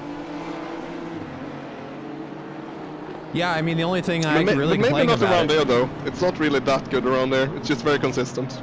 yeah, well, and like we've been saying all day, consistency wins endurance races. Yeah, of course. But the gap So, between how's it Curtis going, and Jeff? Are Evan you- getting very close. Sorry to sorry. interrupt you, but we may have a pass on our hands here in just a second here. Evan Toth really trying to push as hard as he can around the long side of the corner. He might actually have lined himself up for a He's pass got the here on the inside here. inside, yeah. Yeah, but he was a bit too afraid. He should have sent it up the inside there. Let's get the wider camera angles here. And let's take a look off the back of Curtis Larade's car. If I can get the right camera. There we go. Hopefully that was the track limit he could afford to burn there, I think. That's actually, Fred said something a little bit earlier about only having 2 of his 3 that he can play with. I have seen surprisingly few drive-throughs. In fact, I don't think I've seen any for track limits. Yeah, me and Johnny got 1 each. Wasn't perhaps the cleanest one by me. It was very sloppy, but yeah, I blame driving 2 hours. Man, with we no got side by side now coming up into the chicane. Oh yeah, this. I But the Honda should have this. wins, He's yeah. got the inside line. Yeah, it's got the inside line. Unless. No, he's got it. Yep. No, we're good. Good pass there from Evan Toth. See if he's able to hang on to it. It looks like he's going to. He's got way better exit out of the chicane. Sorry, I cut you off there, Jeff, but how you doing? What's going on, man? Oh, I'm doing fine. I'm doing fine. I was gonna say the only questionable thing about Evan is his internet connection. So hopefully that holds out for him and Eric.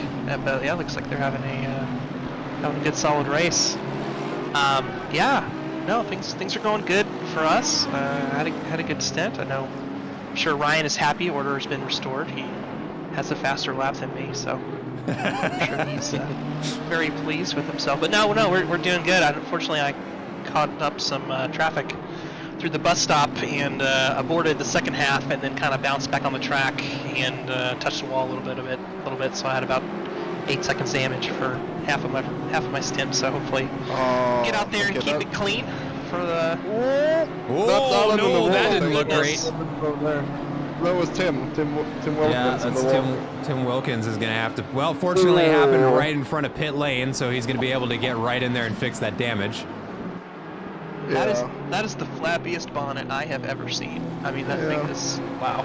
Yeah, he is suffering from severe floppy hood syndrome. Ouch. But yeah. Oh, by the way, Jeff, once again, sorry for that Kyle Armisen. I watched it back a few times. It was bad. It was really bad. Oh, it happens. It happens. It probably wouldn't have even mattered if I had an extra race under my belt, because I was trying to join week 2, and I thought for some reason it was an off week, and so I just completely missed a race. But no, that's okay. It happens. It's all good.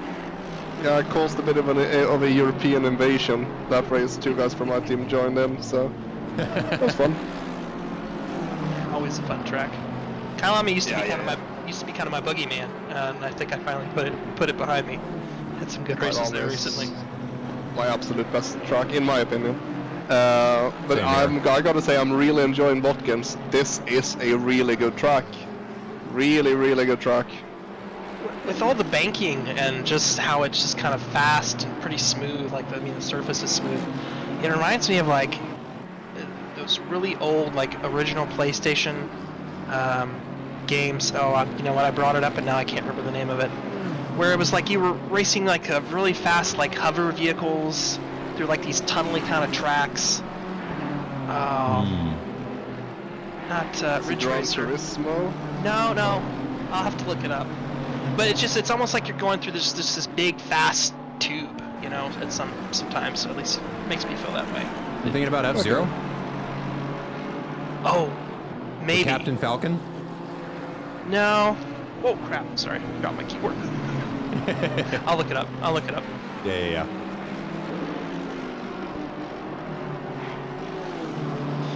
Who do you have left driving now for you, Jeff, in your team? So we've all just done a stint piece, so Ryan's okay. in, and then we'll figure out how we'll do the rest of it. How much driving time are you going to give Eric? Oh, he's gonna get 2 stints. He's Oh, probably he's gonna in? get to All finish it. Yeah, I think he's gonna get the final stint as well. So John is gonna come in and do 1 more stint, and then Eric's is gonna get to finish off the race. That's the plan, at least. I mean, honestly, Yeah. Eric's Not at pace is least. working. Yeah, I mean, you guys, he's got more Yeah, than like, enough he is buffer, definitely- but he's doing enough. He's not slouching at all. No. We were lucky though. I didn't know that you got damage, and that must have helped a massive amount just for me to be able to pull away my 2 stints. Yeah, I was losing a lot of time. I got stuck behind a few people too Oh, okay. that weren't too keen on letting me by. Yeah, And I was very, what should I call it? Assertive when I got by people. I kind of just sent it up the inside, if I'm honest. We caught a couple of those on camera. It was it was entertaining. Well, the most interesting thing is just seeing the speed difference between, like, for an example, me and let's just take Jeff Fleischman for an example, going through the chicane. It was I think I was like 0.8 behind him going into the chicane, and after it I was on his bumper. Yeah. So I feel like that's where, like, people are losing the most time by just not having faith in the car sticking, whilst our Bentley is just on rails through there. It literally doesn't care at all about the curbs. No, in fact, Ooh, that was close. yeah, I was real close to being a disaster there for Thomas Greer. Yeah. Just a little kiss of the wall, but keeps the Audi the right way around, which has proven to be a challenge for some of the other teams tonight. I will have to point out and brag on my teammate a little bit. He with 44.7. Yeah, with Fastest lap last time around. with a blisteringly quick. Oh yeah, that reminds me. What happened in qualifying where you guys got the DQ? Because Sam Snelltrain A story to tell. So we wanted to just start from the back, and see how far we could go. And Sam was practicing, and we're like, okay, right before the third to last turn there, you can just run over the curb, invalidate it. You're still gonna get a good idea for your times. But he goes out there and sets the time, and then he just kept doing it. We're like, Sam, please, like, come on, you're gonna make this harder than it needs to be. Like, just don't set a time. And then he just kept doing it, and then there wasn't enough time, and then he drove backwards in the pits enough that it DQ'd him. And I was like, Sam, they're gonna un-DQ you. They don't know what we're doing. And sure enough, So pit lane starts. sure enough, he got un-DQ'd. So we're like, okay, we'll just start from the pits. So Yeah, with I all was that looking- carnage, that was crazy. We made up like 13 spots in the first lap or something like that. I was enjoying, because I remember before the race we were talking on the general chat that, okay, so who's gonna race my team, and I was expecting you to be at our tails like instantly at the beginning, Yeah. because I know that you and the Audi has very good pace around there. So, but then when you started from the pit lane, I was like, okay, that's boring. Yeah, it was unfortunate. All the incidents there, we would have had a little bit more work to do. But now for this one, we were just like, yeah, we'll start from the back, see where we end up. little last to first challenge. It's kind of a tradition in the three leagues that are putting this on. Yeah, have a little fun sometimes. Which, if you're not having fun, you're doing it wrong. Come on. Exactly. Everybody looks a little spread out now, but one thing that I noticed with driving and watching is there's all these packs that Oh are still my hanging God. out. I just saw 128. Oh my god, I almost my heart almost stopped. Oh no, 128. The Ferrari. Yep. Part 90-degree angle on the apex. I don't know what the turn is called, but like in the one of the banked left-handers after the long sweeping right-hander. Oh, the top of the boot. Yep. I don't know what the place is called. Yeah. Yeah, like I just saw Eric slamming on the brakes and turning rightwards to dodge him. Yeah, that was scary. And another thing, it's good to see so many names I'm not too familiar with. I'd say of the three leagues, I'm least familiar with Zealous, so I'm not sure if lot of these folks are from there, or if we're just pulling in, you know, some flat out new faces, which is always good. So. Yeah, no, and I mean, one thing to bear in mind for the viewers who may not know better, there are 24 cars on the grid, but there are no less than 2 drivers in every team.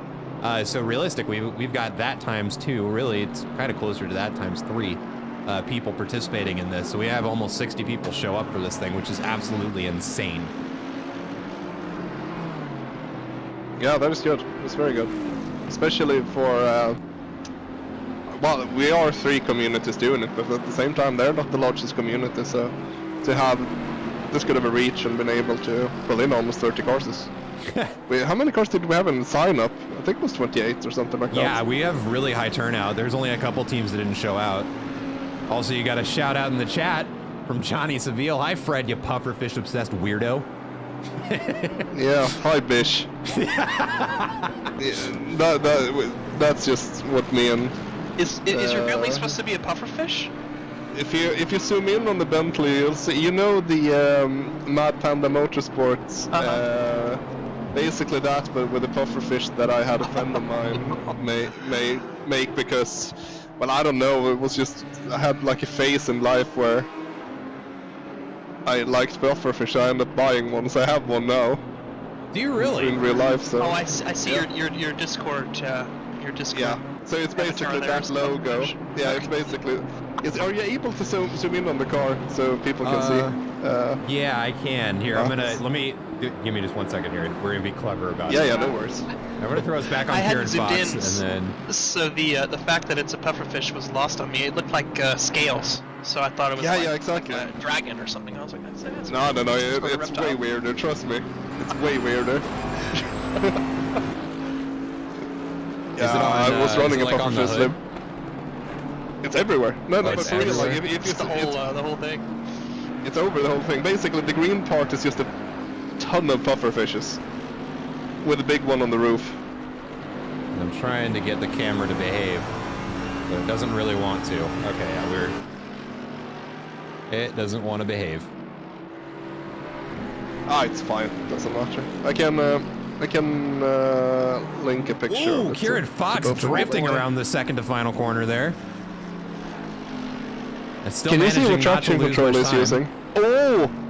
I don't think I can. I'm on the stream, my bad. Yeah, Jeff, if you haven't figured it out, if you click on my webcam, it'll show you the live feed of what's going out without delay. Yeah, you've got it in the Discord here. That's what I'm watching. Sweet. Yep. Looks like Fox is on TC 8 of 11. I still have my game pulled up, so. Perfect. Oh, good. They're using the one I told them to use. Yeah, the AMG, I remember, you like don't lose time by just mashing the TC up as high as it can go. We're using TC7 out of 8 on the Bentley, and it feels amazing. You can be so, like, uncautious. What's a good word for it? Reckless. Yeah, reckless. Thank you.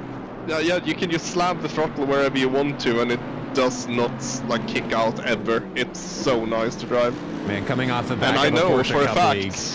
I wish.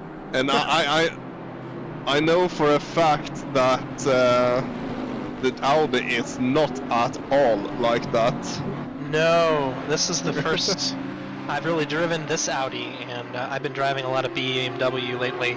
And speaking of TC, I had used TC8 F10 in the BMW in the rain, and it works great. But honestly, it works kind of great everywhere. TC8, it's like we call it the ascended TC. I have running like really high TC value seems to be the meta at the moment. Yep. Because it just preserves tires, and tires are so important. Mm-hmm. Yeah, At the definitely. moment. What was I gonna say? Do you know that we raced you last weekend as well? Yeah, Indy. I was just gonna say, we were in the McLaren there. Yeah, I And know. the next day, Delta had our season opener at Indy, and I was driving the BMW. And so I went from driving like the McLaren for a day and a half, getting ready for that, to the BMW. And I'm not exaggerating. I thought my wheel was broken or some setting got changed, because I was like, this car won't turn. Like, what's going on? Like, it was totally bizarre going from the McLaren. we had the BMW. complete opposite issue. We were, because the TC system in the Audi is just, I'm sorry, it's just hot shit. It sucks. just doesn't, No doesn't work. confidence. No. not at So all. we were basically just sliding all over the place, back and forth. Yeah, and hats off to Kunos. The infield surface there in Indy is supposed to be pretty crappy and old and not very grippy, and they certainly nailed it. Yeah, because they there's did. like no grip in that. Oh track. yeah. First sector, it's awful. Like you have, I had no confidence at all going through there. Yeah, but where did you finish in the end? Gosh, can't remember. We got fourth behind 3 Ferraris. We So- finished. Was it like? I think we might have finished 6th or 7th. Oh, we've got Okay. a spin around. Pretty good, Sedone pretty good. Pascal loses it in the Oh, final corner. Oh. Manages not to Okay. hit the car all the way around, but that's the rough spot to get turned around. But I think they're going to be able to do it safely. There we go. A good thing that no one was coming Yeah, through. Yeah, that is a bad place to. I was watching the place to track be. map and I was getting nervous. Yeah, I was thinking, especially when we started reversing onto the racing line again, I got a bit scared. But I think we're good. So it looks like the 127 and the 128 Ferrari are having some trouble today, but for all we know, it might be their first endurance race, so you got to start somewhere. For Yeah, sure. exactly. I mean, and still Everyone's middle of being the grid. I mean, that's not a bad finish. When you're talking about No, not at driving all. over a course of 6 hours, surviving is impressive. Most definitely. But let's see. I'm looking around. I mean, we're pretty well spaced out at the moment. I'm trying to get a couple different battles on the screen here. And actually, here we go. We got one coming up. We got Ryan Yee getting ready to make a pass over here, coming into the chicane. I believe that is the aforementioned Ferrari, or at least one of them. Mm-hmm. It's the 128. Come on, Ryan. Gets it on the outside. Okay. Just Audi things. Yes. Oof.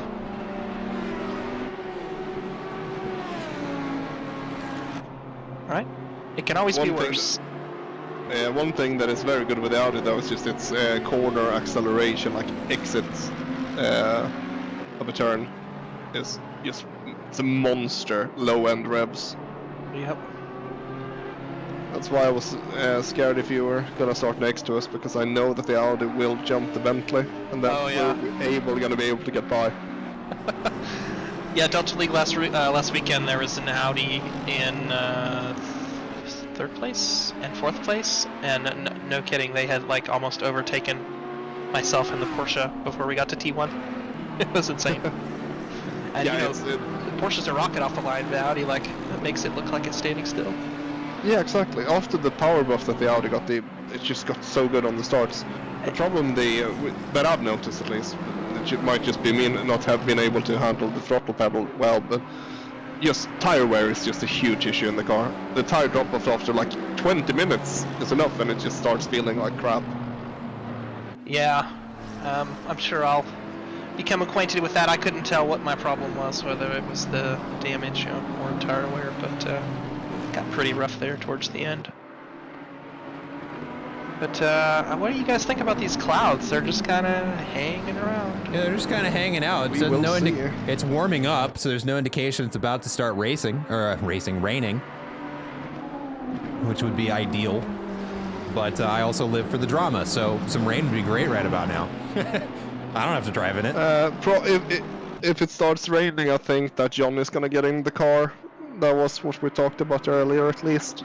Yeah. John is definitely the best wet weather runner out of us. He's way better than I am in the wet, so...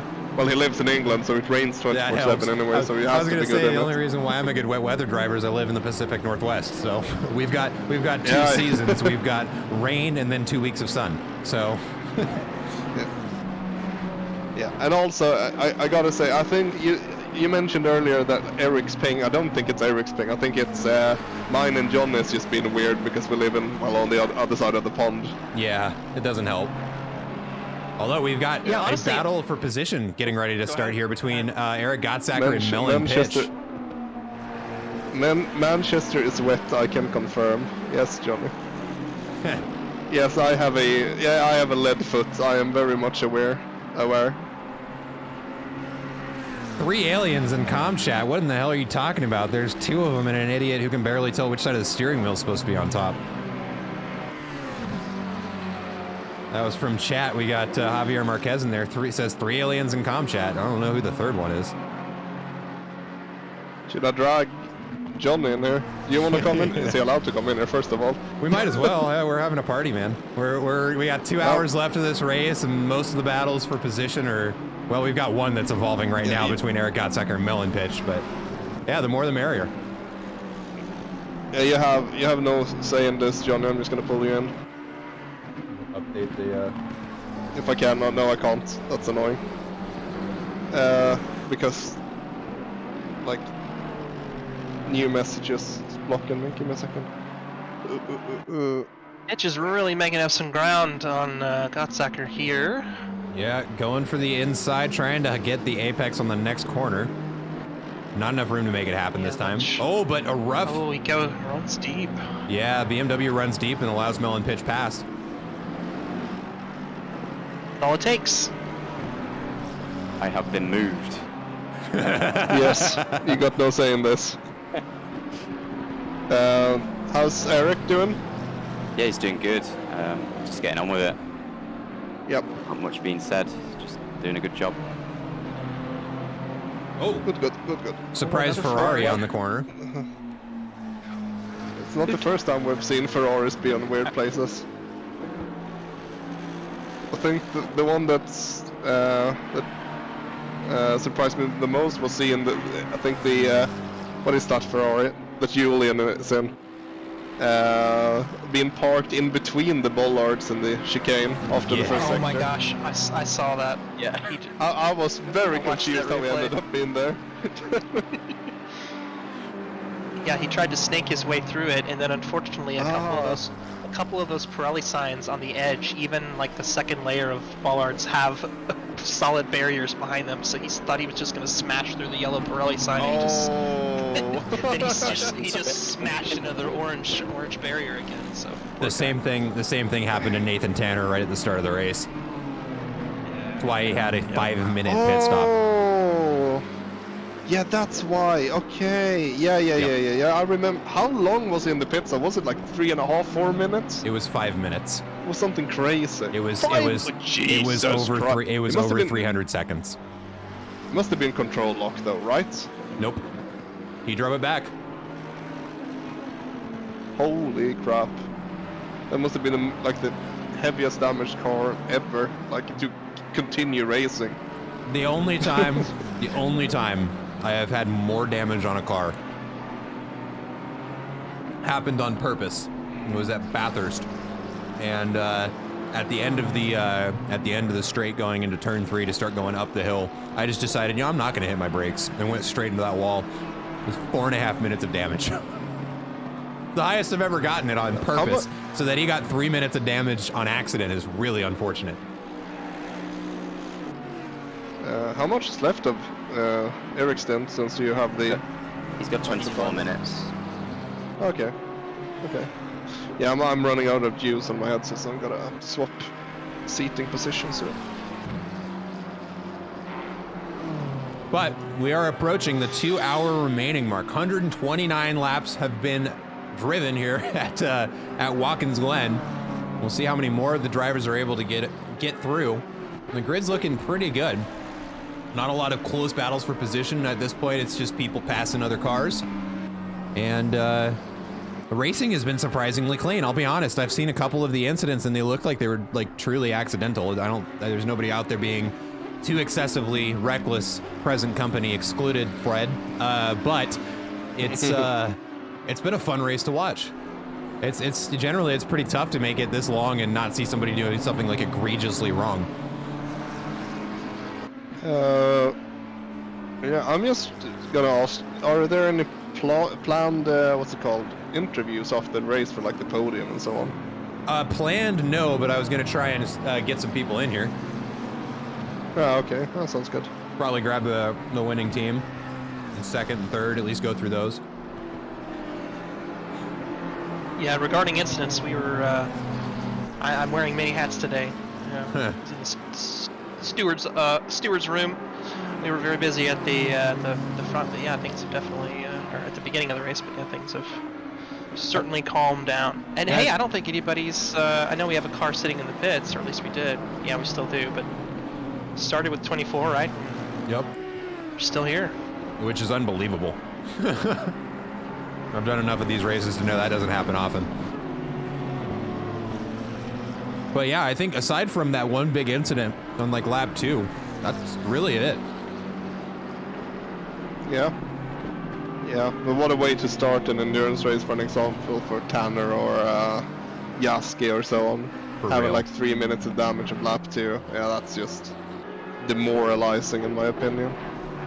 It's, you know, at that point, it's tough to get back in the seat and keep driving. But hats off to them. They've certainly, they've made a race out of it. I think they were down as low as 20th. I think it was 21st.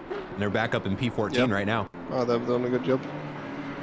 Yeah. I was just going to say, major shout out to the Skid Marks racing team. They Ryan Garrity's BMW was almost upside down in that first lap shenanigans, but I think they made up like 8 places today. So good on them. And you know, anybody that's watching and maybe thinking about doing endurance racing, if you haven't, definitely give it a try. And you just got to stick with it, because you can be off to a bad start and still get a good result.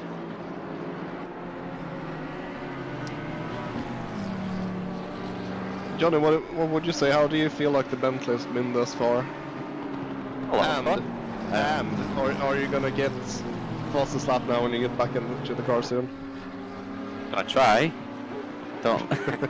We're very close. It's like your lap was like, I don't know. It's No, they've done a faster lap now. It's a they 0.7 did a now. faster lap. Oh, Yeah. That's okay. Yeah, I learned right before I hopped in here that mine was only like a tenth faster. I couldn't believe it was the fastest for as long as it was. I'll see what I can do about that then. Try and sort that one out. Ooh, Yeah, I you would hear say that, Johnny chat? is a Those are fighting words. Johnny is a quicker driver than me, so I think he can do it. There's an excellent pass by Evan Toth there on a back marker. Nice and clean on the Yeah. inside. You know, I'll Nice just to say, see. if you want to push really, really hard to try to set the fastest lap and, you know, happen to crash, I mean, I'd be okay with it. So, We're in the Bentley. The Bentley doesn't crash. Billy never crashes. Even if it does, it's a brick. Yeah, no joke. In practice, when I drove it in practice, final turn, I slammed the wall. I kid you not, 7-8 seconds of damage, and that lap after, I did the fastest lap I've ever done, with 8 seconds of damage. Fix the arrow on it. I hit that exit wall as well, and you asked me, does it feel any different? And I just said no. It literally does not feel any different. Well, when I got front end damage now when I tapped that Ferrari, I did feel towards the end of the stint that when the tires had gone, that they are, well, you get quite front end limited though. So it does happen, but it's not anything major. To be honest How though, much I wing think are you running, Jeff? Max? I believe we are running max wing, yes. Oh, okay. Wow. We are not. I still got out-dragged by the McLaren on lap 1. But he was in the toe. Yeah, but it was convincing. I don't know. And I feel like you got a bad exit on turn 1 as well. It doesn't matter. It doesn't matter. Javier did a good job. Javier did an amazing job. He did. He was very close to you for a long time as well. So yeah, Javier did a really, really good job.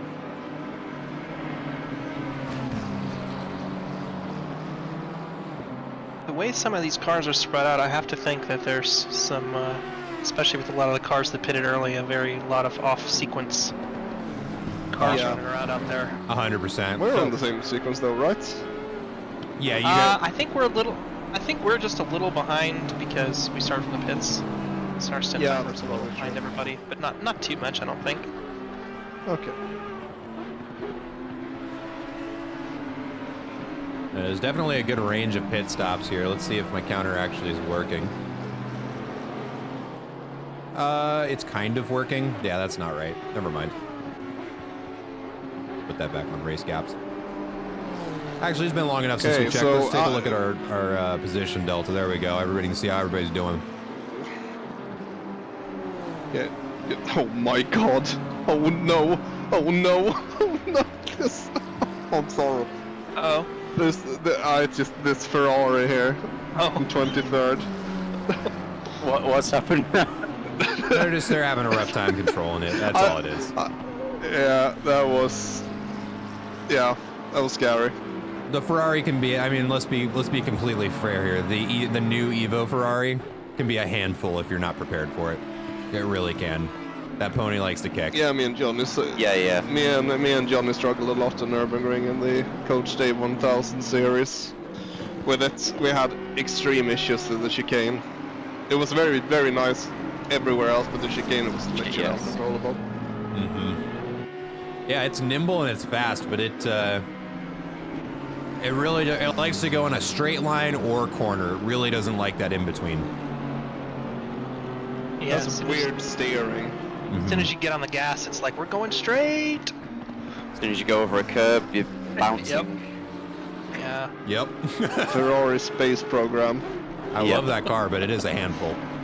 Yeah. We thought about driving it last week in Indy and drove it for about 2 would- hours, and we were like, no, thank you. Oh, like, it's so good on Indianapolis though, because of how good the TC system is. Yeah. All right, looks like we're starting to get some pit stops. Yep. I'm going to jump back with Eric anyway, just to type go ahead. issues and... Thanks for joining us, Jonathan. Best of luck out there. Thank you. See ya. Cheers.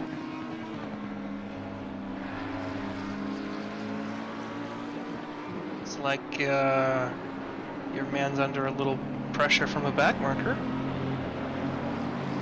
Doesn't matter. He knows it. He knows the plan. Don't get into any trouble and just keep it on track. I trust him. El plan? El plan. Or, as us Swedes would say, planen. So I'm not concerned. He knows what he's supposed to do. And Jasky's a pretty competent driver too. I don't expect him to do anything too reckless. Yeah, see, there we go. See, he just lets him by here. Yep. Yeah. Smart driving. He knows the plan. Good shit. How far to get? 43.4. You caught him 40 seconds though. He's doing a good job, Ryan.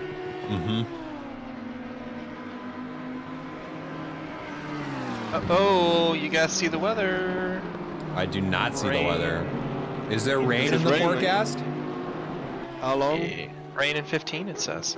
Ooh, I'm gonna take a look now. How much do we have time left of the stint timer? I think it's less than 10 minutes. I don't know. I think it should be about around 15. I think. Yeah, rain in 15, folks, and it's an optimum track, so it's gonna get slick out there. Yeah. Melon Pitch is over there doing the fucking water dance. Or rain dance. You would know if we were gonna get like dark for the final stints. What's the time? Let's see. I was gonna ask you guys because I don't know what time the sun sets in game here. I know we're on 2 times. I think it's around 8. Okay, well, that's right around when the race should be ending, I believe, in game. Okay, we're gonna get sunset. Well, if it's cloudy, I guess it doesn't. Right, it's gonna get darker earlier. Got it. Question in chat. Is this Chris Pfaff the Pfaff I'm thinking about? I don't know. What's the Pfaff you're thinking about? Oh, the Canadian Porsche racing team. With their lovely plaid liveries. In, what is it? GTE? Yeah. Ooh. GTD? If he is, then I probably have seen him race when I was down at Laguna Seca. I just didn't realize it.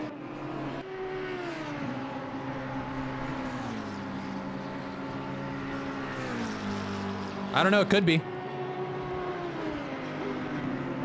Oh, we are actually underneath the 2-hour mark. Wow, I missed it. 135 laps in, an hour and 54 minutes remaining.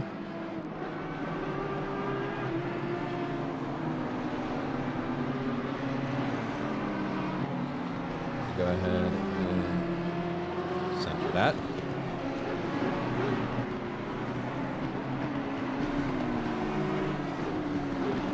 Let's see here. Where are we gonna get? I think this is the most cars we're gonna get on camera. Let's throw this one on over here. Where's my mouse? Mouse? Oh.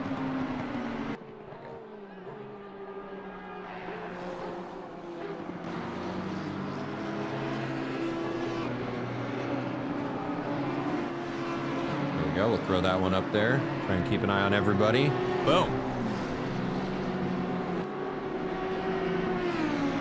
Silent in the booth, it's almost like we're talking about the weather with our teams. I'm sitting here furiously typing. I am not concerned. I think they got it under control. But we'll see. So what's your plan? How much is left of your stint timer? I think you pitted a lap before us. No, I think we pitted at the same time. We did? Yep. Oh, okay. Yeah. Yep. How much do you have left then? I guess however much you guys do. I don't, unfortunately, I'm watching him drive, but I don't, can't see his fuel or anything. Oh, okay. But, I think it's a little less than 15 minutes, right? Yeah, it should be something like that. It's gonna be interesting, because you really don't want to go out on wets, on the dry, and at the same time you don't want to... Yeah, this is going to be very interesting to see what the best course of action is. Maybe the best course of action is... never mind, I'm not going to tell you what the strat is. I was going to say, be careful what you say here. I get we're all friends here, but you are competing against each other. Let's not forget. I have a... Nah, it's not really that important. This is for fun. Why has Eric changed its TC? I was sliding around instead.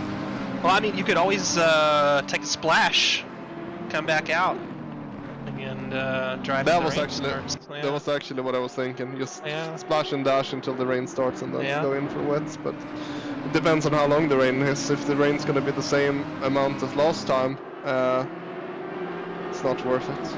Yeah, I gotta go back in the room and tell him to change the tracking control because he's starting to slide around too much here, and I'm getting anxious. I'll talk to you later. Yep, Have a good see you, one. man. Yeah. Bye-bye. Let me use that opportunity to hop over to my guys to see if they're good. All right, sounds good. I don't think I'm gonna drive next, so I should be Okay. back here in a moment. Yep. And then there was one. Big thank you to everybody who's been, and I need to say this, big thank you to everybody who's been popping into the comms channel. It's been giving me the much needed breaks that I've needed to be able to survive this thing. Because, yeah, 6 hours, it's a marathon to be an announcer, too. Granted, I'm not under nearly as much pressure as any of these drivers, and I don't want to pretend like what I'm doing is at all like what they're doing right now. But the breaks are nice.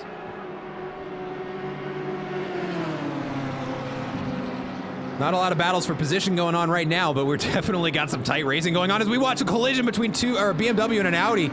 Billy Carlin turns across one of the other cars, and 4 cars are going to be involved in that accident. I think Andrew Sear was one of them.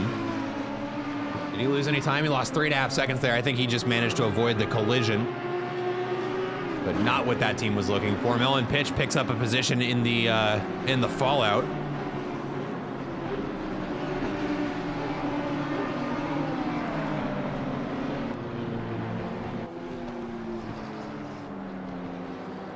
Turn that little webcam off while they're out of here. We got another yellow flag, Jeff Fleischman. Doesn't look like the damage is too bad. May have just spun it around in the corner.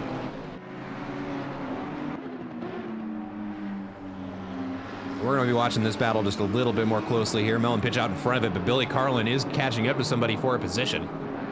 In fact, it is going to be Melon Pitch that he's catching up to for a position.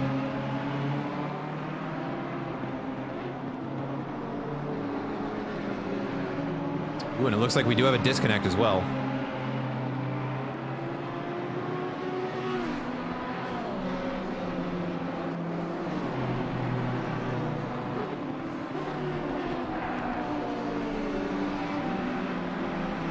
And here's this, because I haven't done it in a little bit. If you are just joining us, or if you missed the last time that I posted it in chat, we do have live timing that you can watch along with it, along with us. Be able to see the same information I'm seeing, all the splits per each section, which drivers are going faster where, who's in the seat. It's all there. You can watch it with me.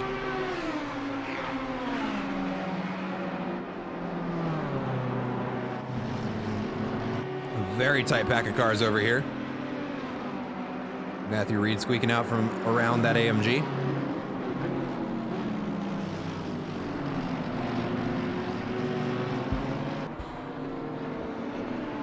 Ooh. Mr. Kogan, that's a great idea. That is a great idea. I'll program that after the stream. All right, we got an update in the chat. Tanner reporting in as Millen Pitch's teammate. Right after I got in the car, a car spun out in front of us and we had to pit for a 30-second repair. I went out on a monster stint after that, got us up to P14, and after our out of sync pit stop, Pitch has us to 13. No, you guys have been making some gold out of a lemon of a race. It's very impressive. It's fun to watch too. I'm gonna move the main camera over here. We're gonna keep an eye on Moritz Wagner, 1 second behind that AMG that he is trying to pass for position at the moment. We'll throw this camera up on the front of this pack here. There we go. No, I want the middle of it maybe. Come on. Yeah, we'll watch Andrews here for a little bit.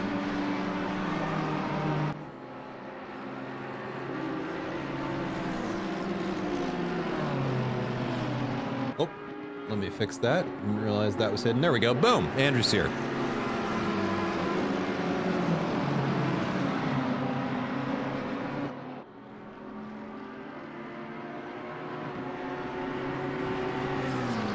Getting very close between these two now. Moritz Wagner looking to make the pass on the Apollo Racing Club Mods AMG.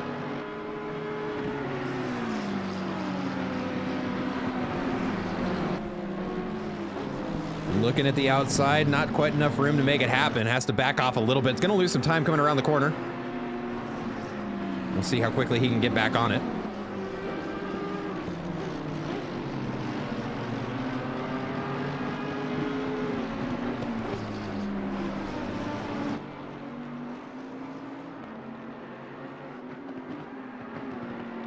Oh my, what's going on right behind there? Right behind the camera, we got an interesting battle here. Let's go ahead and we're gonna watch this for a little bit. We got a Ferrari, a McLaren, and a BMW. BMW wants to get around. No room to make it happen. The Ferrari went wide, blocked the BMW, not on purpose.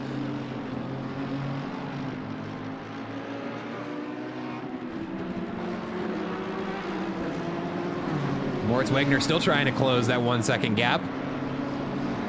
It'll be Jeff Fleischman at the wheel of that AMG doing an excellent job of keeping that gap as large as it needs to be to prevent too risky of maneuvers from the car passing behind.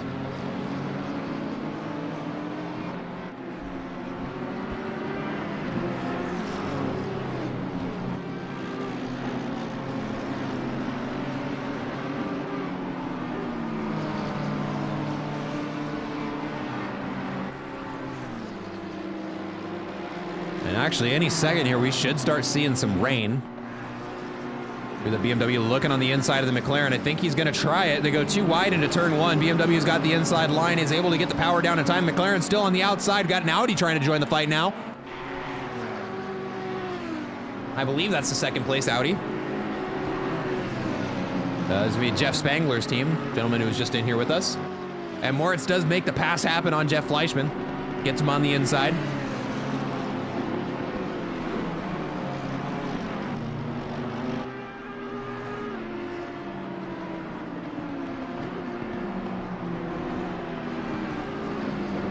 Johnny Seville in the chat. The weather hurt. I wanted that fastest lap. Oh man, yeah. The weather is a spiteful one, isn't it?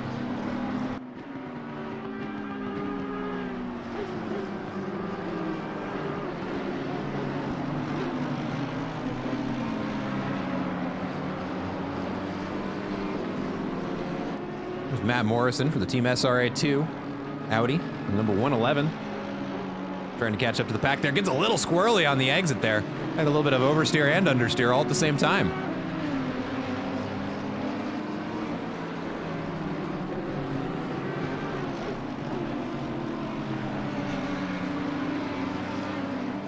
Here, let's look over here. Daniel Lund getting ready to pass a blue flag.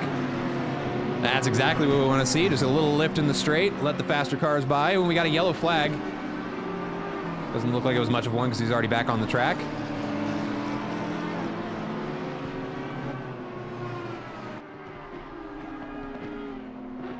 Yep, no accidents in the log, so it looks like everybody kept things nice and clean. Maybe just a miscommunication on who was going to be where in a corner. We'll never know.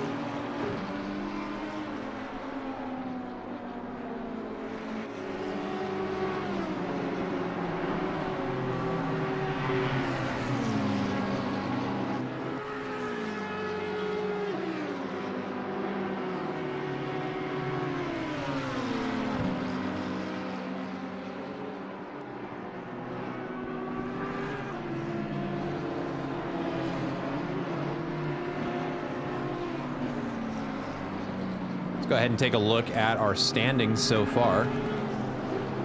So we've got Ryan Yee up 4 positions, Andrew Sear down 1, Evan Toth in the pits now, right where he started. Daniel Lund up 5, Jacob Rutsky's team up 9, JP Bellinger's team up 15. Got some ridiculous performances going on here, and there is the rain, folks. It has started. The rain gods have visited Watkins Glen for the 2nd time now. Oh, this is going to get very interesting now.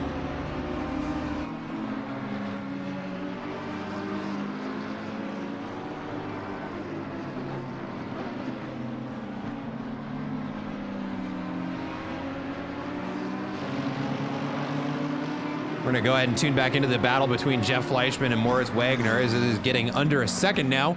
The BMW out in front of him. Or excuse me, there's an Audi behind them, not a BMW in front of him. That's who he's trying to pass. I'm paying attention.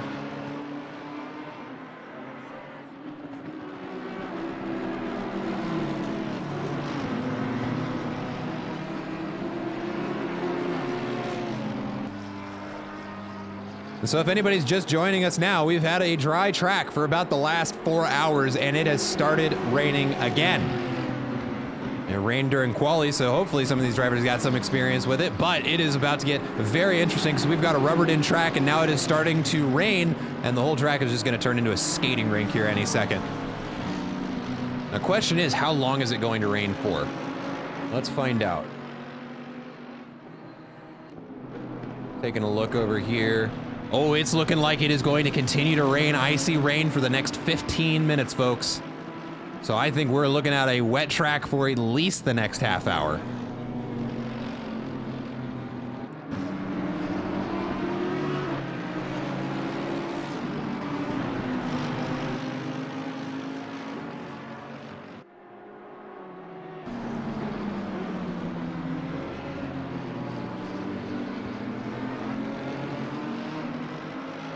All right, it is time for me to take another break. So I'm gonna go ahead and do that. I'm gonna put the cameras on auto. I'm gonna set them to different settings this time, so hopefully they don't both pull up the same camera at the same time again. Just 1 second here. Get this one to only focus on proximity. This one really only to focus on the pack. There we go, there's auto.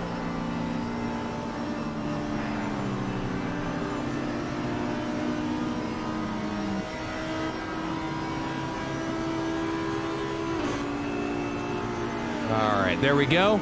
I will be back in just a moment. Let me update this guy here.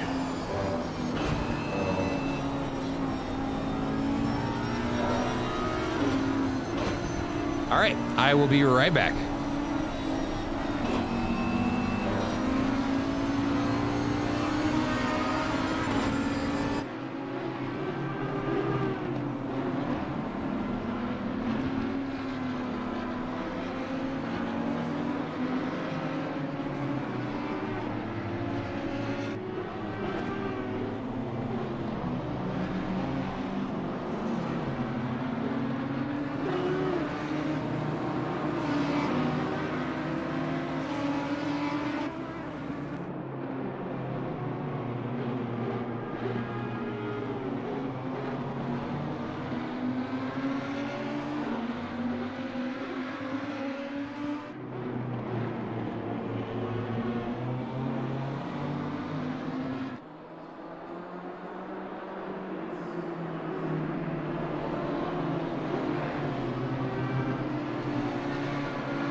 Well, despite my best efforts, the autopilot decided to just lock in on the same camera again. So, autopilot's fired. Let's get this moved around here. There's one.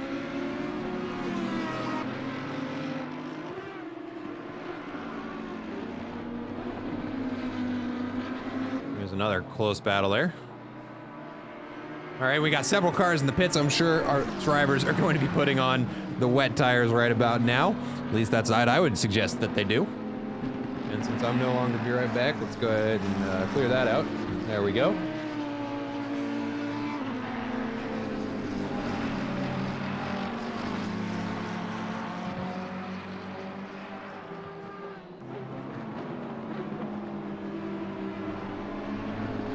Ooh, they're very close there.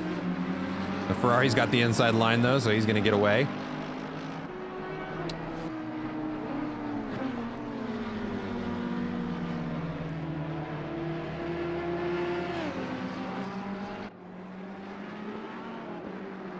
Hey, we got a shout out in the chat from Common Cold. Say hi to my mom, Jen. She tunes into the streams when I race. Hey, Jen, thanks for being an awesome mom and supporting your son. And I can appreciate that because I also have an awesome mom who supports her son. And we may not express it as often as we should, but it is always appreciated. To the men in chat who have mothers who actually give a shit about them, to those mothers, thank you. We do appreciate it, even if we don't tell you enough.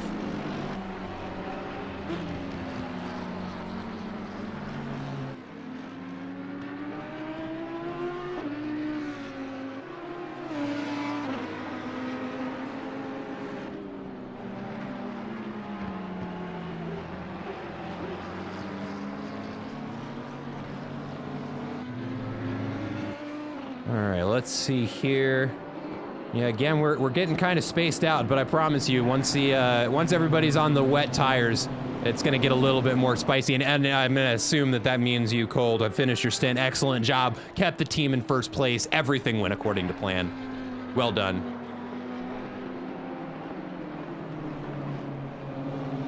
Yeah, right now we just got a lot of position changes from people being in the pits. Let's see, Nathan Tanner back in the seat, which means Mellon pitches out. Probably to continue doing the rain dance.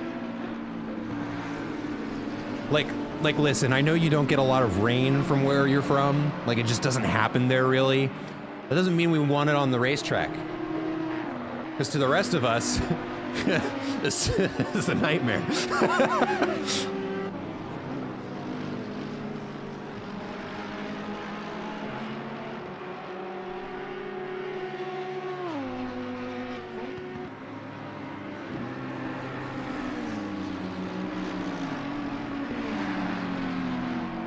Looks like we've got a nice pack of cars over here.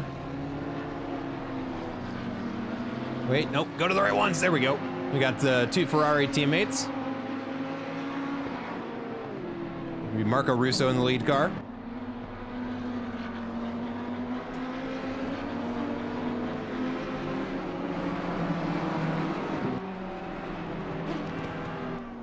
Looks like first place has got a little bit of action too. Jonathan Seville just recently in here. Back out in the pufferfish Bentley.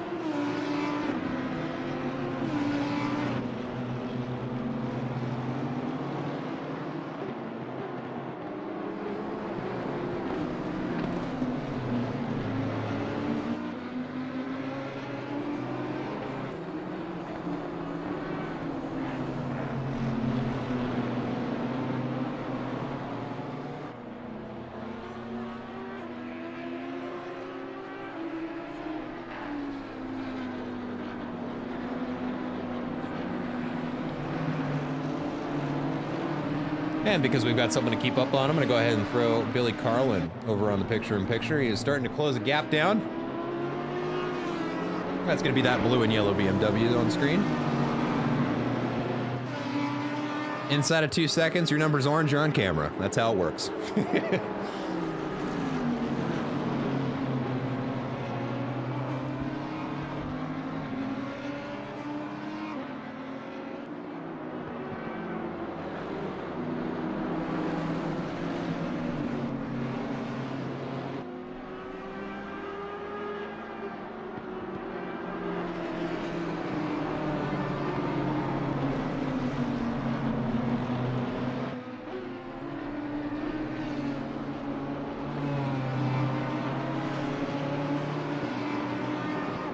Okay, Honda yields the position to first place driver Jonathan Seville. Smart move. Ooh, we've got another battle opening up now that we're on that. Let's go ahead and take a look over at Andre Alfonso. Trying to get around JP Bellinger now in that McLaren out front.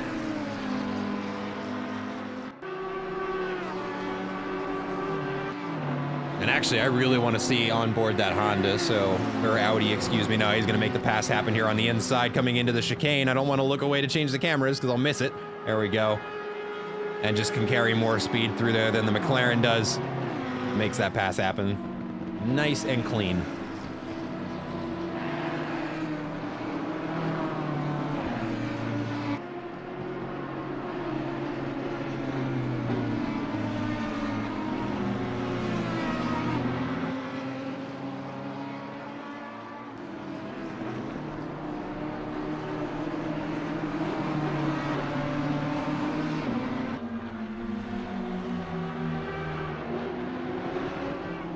Billy Carlin about to have an Audi to defend against here. It looks like Andre Alfonso able to get away now that he's made the pass happen. So we're gonna take a look. Oh, actually just a couple cars back is that battle with Billy Carlin. So we'll go ahead and hop over with Jose Flores in a pack of 3 here. Not racing for position. Actually 14th and 15th, that's those two. Trying to find the next closest battle for position. Doesn't look like there is one, but Timmy Wilkins got some company.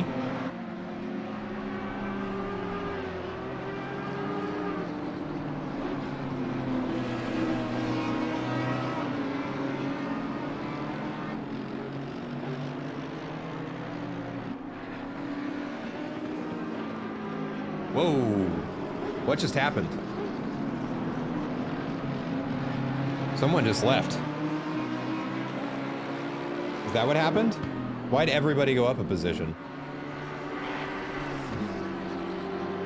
Well, I think somebody just left because we're now at 23 cars. Either that or disconnected. I can't see who it was. Billy Carlin making that pass happen again.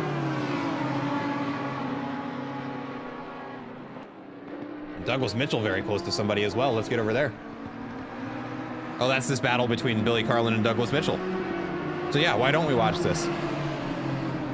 Matter of fact, let's hop on board. Let's take a look at the helmet cam of Douglas Mitchell here.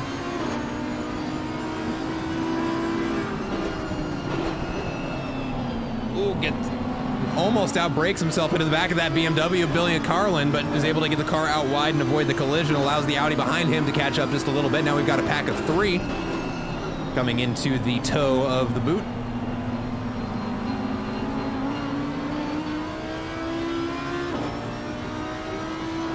Now charging up and over the hill.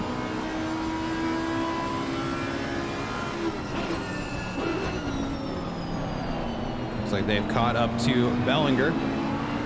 That's going to be JP Bellinger in 8th place.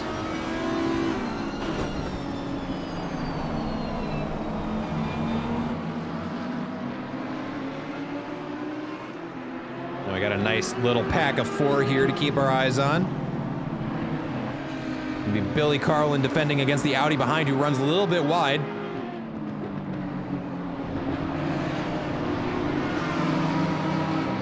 And now we may have a 3 wide going into turn 1. Oh, this is going to be interesting, folks. As we're coming into turn 1, we've got 4 cars that are all going to try to fit in there. I think the McLaren's the only one that's got a clean run, but the Audi up the inside is going to go for it.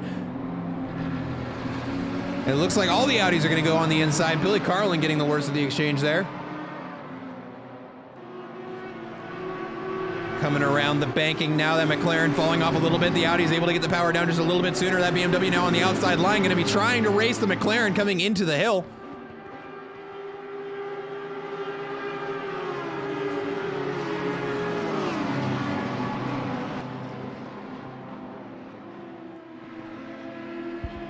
Number 25, the number 25 car left. Interesting. Thank you for catching that, Javier.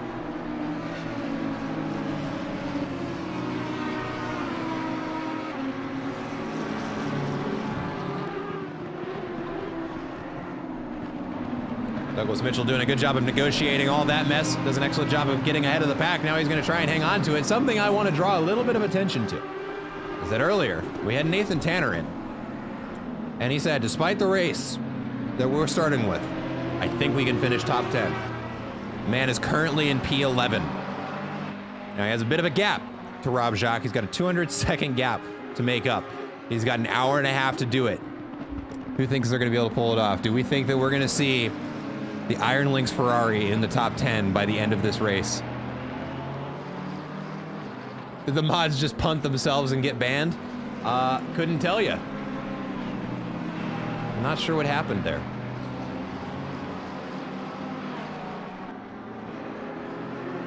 I can tell you they're all still in their voice channel. So maybe somebody disconnected and is trying to get back in. See, is there anything in Gen Chat? Nope.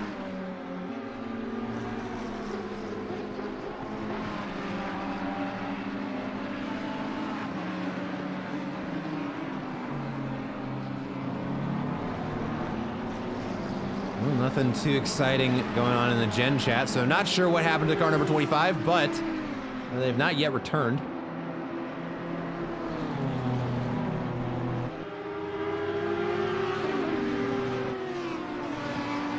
Put that away.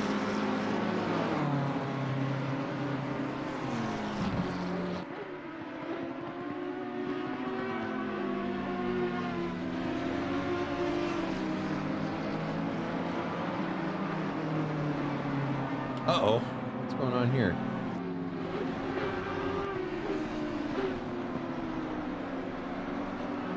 Going on with the 430 car. Looks like the number 25 car has come back. Jeff Fleischman now back in the pits.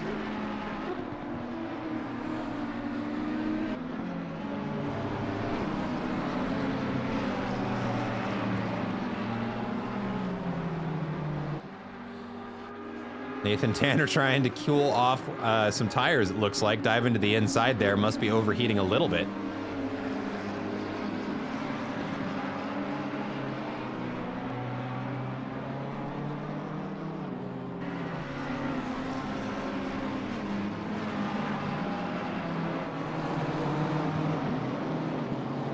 There we go. This is going to be Andrew Jaski on screen. That's Jose Flores right out in front of him in 5th place.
Over on the other screen, we've got Andrew Sear in the highlighter yellow McLaren, and that is Nathan Tanner right behind him.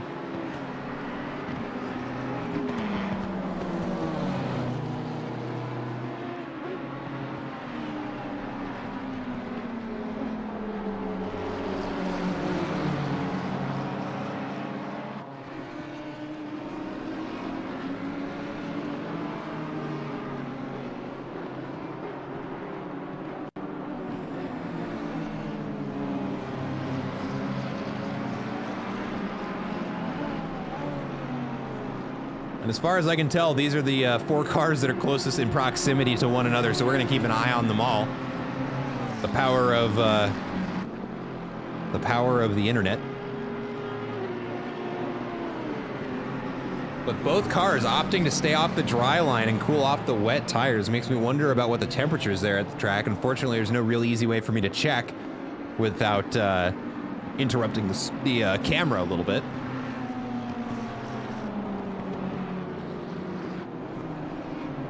Let's shift this over to this camera. Gonna go to Nathan Tanner so we can take a look at the splits there.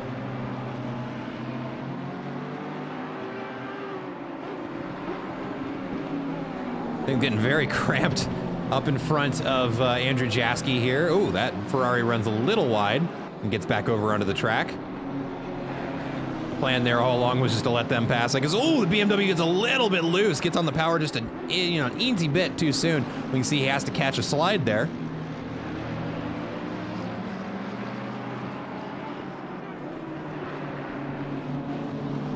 Nathan Tanner also getting very close there to Andrew Sear, closing that gap down.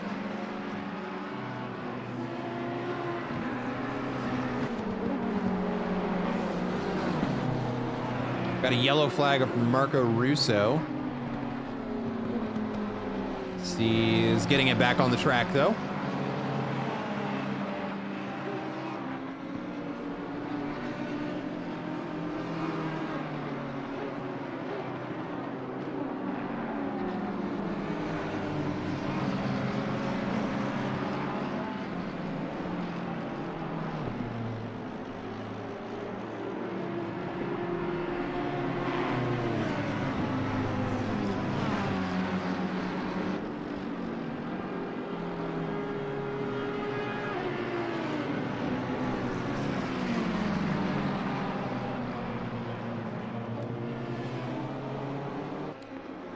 See here, looking at the gap timings here, Nathan Tanner is whittling down the gap to Rob Jacques out in front in 10th place. Take a look at their last lap times. Yeah, Nathan Tanner lapping about 3 seconds faster than Rob Jacques on that last lap.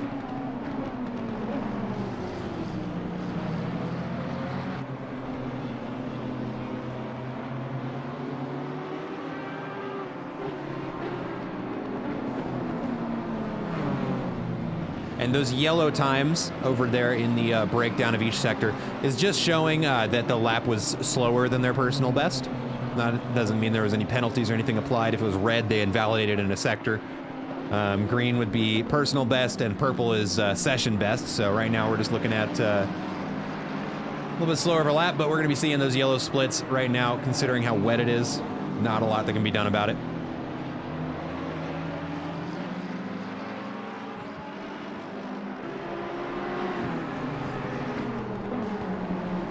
But Tanner, being stuck behind this Honda, still able to close down the gap to the car that's out in front in position. He's going to go for the move on the inside. Or excuse me, that's Andrew Jaski we're looking at. Goes for the inside of the Honda.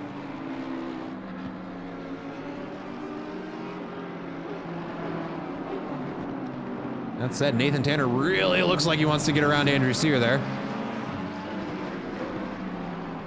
He is lapping faster than him.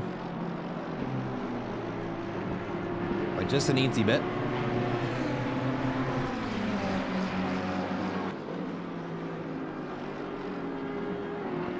I don't know, if I'm Nathan Tanner, I'm giving that yellow McLaren the blinkers at this point. I think he actually is being held up a little bit.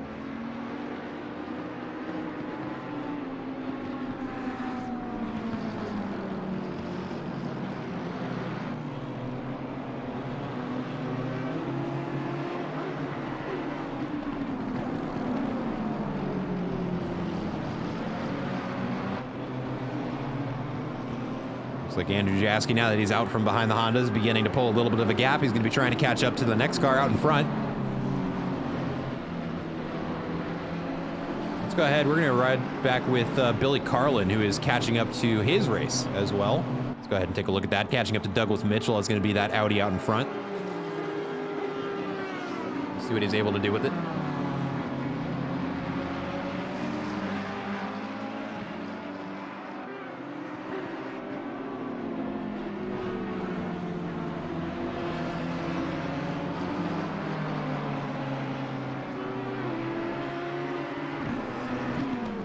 Looks like fifth and another car getting pretty close to each other. There's Jose Flores catching up to the P16 car. That's going to be Andrew Jaski that we just had a camera a little bit ago.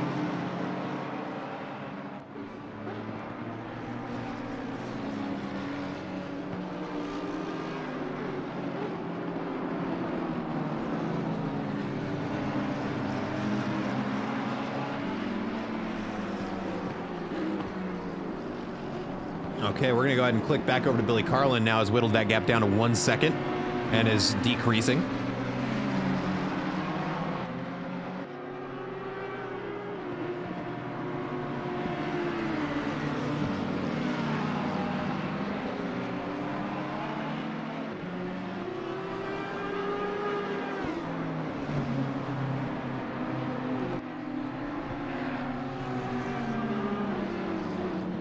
Update on the battle for 10th, though we can't see them fighting with one another. They are fighting by time right now. Nathan Tanner is whittling down the gap. It's now down to 36.5 seconds and shrinking. And he lapped about a second faster than the car out in front in the previous lap. And again, I'm gonna go ahead and I'm gonna shill it again. If you want to be watching the same timing that I am, there is your link. You can click on that. It is live timing. It is updating at the same time mine is. You'll be able to see all the splits, sector times, everything that I'm looking at. Oh, what just happened? Whoa, whoa, whoa, whoa, whoa. Why did it change my camera? Don't do that. I think Billy Carlin just disconnected. He has. Oh no! Billy Carlin has disconnected right as he was getting ready to close up on another car. And that is a tragic change of events for their team. I told you, Tommy, I will fix it after the stream. Because chances are, I think I'm gonna have to get Fife to do it, because I have mod on the stream. That does not mean I can edit Nightbot, so. But we'll get it after the stream. It won't be a problem again.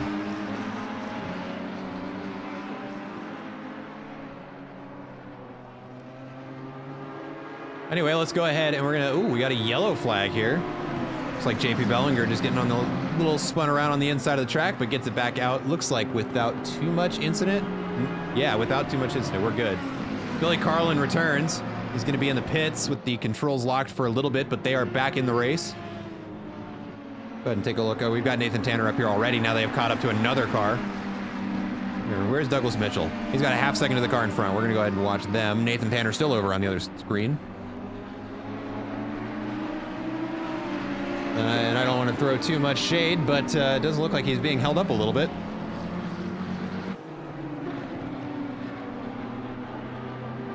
But he is still continuing to whittle down the distance between him and Rob Jacques, lapping 3 seconds faster than the previous lap. It definitely looks like while I think he could get around and stay in front of Andrew Sear, he is keeping up with Andrew Sear, who's currently in P3, which would explain why he is able to continue to catch up to P10, as he just has a lot of pace. He's doing a great job.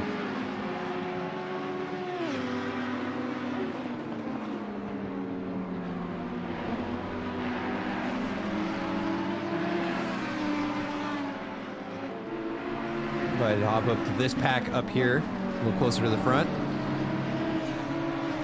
Jacob Rutkowski, the number 813 Audi for the Ballast Boys racing team.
Actually, we have an overtake by Nathan Tanner. He manages to get around the third place McLaren.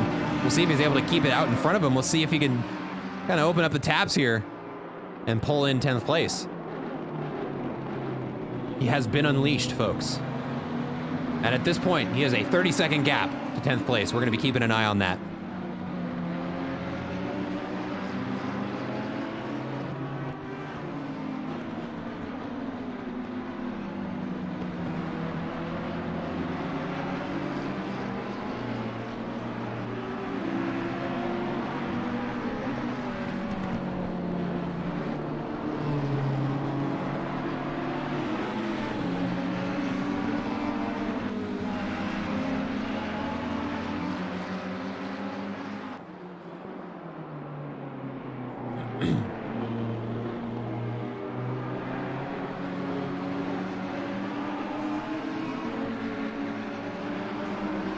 That was a green sector 1 for Nathan Tanner on the previous lap. That means it's going to be his personal best since getting in the seat.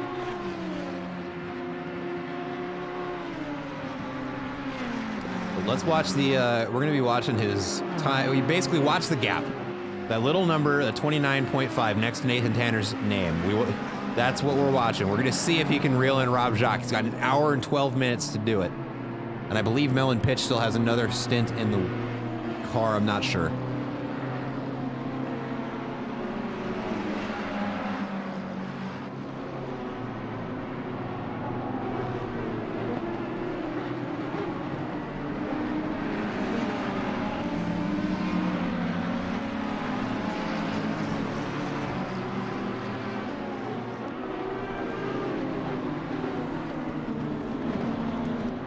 Because it's been a little while since we've done so, let's go ahead and look at our position delta on the day. JP Bellinger right now looking very strong. Their team, the number 429 car, up 14 positions from where they started. Got a couple of other real big winners as well. I mean, Jacob Rutkowski, I think that's it. Rutkowski, maybe? I don't know. Correct me when after the race. But up 9 positions, also very impressive performance. Andrea Alfonso. 7 positions up on the day. And now we've got some traffic. We've got Nathan Tanner and Andrew Steer catching up to the pack we've been watching for the last little bit. They're going to be coming up to some slower traffic here. Nathan Tanner reeling them in.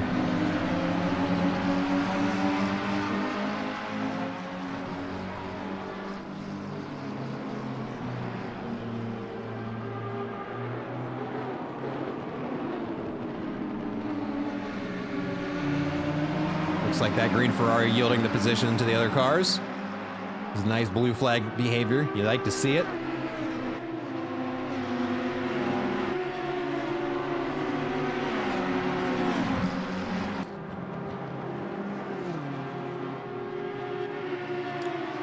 But Nathan Tanner laps just a hair slower than Andrew Sear. Andrew Sear does gain just a couple hundredths of a second on that previous lap. And looking around the field right now, this is where the pack is at. So we're going to keep our cameras right where they're at.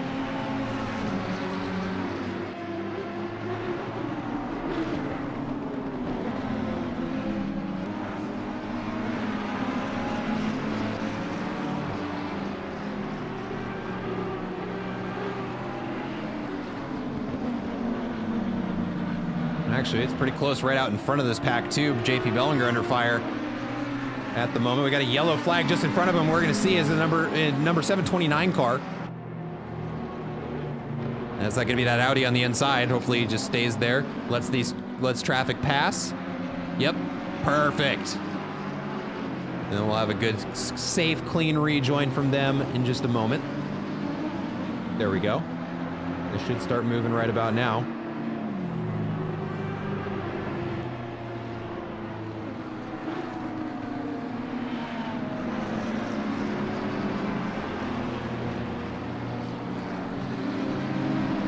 Nathan Tanner now tasked with getting around the Audi.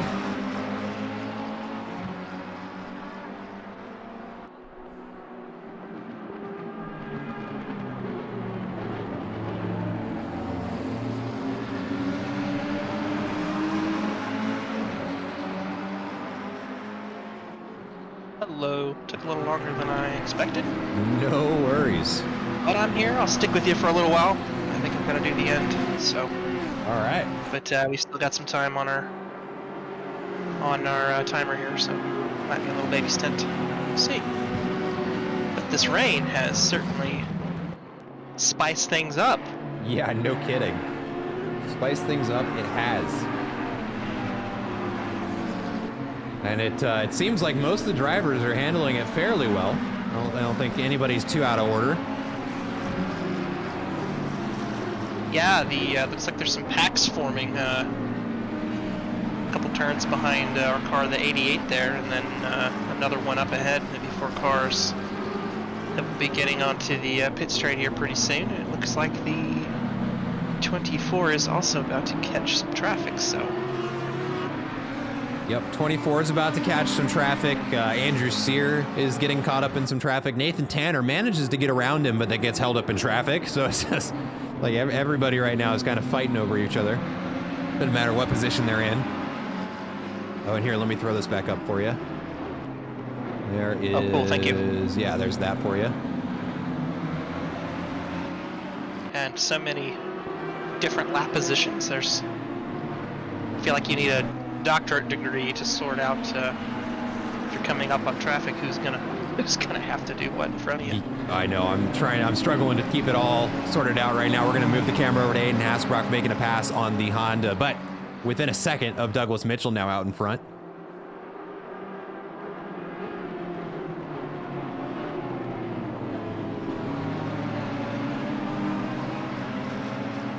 And we're gonna take a shift away from Nathan Tanner, take a look at Matt Morrison also catching up to somebody.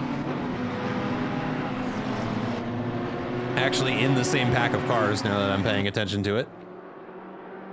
And that would explain, that explains why he's not yielding the position to Nathan Tanner. He's got 1 second to that car in front, which is for position. I'd be doing the same thing if I were him. Yeah, always a delicate balancing act when you are in that sort of position. Obviously you don't want to make life miserable, or too miserable anyways, or cause an accident for the car that is lapping ahead of you, but you know, you're running your own race and you don't want to give it all away for the car in front. And as we see Nathan Tanner's patience looks like it expired, unfortunately for I lost the number there. Yeah, well, hopefully that doesn't lead to too heavy of a penalty, because right now he is battling the clock to try and catch 10th place. And has been doing so rather effectively. So hopefully that penalty doesn't set their team too far back. Yeah, that's pretty egregious, Nate, if you're watching this back at some point in the future. We'll see. You just gotta be careful in the rain. Easy to say, harder to do, so. For sure.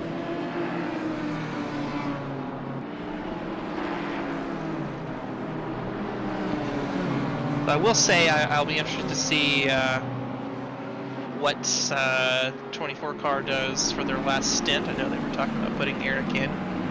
Don't know if they'll do so with light rain, but we'll see. We'll certainly see. I mean, admittedly, Jonathan Seville was, at least according to Fred, the faster wet driver. So it may, there may be a strategy change here to change the lineup at this point. But we'll see how they're all feeling.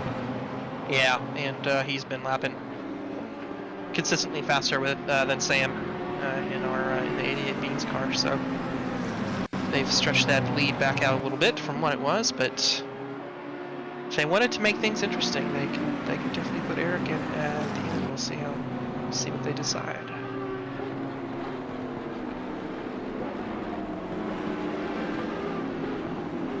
Number 111 car seems to be having some trouble. Pretty slow on the straight. Gonna have 2 cars passing him here in just a second. Yep, stays to the outside. Ooh, that runoff's a dangerous gambit, friend. Uh-oh. Uh-oh. Is he gonna make it? He clears it. Okay. Oh, that was the wrecked car. I'm surprised he didn't pit. He may not have been able to where he got the damage, but it certainly needs to this lap. Yeah.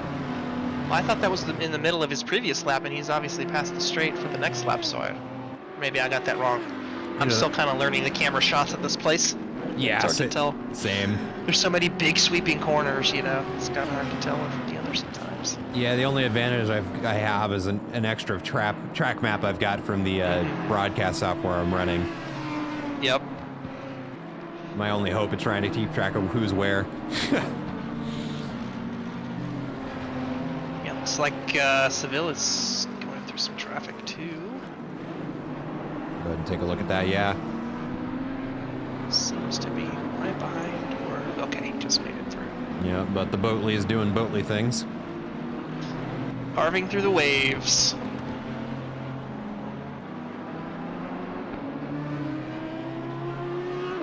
Not sure what that is going on behind him, but I see some defending and light flashing, so. Yeah, whatever's happening behind him, they're not the happiest about. Let's go ahead and tune out. It's going to be Marco Russo out in front. It's the 127. Okay, 127 Ferrari. Well, it's definitely not for position, so.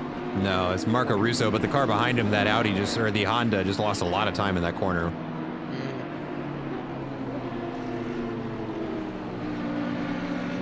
Which I can't make out the car number.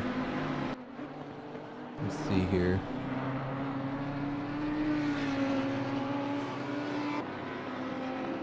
Looks like the 729 car. Who's that?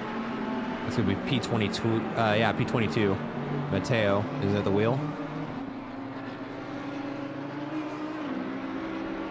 Looks like the damaged Audi is in the pits as well. Morrison, I believe that's who it was.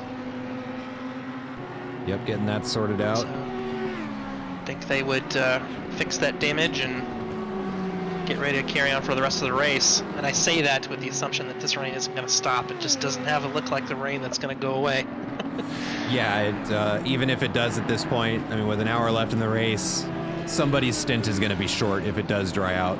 So right now, honestly, the best thing for these drivers right now is that it stays wet. They put their last driver in the car with wet tires and hope it stays that way. Yeah, things could get really spicy if it stops raining in the next, I don't know, 20-30 minutes or so. Yeah, but the rain we had at the beginning of the race, when I did my first stint, came out on dry tires, and it was just track was still, I think the track was just damp at that point. But it went from damp, I don't know if you noticed, it went from damp to optimum, like instantly, boom, yeah. Very, very quickly. Yeah, the sun came out and dried right up. JP Bellinger into the pits now. And one thing I'm noticing, and I don't know if maybe you have a little more information on this, just being able to see what and talk to your teammates, but it looks like people are diving for the wet line on the straights. Is it still too warm for wets? I think it depends on how wet you thought it was going to be. Because, yeah, I mean, I think, let me see here, the track is still just damp. It's not even full wet. I wondered if it would even get wet with, I mean, we don't have 40 cars driving around, but 24 still. I don't know what it is about this track, but it looks to have a very defined line, even when it's damp, and you can still see. Yeah. Still see that line there, but yeah, I mean, it might tick over at some point, but I think if it just keeps raining like this, it might stay damp the rest of the way. So your tire pressure depends on if you thought it was gonna rain more, or if you hedged your bets. Thought maybe it'll stay light rain. Really is tough to tell with the weather system in this game sometimes. It is. They overhauled it a while ago, and it's all over the place, which certainly makes for more interesting action. Well, that and this being a newer track, they may not have necessarily had the time to tune it in quite as well as some of the tracks that have been around for a while, like Nürburgring behaves pretty much exactly like you expect it to. Kyalami's another one that's pretty good. Silverstone, another one that handles rain super well. But there we go, Eric Engman getting an easy pass there. The Audi yields it to him. Smart decision from both drivers. And something I want to draw attention to, Nathan Tanner has whittled down the gap to 10th place to just 10 seconds now. Yeah, it looks like somebody has cycled backwards too through the pits, I would imagine, because it's Matthew Rob, Reed, the number 429 yeah. team. Yep, looks like he's a little off sequence there, so. Which is going to happen, and actually in about a half hour, the Nathan Tanner's team is going to be in the same position, so it's going to be interesting to see just how much ground he can make up before they got to do a driver swap, or at least go in for for tires. Yeah, there were a few incidents reported. I was looking at those, and I think let's see, I haven't looked to see if somebody if that Audi had reported Nathan there, but just by looking at that, I would imagine they probably have a penalty coming their way. But Yeah. For their sake, hopefully they get it, out before they pit, so at least they just serve it, don't have it hanging over their heads. Right. That's always the worst, when you have a penalty that's hanging over you before the end of the race, and you're trying to keep a gap, or trying to push to make up a gap just because you have that time coming, and it just adds an extra layer of pressure that nobody really wants to deal with.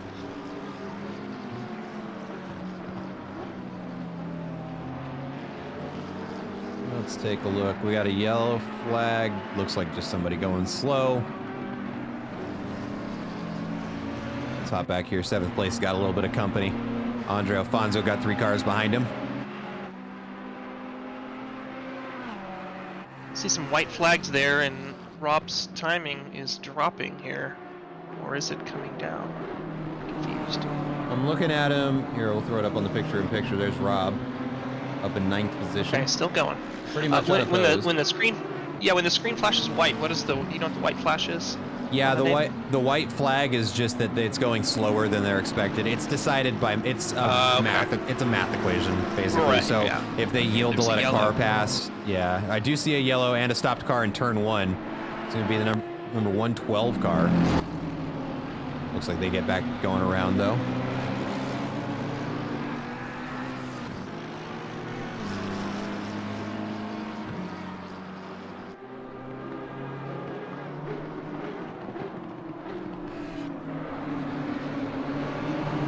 Unfortunately for us, Seville just keeps cranking out those 53s.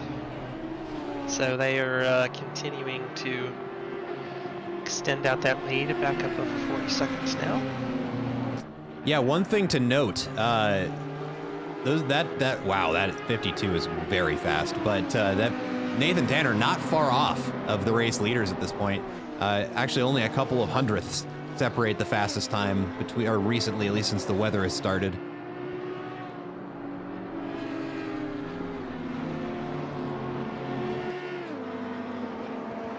Yeah, looks like Nate just put in a 54 flat, very, very respectable in the rain. Especially with the Ferrari. Now, I've said it before, I feel like the Ferrari handles pretty well in the wet. At least some of my best races have been in the wet in the Ferrari, but I don't know. Here at Watkins Glen, it looks like it's kind of a handful based on how the other Ferrari teams are doing. Yeah, your mileage may vary. Fleischman calling you out in chat says, Spangler! Hey, buddy. How is the Arcmods team doing? Trying to keep up with everybody in the car. Yeah. Didn't necessarily recognize all the names.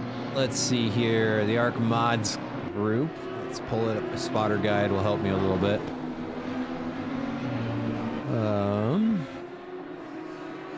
Where are they? There they are. Kieran Fox, Jeff Fleischman. They're in P18 at the moment. That is a very slick-looking livery. Hats off to whoever cooked that one up.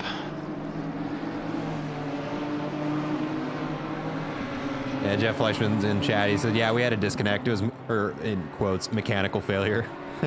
Ah, yes. Yeah, gotta love that. I was watching the Arcmont's car as Fox just went a little wide and off track, and that front bonnet latch looks to be a little loose now, unfortunately for them. Hopefully not resulting in too much handling problem for them. Yeah, looks like he's going very slow, pulling off. I think we might I think he's got alignment problems. teleport here. He's sitting. He's revving. And the leader's about to come, and he just stays off track. Okay, looks like he's going to try to make it around. Hey, Jeff, I'm from one Jeff to another. I'm sorry. Started talking about him, and it happened. Good old commentator's curse. Yeah. What are you gonna do? What are you gonna do? Exactly. So yeah, Nathan Tanner closing up on Reed, and looks like Rob has extended his advantage by maybe a second or so over Reed from the last time that I looked. So See if Tanner can make up that spot and get a pass done safely. And he'll have his eyes set on 9th position, but... There's also pending a penalty that has yet to be handed out, because it was reported. It was, okay, yes, I would suspect so.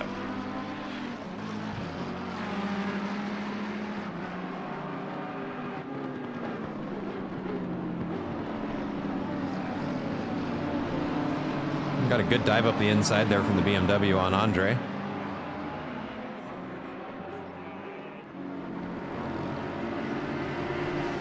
We've got P2 held up a little bit in some traffic. And Nathan Tanner entering the 2-second mark on Matthew Reed in P10. We may have a battle here in a couple of laps.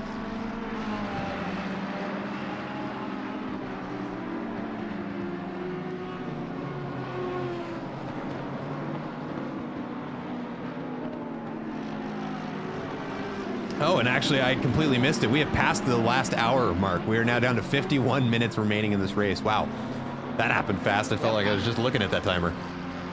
Yeah, and no end to the rain. I think it's here to stay. I think it's here to stay. It kind of needs to be here to stay, to be completely honest.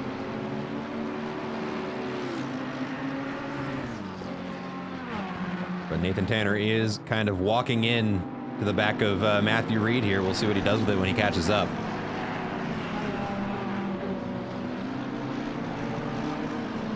Ooh, Andre Alfonso going a little bit wide there.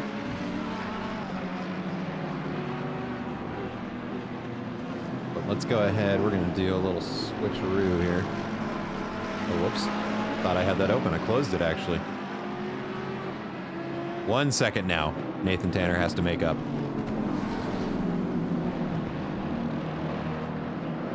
It looks like that's going to happen. A little bit of traffic slows down the McLaren.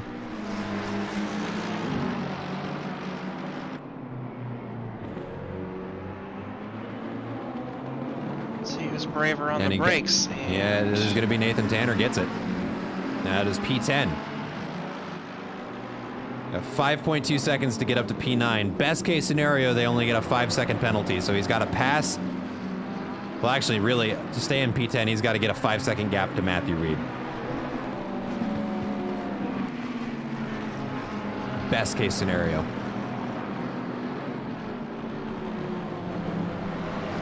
Unfortunately, for me anyways, looks like Sam is having some trouble getting around the 110 Audi, who is carrying some damage, but is not really interested. Okay, yeah, there we go. Just let us by. On the straight there. And I gotta say again, your team doing a remarkable job up 4 positions on the day. Even with your ruined last to first. Yeah, I think the game we were going to start in whatever place it was, 6th place or something. Yeah, I think 6th place. Yep. So, all right, I think I'm probably nearing pretty soon here, so I'm going to hop out and get ready to go for my last stint. But hey, thanks to you for sticking it out, and everybody that's watching. Yeah, absolutely. Thanks for popping in. And hope the last 40 plus minutes is action-packed. And yeah, thanks Ark for hosting this one. I think we're off to a good start. Absolutely. I'm looking forward to whenever the next one is. But best of luck to you when you get back in the driver's seat. Good luck to the rest of your team. And yeah, we'll see you in the end of the race. Thank you, sir. Go Beans. Go Beans. Give them the beans.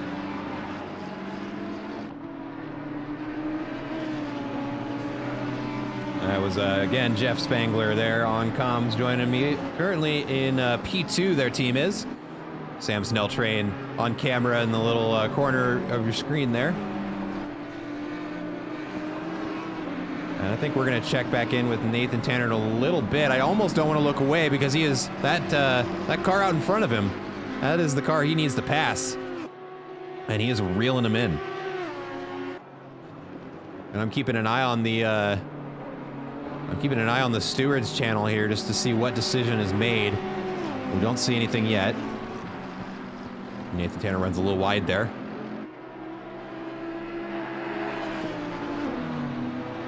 And with 47 minutes remaining, excuse me, there's gonna have to be a pit stop here. There's no way there isn't.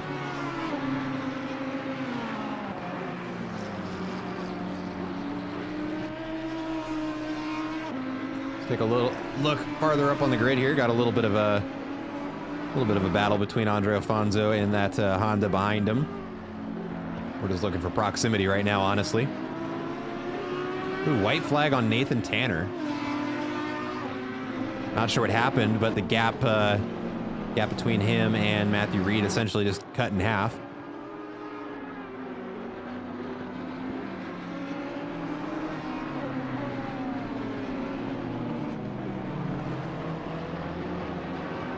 But we're going to keep them on camera because they are the closest battle for position.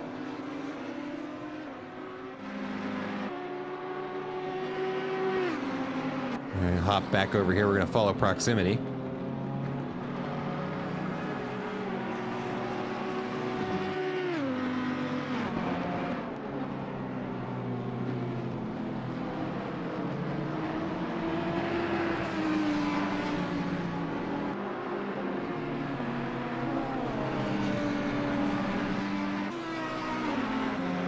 A yellow flag for Matt Byrne.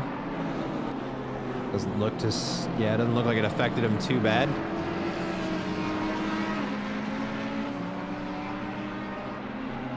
No, it was 10 seconds off his lap, so whatever it was, he's at least back on track. And Nathan Tanner now inside of 2 seconds of 9th place. Oh, gets a little loose there. Out on the curbs, the Ferrari just does not want to keep the rear of the car, but he manages to wrestle it back in.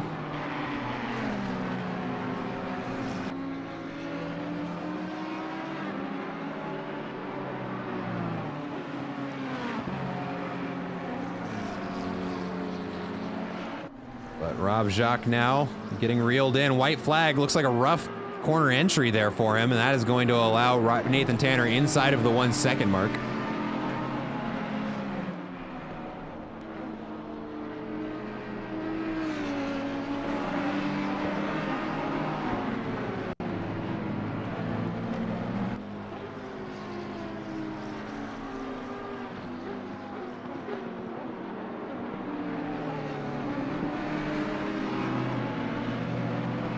I see a report about what happened to that yellow flag we saw on Matt Byrne. Looks like blue flag car missed their braking marker and hit the number 333 car. That said, Nathan Tanner now inside of a quarter second of the car out in front. Has to kind of overbrake just a little bit on the apex to avoid another collision there. But he is right back on the rear bumper.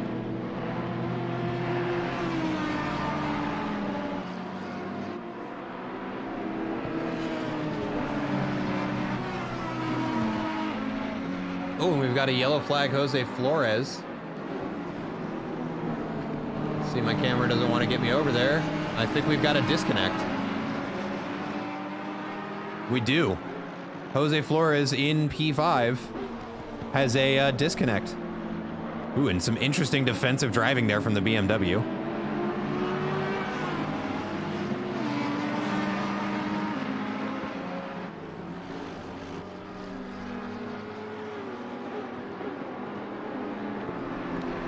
And this is going to be the battle to watch, folks, with 43 minutes left.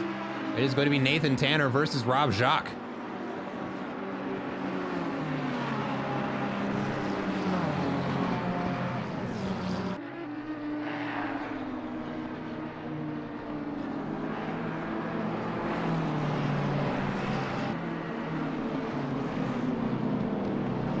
We got a shout out in the chat from Meanags. Yes, yes, yes, Nathan Tanner, let's go!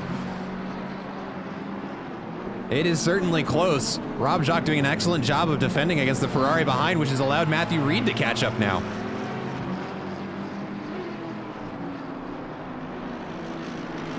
Tanner looking for any way around this BMW now. Almost certain, yeah, definitely holding him up just a little bit. But it being a battle for position, BMW would be foolish to get out of the way at this point.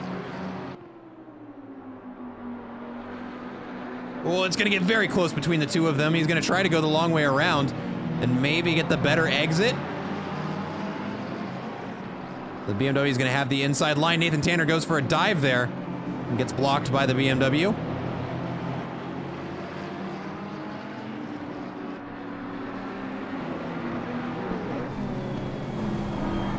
There's the camera from the rear splitter of Rob Jacques there. Ooh, Nathan Tanner going to go the long way around. Might be able to get the speed to make the pass down the straight. Doesn't look like it looking at that. They look to be more or less deadlocked on speed.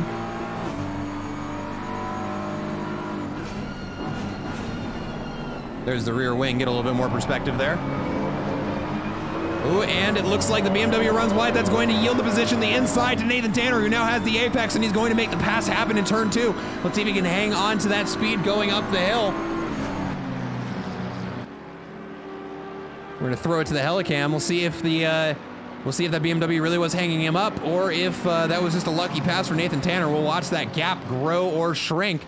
But now he is reeling in 7th position. And we can see that is that red car out in front of us now, just a second and a half ahead of Nathan Tanner.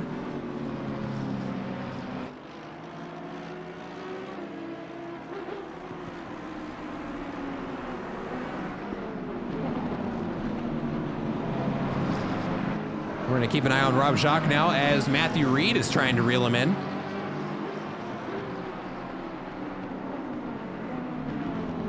And there are other things going on track, but right now we've got a 4-car train battle for 7th place. We're not going to be looking anywhere else until this is figured out.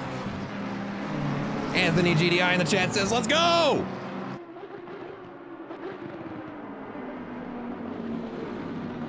Now the real question for Nathan Tanner is, what is his stint timer at? Because I know for a fact he got in the car before the 1 hour mark. And Melon Pitch, if you could answer that question for us, it'd be greatly appreciated. We're all curious. Matthew Reed getting real close to Rob Jacques now.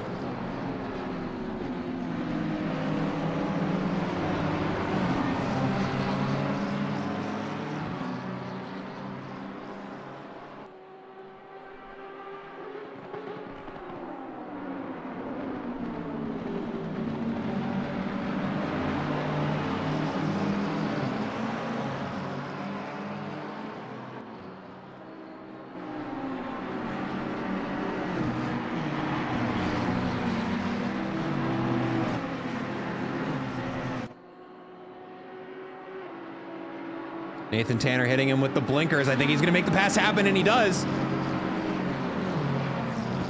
And that's a blue flag car. So he's still got a little bit of work to go before he is up battling with 7th place. Actually, he's got a lot of work until he's battling with 7th place. He's got a 72-second gap.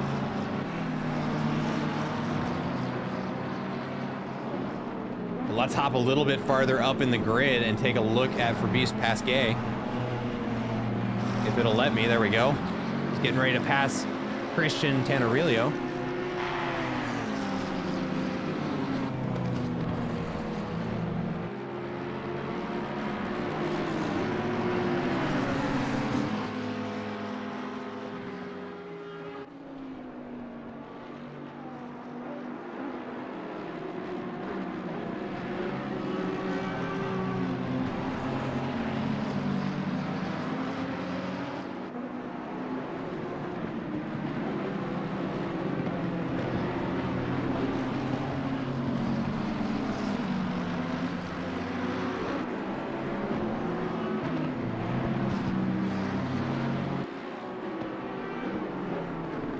Now just 4/10 between these two. The Valkyrie Esport McLaren trying to do everything they can to get out in front of that Audi. Audi loses the back end a little bit as soon as they got on the throttle, which is going to let him close that gap just that much more. Matthew Reed also getting very close to the back of Rob Jacques there up in the corner of your screen. Coming down into turn 1.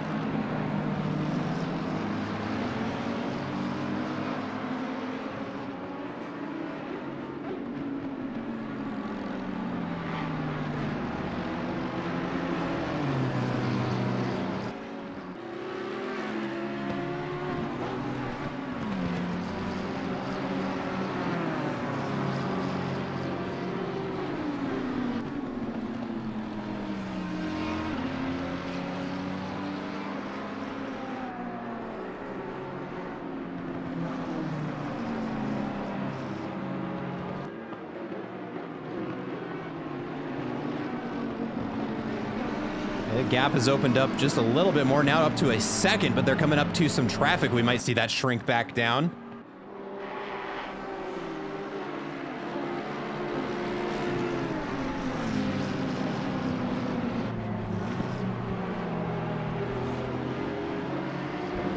Oops. Don't mind me, just kind of messing with my microphone.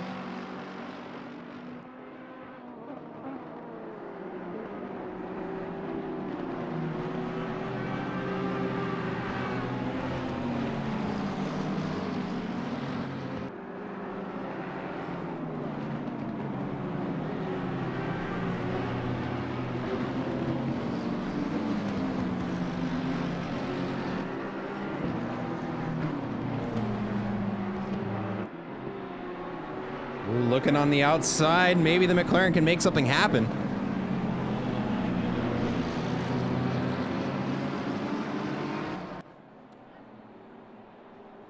In the chat, Enag says Tanner is on fire, no joke, just hope he keeps it on the dry.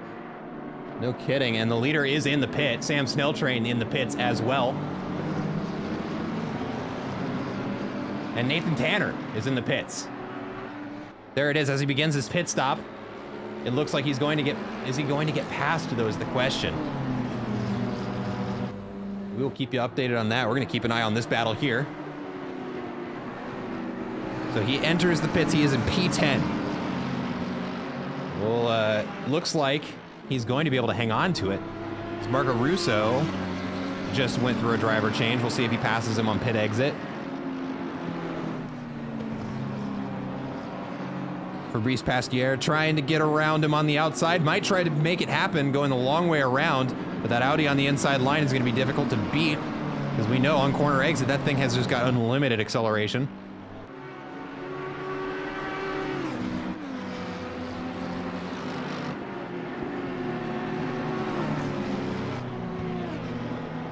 Rob Jacques still battling it out right now for 8th position. Matthew Reed behind him.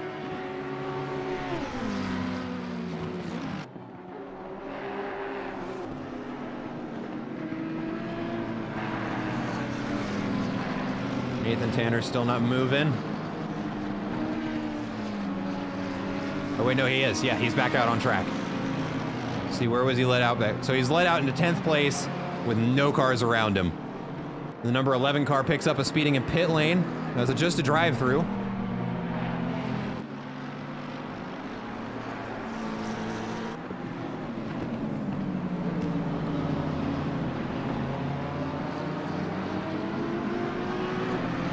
Excuse me, that's Mellon Pitch at the wheel. So Mellon Pitch will be the driver for the last 35 minutes.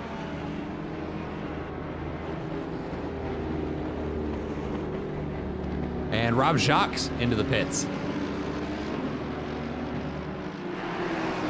ahead and take a look at Jonathan Seville in first place, getting around some traffic here. Or trying to work his way through some traffic, I should say.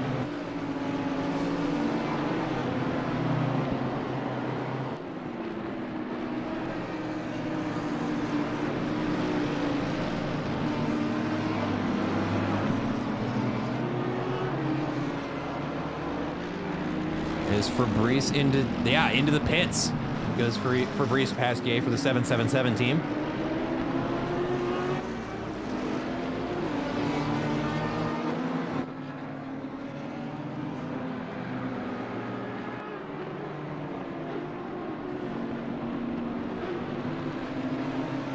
Looking around the field here for some tight packs. Looks like I found one.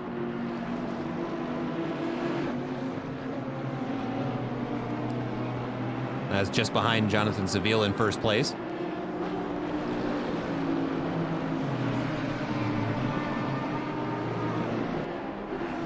Also got Joshua Kimball, who's about to be under fire from, that's going to be Evan Toth from the number, or is that Evan Toth? No, I don't think it is Evan Toth. Jeff Spangler, I think. Or no, Matt Byrne. It's Matt Byrne. That's the team. All right, we've got, who is this into the pits? That's Fabio Kirchvich into the pits. I butchered that, and I know.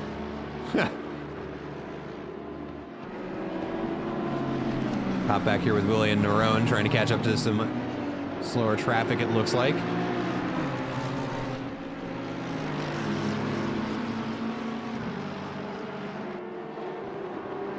Number 11 team going to clear that drive through.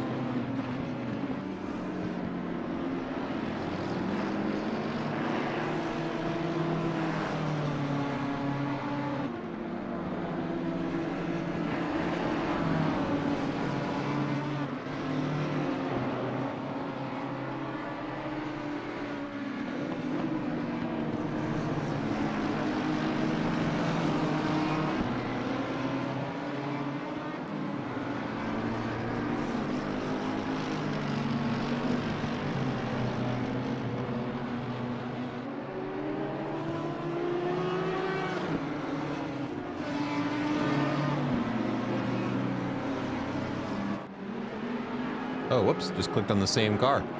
Let's not do that. Let's go over here instead. Or actually, 777. There we go.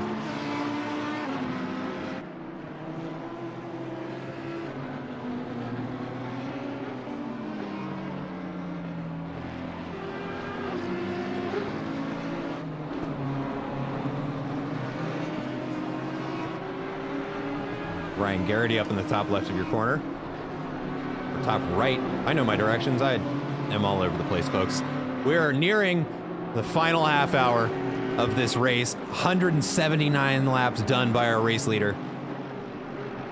And we're getting close, folks.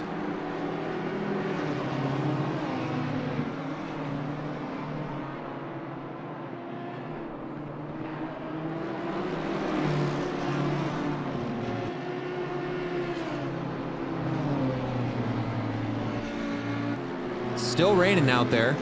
And let me, here, I'm gonna go ahead and hide the picture-in-picture just for a moment so I can take a look at the weather report. Let's take a look here. It is actually going to start raining more in 15 minutes, so we are going to be looking at a wet finish to our race here at Watkins Glen.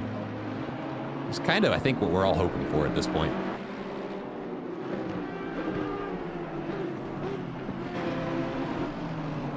Throw that back up there.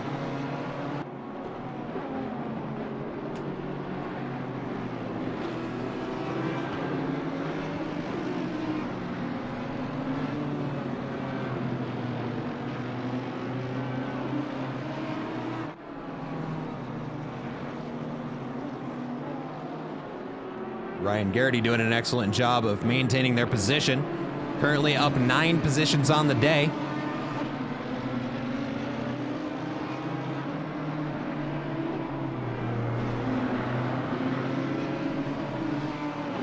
Going on over here? We got 11th place right now, trying to get through some traffic here, sandwiched between a BMW and an Audi.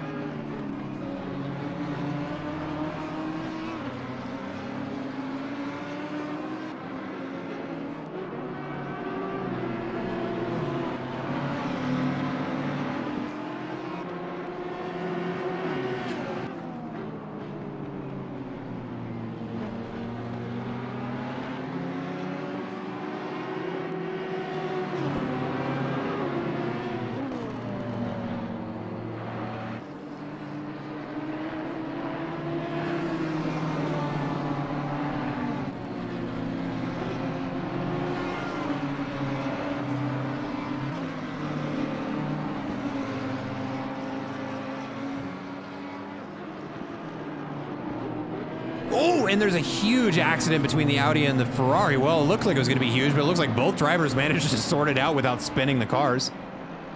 Which is, well, surprising, but I actually don't see the car behind him. Not sure what happened there. That car is just poofed. It's gone.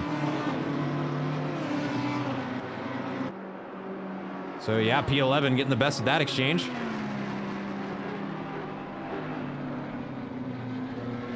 Update on Melon Pitch and Nathan Tanner's race. They are in P9 with a 17-second gap to Ryan Garrity behind them, which means even if they were to absorb a 15-second penalty, as long as they don't get a drive-through or a stop-and-go 30, they're going to hang on to that position.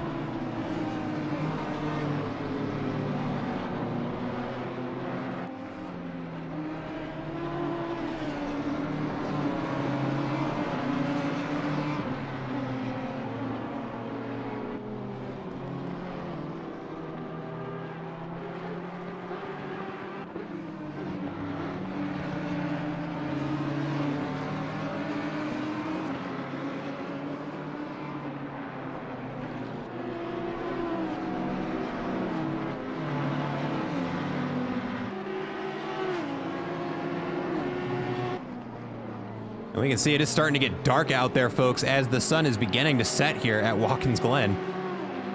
And as if a wet race wasn't enough, it is going to be a dark finish as well.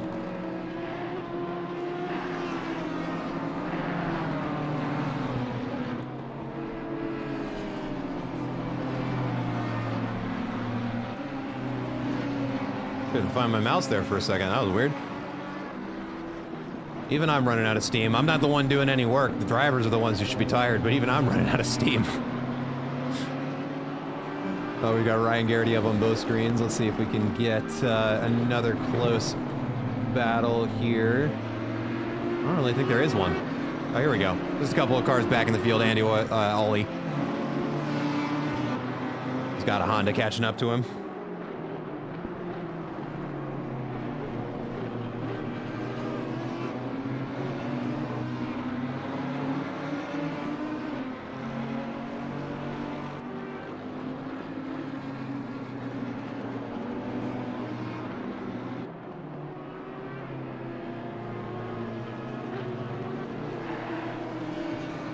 And Andy, gonna yield to the blue flag.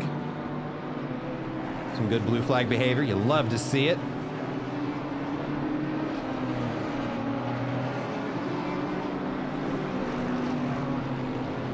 And we're gonna hop back here. Watch William Nerone and 3 other cars trying to make their way around the last of this lap. Still raining. In case anybody forgot.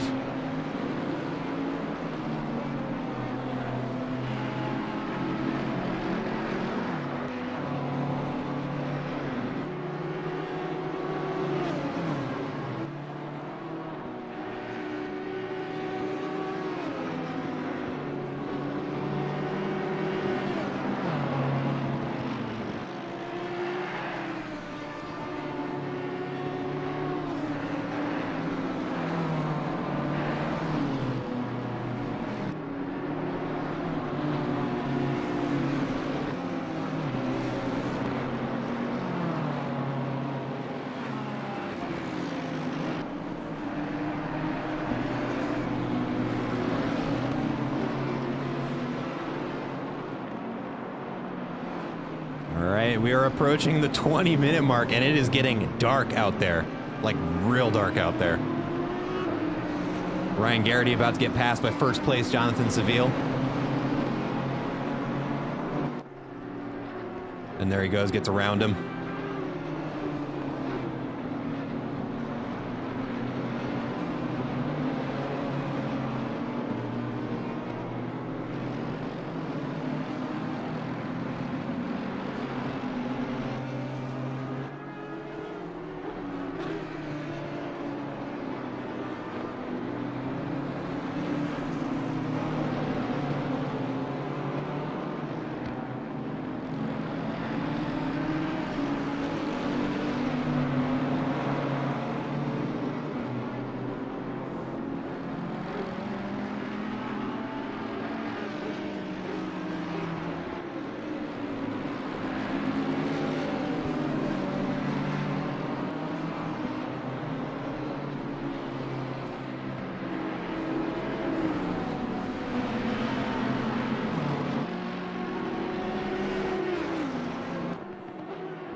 At this point, folks, I'm just trying to make sure we get everybody on camera because it doesn't really look like there are going to be any battles for positions happening imminently.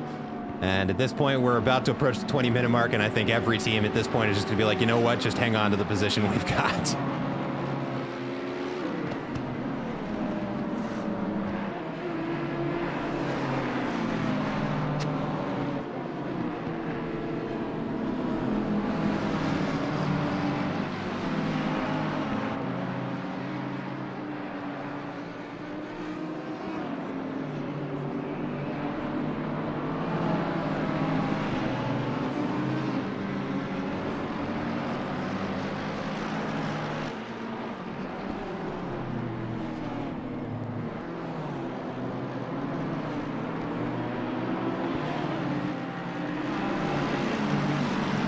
Wow, very, very narrow pass there for the Ferrari. Cutting it very close to that AMG. And now they're going to have another I think they're going to have another disagreement on who goes here. No, he lifts. Yep, Tim Wilkins gets on the brakes and lets those two duke it out. Probably a smart decision, doesn't affect his race at all. Avoids getting in another accident, or well, I shouldn't say another accident, I don't know, but avoids getting in any additional accidents.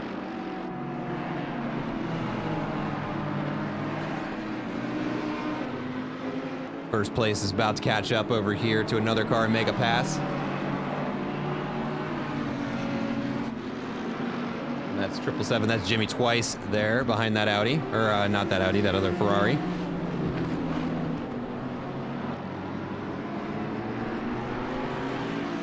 And it is getting very dark. There's not a lot I can do about it, folks. The track here doesn't have lighting. So really all we've got to work with is the headlights from these cars.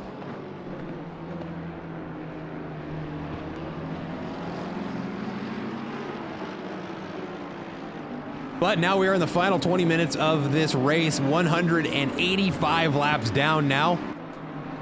Not sure how many left to go. Let's see, they're about 2 minutes laps, so maybe another 10 laps to go. And then everything will be decided. The 6-hour race will come to a conclusion, and we'll have an idea of where everybody's gonna finish when the dust settles.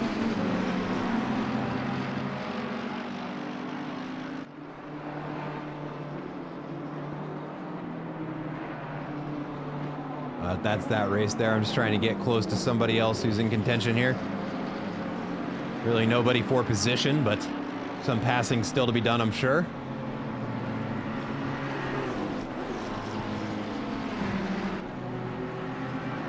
And there's a 15-second penalty to Melon Pitch's team for causing a collision.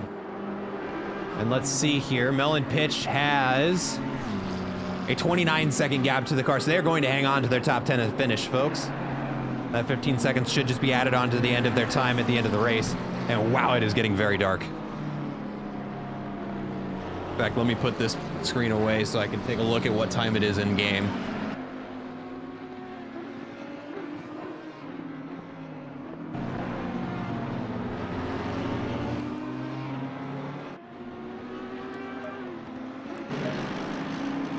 I actually don't know what time it is in game. It's not telling me. We started at 8 a.m. and they must have time acceleration cranked up a whole bunch because yeah, I can't see what time it is. Oh, well, it's not that important.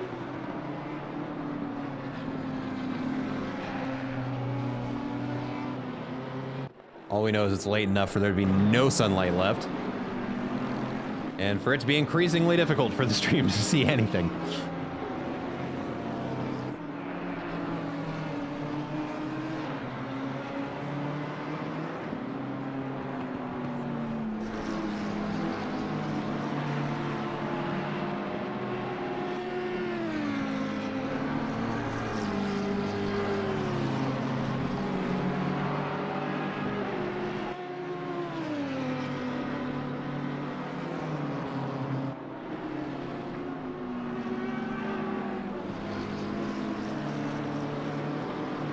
Jeff Fleischman, darkness. You're not wrong, and there's nothing we can do about it here at Watkins Glen because they haven't installed any lights, apparently. I mean, just to give you an idea of what these teams are looking at here, let's hop on board here with Mr. Morrison. That's all he can see. That is what he is racing in.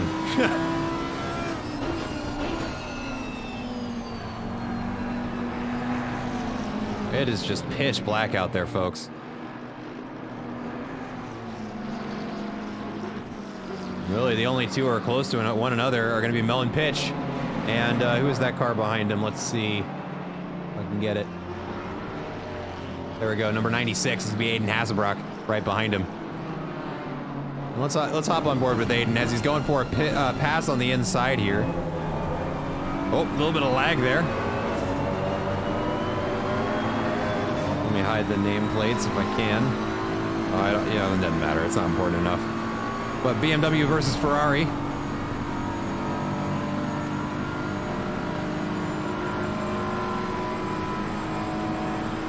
Way darker for me than it is for you guys. Interesting. Not sure why that is. Maybe we'll figure that out another day.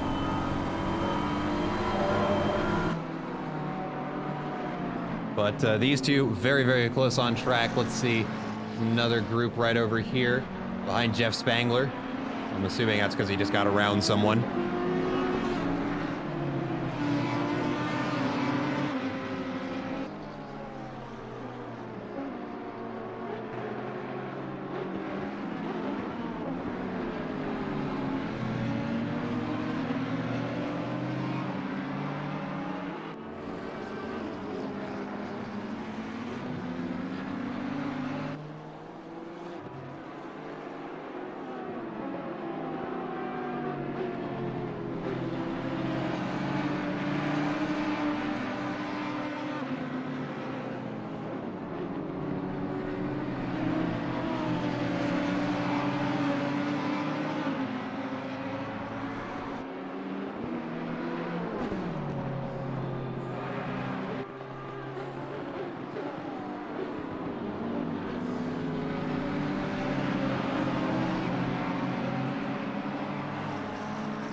Take a look over up at Evan Toth getting ready to pass some blue flags.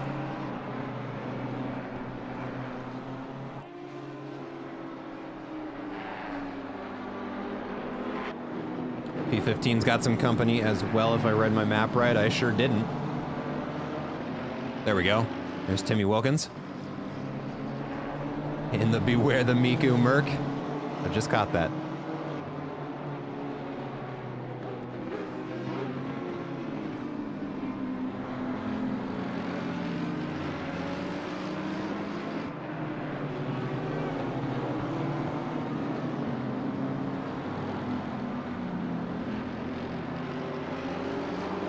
"15-second penalty handed out to car number 111. That's going to be Matt Morrison for causing a collision. May not have been Matt Morrison at the wheel, but their team.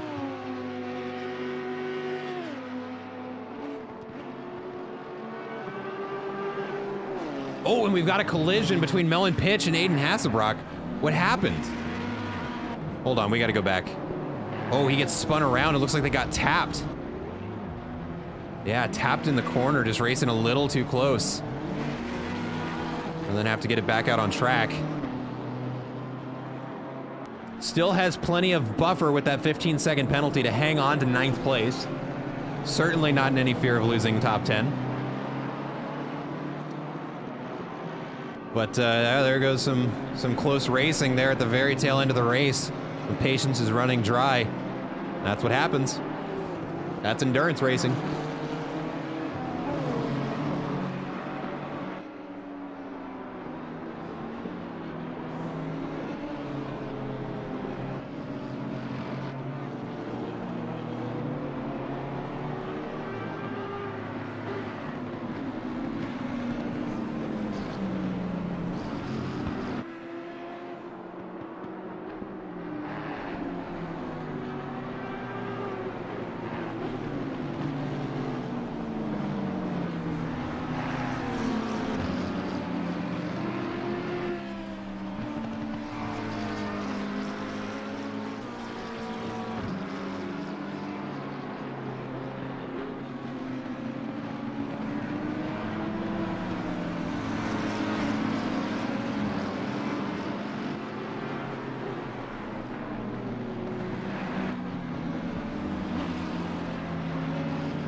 third place just disconnected? Evan Toth disconnected. Whoa, what? Oh no.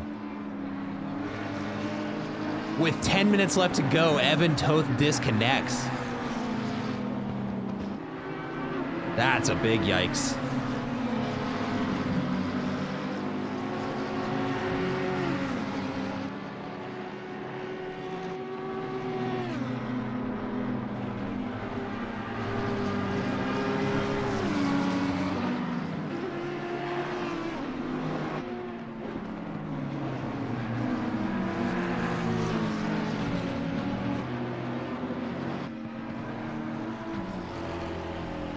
Well, that may spell catastrophe for their race. Hopefully he's able to get reconnected as we approach the 10-minute mark. Yeah. Oh, he comes back. He is back in right at the 10-minute mark. There's 10 minutes left to go here, folks. We are almost there. This race is about to be concluded with Evan Toth back in. He's going to be sitting there with his controls locked for a little bit. We'll keep an eye on his position.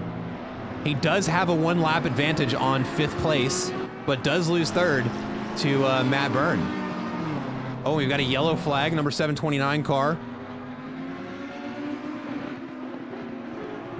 And the 15-second penalty gets handed out to the number 112 car for causing a collision. That's going to be Dominic Duran's team.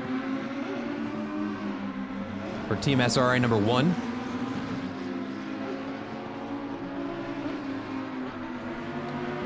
Yellow flag for Aiden Hasselbrock. Must have just maybe been running a little slow there and the computer freaked out. Not sure what's going on there. Evan Toth still in the pits. Waiting to come off of the jacks now.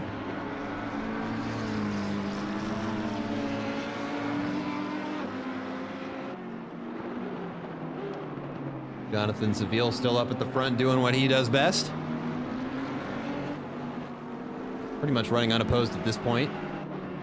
See Jeff Spangler coming around. That is turn 2, coming up the hill into the chicane here shortly. Matt Byrne we've been watching, sitting comfortably in P3. Evan Toth in the pits waiting to come off. In P5, Curtis Lorade? Lorade. I think it's Lorade. I don't know. P5 up 10 on the day. As a matter of fact, let's go ahead and take at our position changes here. See how everybody's doing. There's your position delta. He does pass Evan Toth in the pits, but up 11 on the day now. Jeff Spangler's team up 4 on the day. Matty Byrne losing a position, still in P3, a podium finish. Car number 7 up 8th. Jimmy Twice team finishing where they started. Presumably, there's still some time left to go. Matthew Reed's team up 14 positions. Mellon pitches down 6 positions, but let's remember they got knocked down to at least, I think, 21st at the beginning of the race after starting P3. A remarkable drive by both him and Nathan Tanner.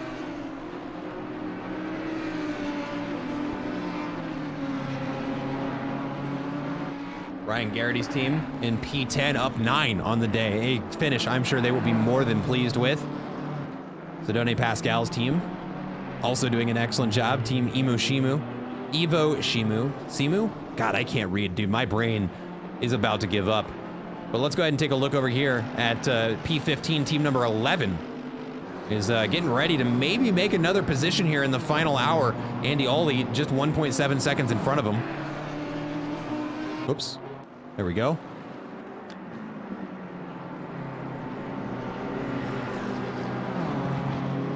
In fact, let's go ahead and put that on the big screen.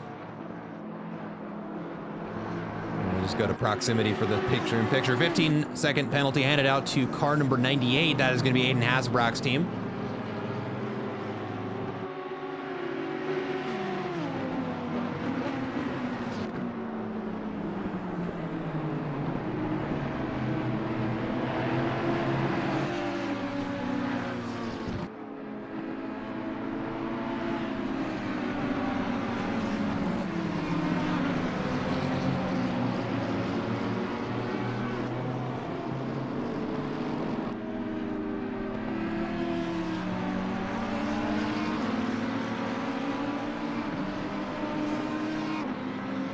just a half second between these two. Only 6 minutes left in this race. At best, 3 laps, maybe 4 to go, depending on where Jonathan Seville crosses the start-finish line. They're going to try and go too wide around this corner. Fabio taking the outside line, going the long way around, does not give him an easy job of getting around that BMW.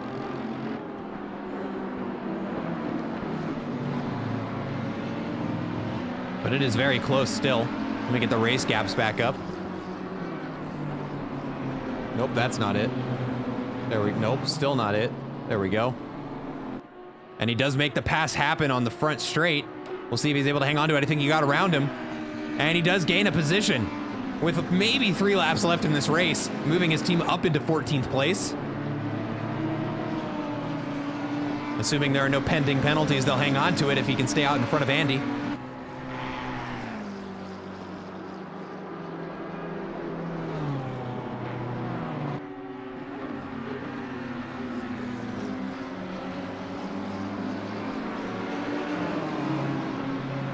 Matt Byrne potentially catching up to, who's that, Jeff Spangler, just a few turns ahead of him.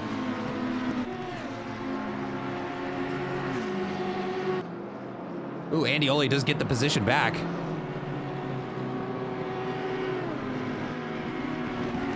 As I'm looking at the other monitor, so I don't know what happened.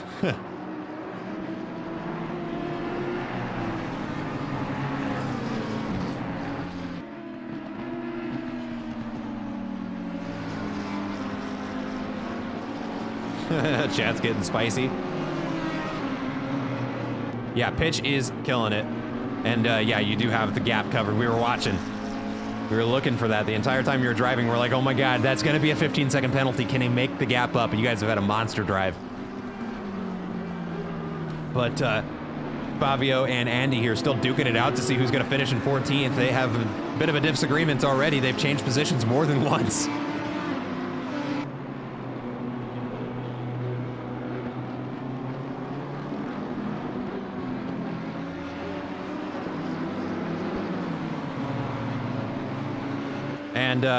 And Mr. Common Cold, let me reassure you again. I drive with Melon Pitch and Anthony Jones pretty frequently in endurance seasons, and honestly, when I'm with the two of them, my job is just to keep the car in the position I started it in. The gap doesn't matter. You did your job, and you did an excellent job. You kept your team in first place. Don't take that away from yourself.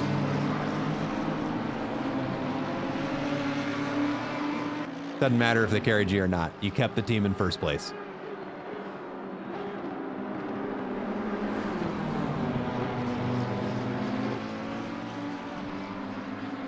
But 3 minutes remain in this 6-hour race. 193 laps here at Watkins Glen has been completed. I'm going to go ahead and throw Jonathan Seville up on the picture-in-picture there. We'll keep an eye on their race as they finish this one out.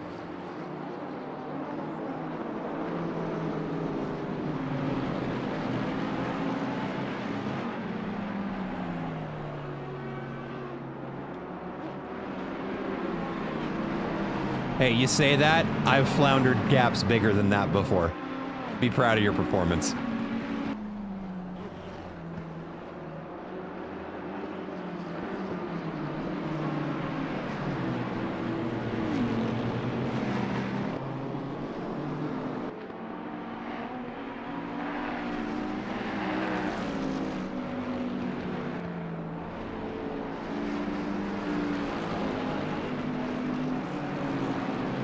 Fabio and Andy still trying to figure out who's going to finish in P14. Fabio shrinking the gap back down. Was up to a second, now 8 tenths.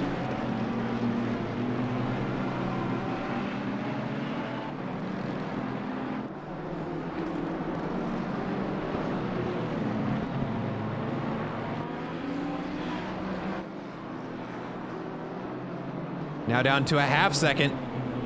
Don't know why it's giving him a caution flag, but it's there. We can ignore that. Now 3 tenths. He's got the draft down the front straight. We'll see if he's able to do it. He's looking at the inside. He might go for the dive. He thinks better of it. Goes out wide. Maybe get a good exit out of turn 1 into turn 2. We'll see.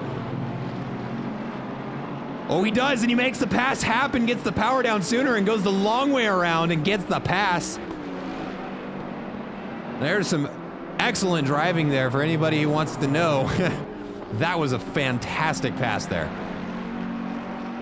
And right in the final hour, too. Not sure if Jonathan Seville is on. There we go. Leader is on the final lap now. 1 lap remaining here at Watkins Glen. Jonathan Seville going to finish this race out. And it has been absolutely insane. Just to give you guys an idea of what all has happened this race, look at the position delta. Everybody is everywhere. Some people have had great drives, some others have gotten unfortunate. Driver of the day, I ain't gonna, nope, we're not doing that. Because honestly, everybody's put on a pretty good drive here. The penalties have been relatively minor. Yeah, there was that big accident at the very beginning of the race, but most of them have just been love taps that have resulted in 5 to 15 second penalties. I don't think I've seen any stop and goes or drive-throughs handed out. I've definitely been a part of races that have gotten those. Hasselbrock would have walked this without those purple-green 488 goofs. Yeah, there's been some, there are definitely some experience difference here. Like that's 100% the case. But that's going to happen regardless. I mean, you can go to an RCI race and end up in split 1, and you're going to get somebody who's just a crazy hot lapper who's never raced a race in their life, and that's going to happen. I'm not saying that's what happened here. I'm just saying I have been in races where expectations were higher and worse things have happened than what we've seen here. So really, hats off to every single driver of all of the teams. You've done a great job. You really have.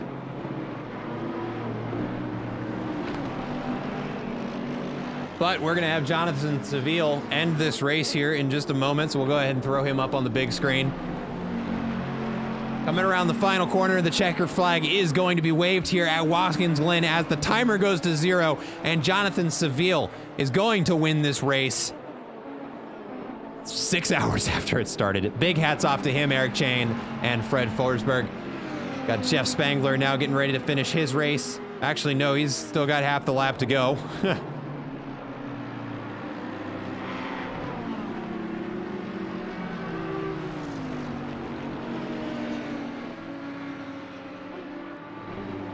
But I'll go ahead and click to everybody who's getting the checkered flag. Curtis Larade is going to finish in 4th. Christian in the number 7 car going to finish in P6. Number 11 in P11. Aiden Hasselbrock now finishing in P12. We should have Jeff Spangler crossing the start-finish line in a little bit. Joshua Arnold going to finish in P13. Matt Morrison for P16. Joshua Kimball going to finish their team in P18. Colin Julian finishes in P18. We also got William Nerone finishing in P17. Evan Toth rejoins, manages only to lose 2 positions after a disconnect, finishes in P5, only down 1 position on the day. Jimmy Twice going to finish where he started, definitely something to be proud of. Number 127 car going to finish in P11. Jeff Spangler going to come around the final 2 corners now. And he will be our 2nd place finisher.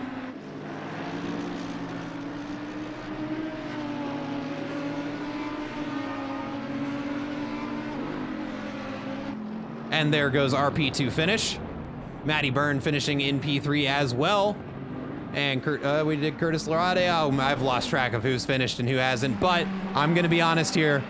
Our drivers of the day here, Melon Pitch and Nathan Tanner, starting P3, knocked down to P21, finish in P9, only 6 positions down after a massive, massive accident.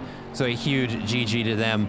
No shade to any of the other drivers. Like I said, everybody exceeded expectations here, but they're going to be my drivers of the day for sure. And it has nothing to do with the fact of them being friends of mine.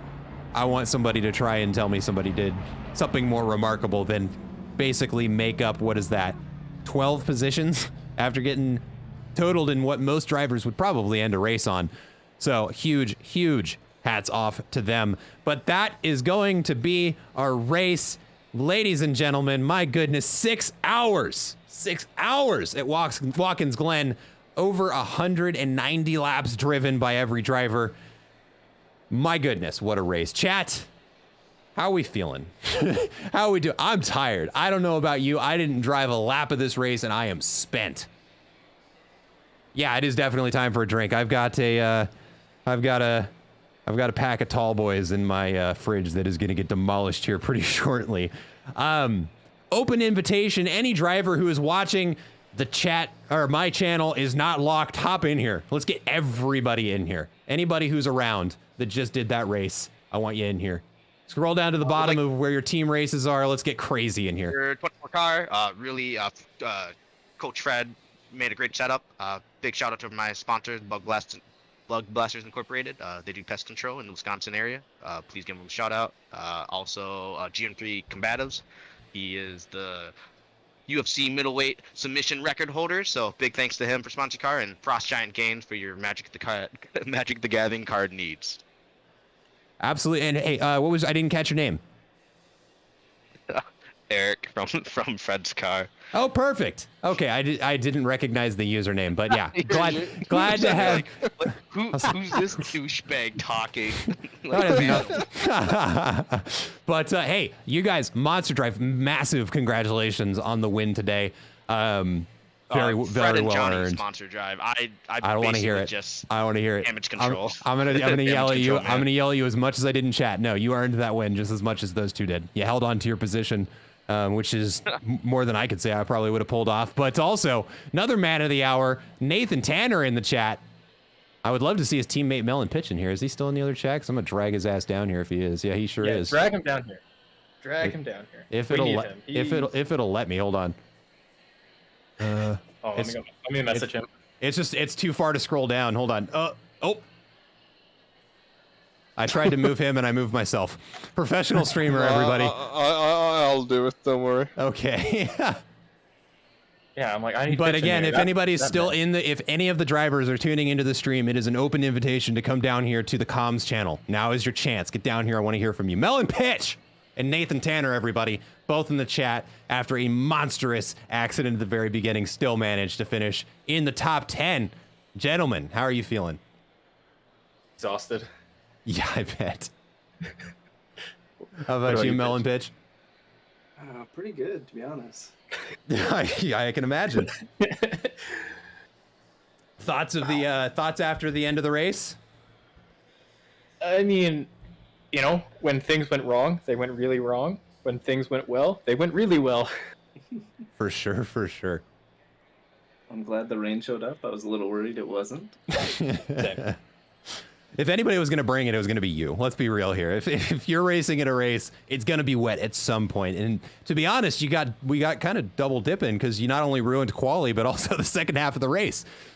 I wouldn't call quali ruined. I thought I wouldn't say ruined. No, that was really fun to watch. Just surprise everybody who didn't practice in the wet. We're going to find out now. To be fair, all the parameters were shared. There was a forecast. There was the simulation thing that told them what it was going to be like. It was all up front. They knew about it.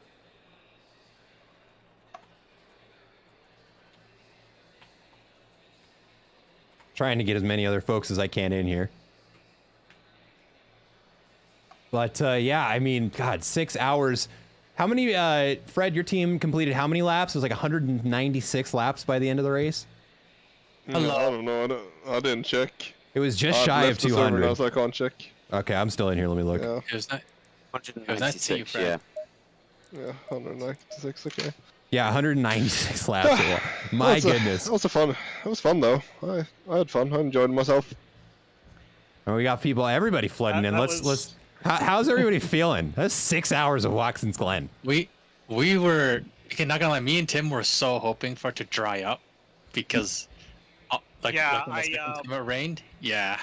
I crashed a couple times. We were off cycle. If it stopped raining with 30 minutes left, it would have coincided perfectly with the end of my final stint timer. Yeah.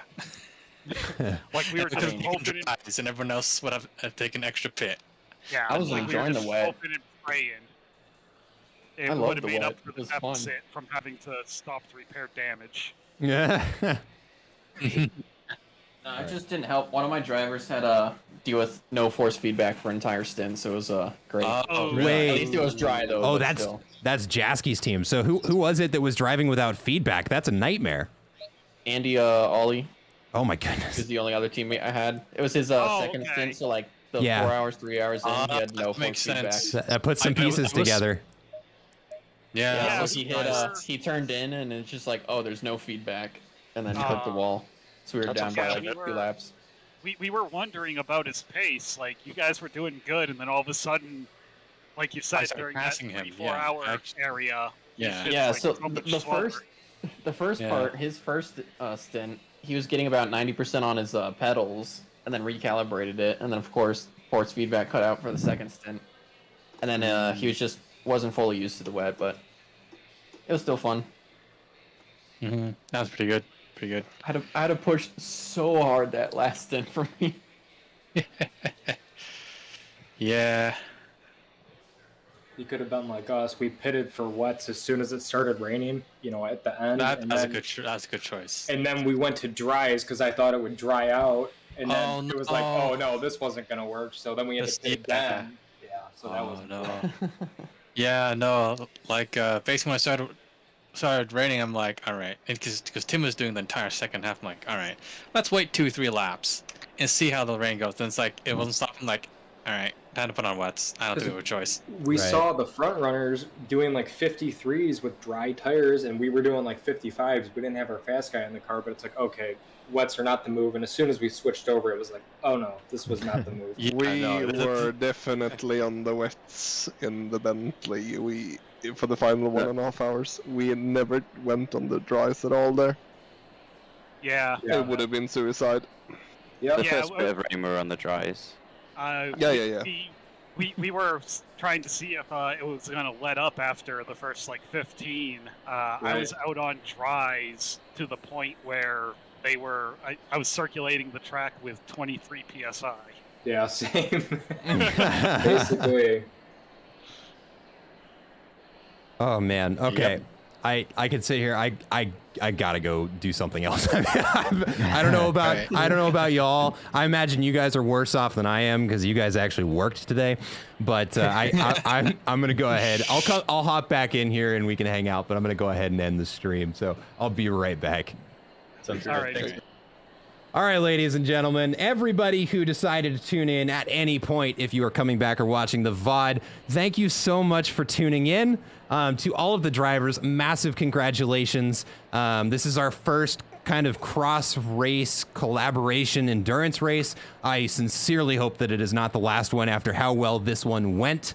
To all of the drivers, congratulations. To the people who put this together, to all of the admins at Apollo Racing Club, as well as the admins at Delta Racing League and Zealous Racing League. Thank you all so much for making this happen, because this isn't just a faceless RCI event where you just kind of hope to get slotted in and maybe one of the other teams. We all know each other. Every single one of these drivers has raced with at least one of the others.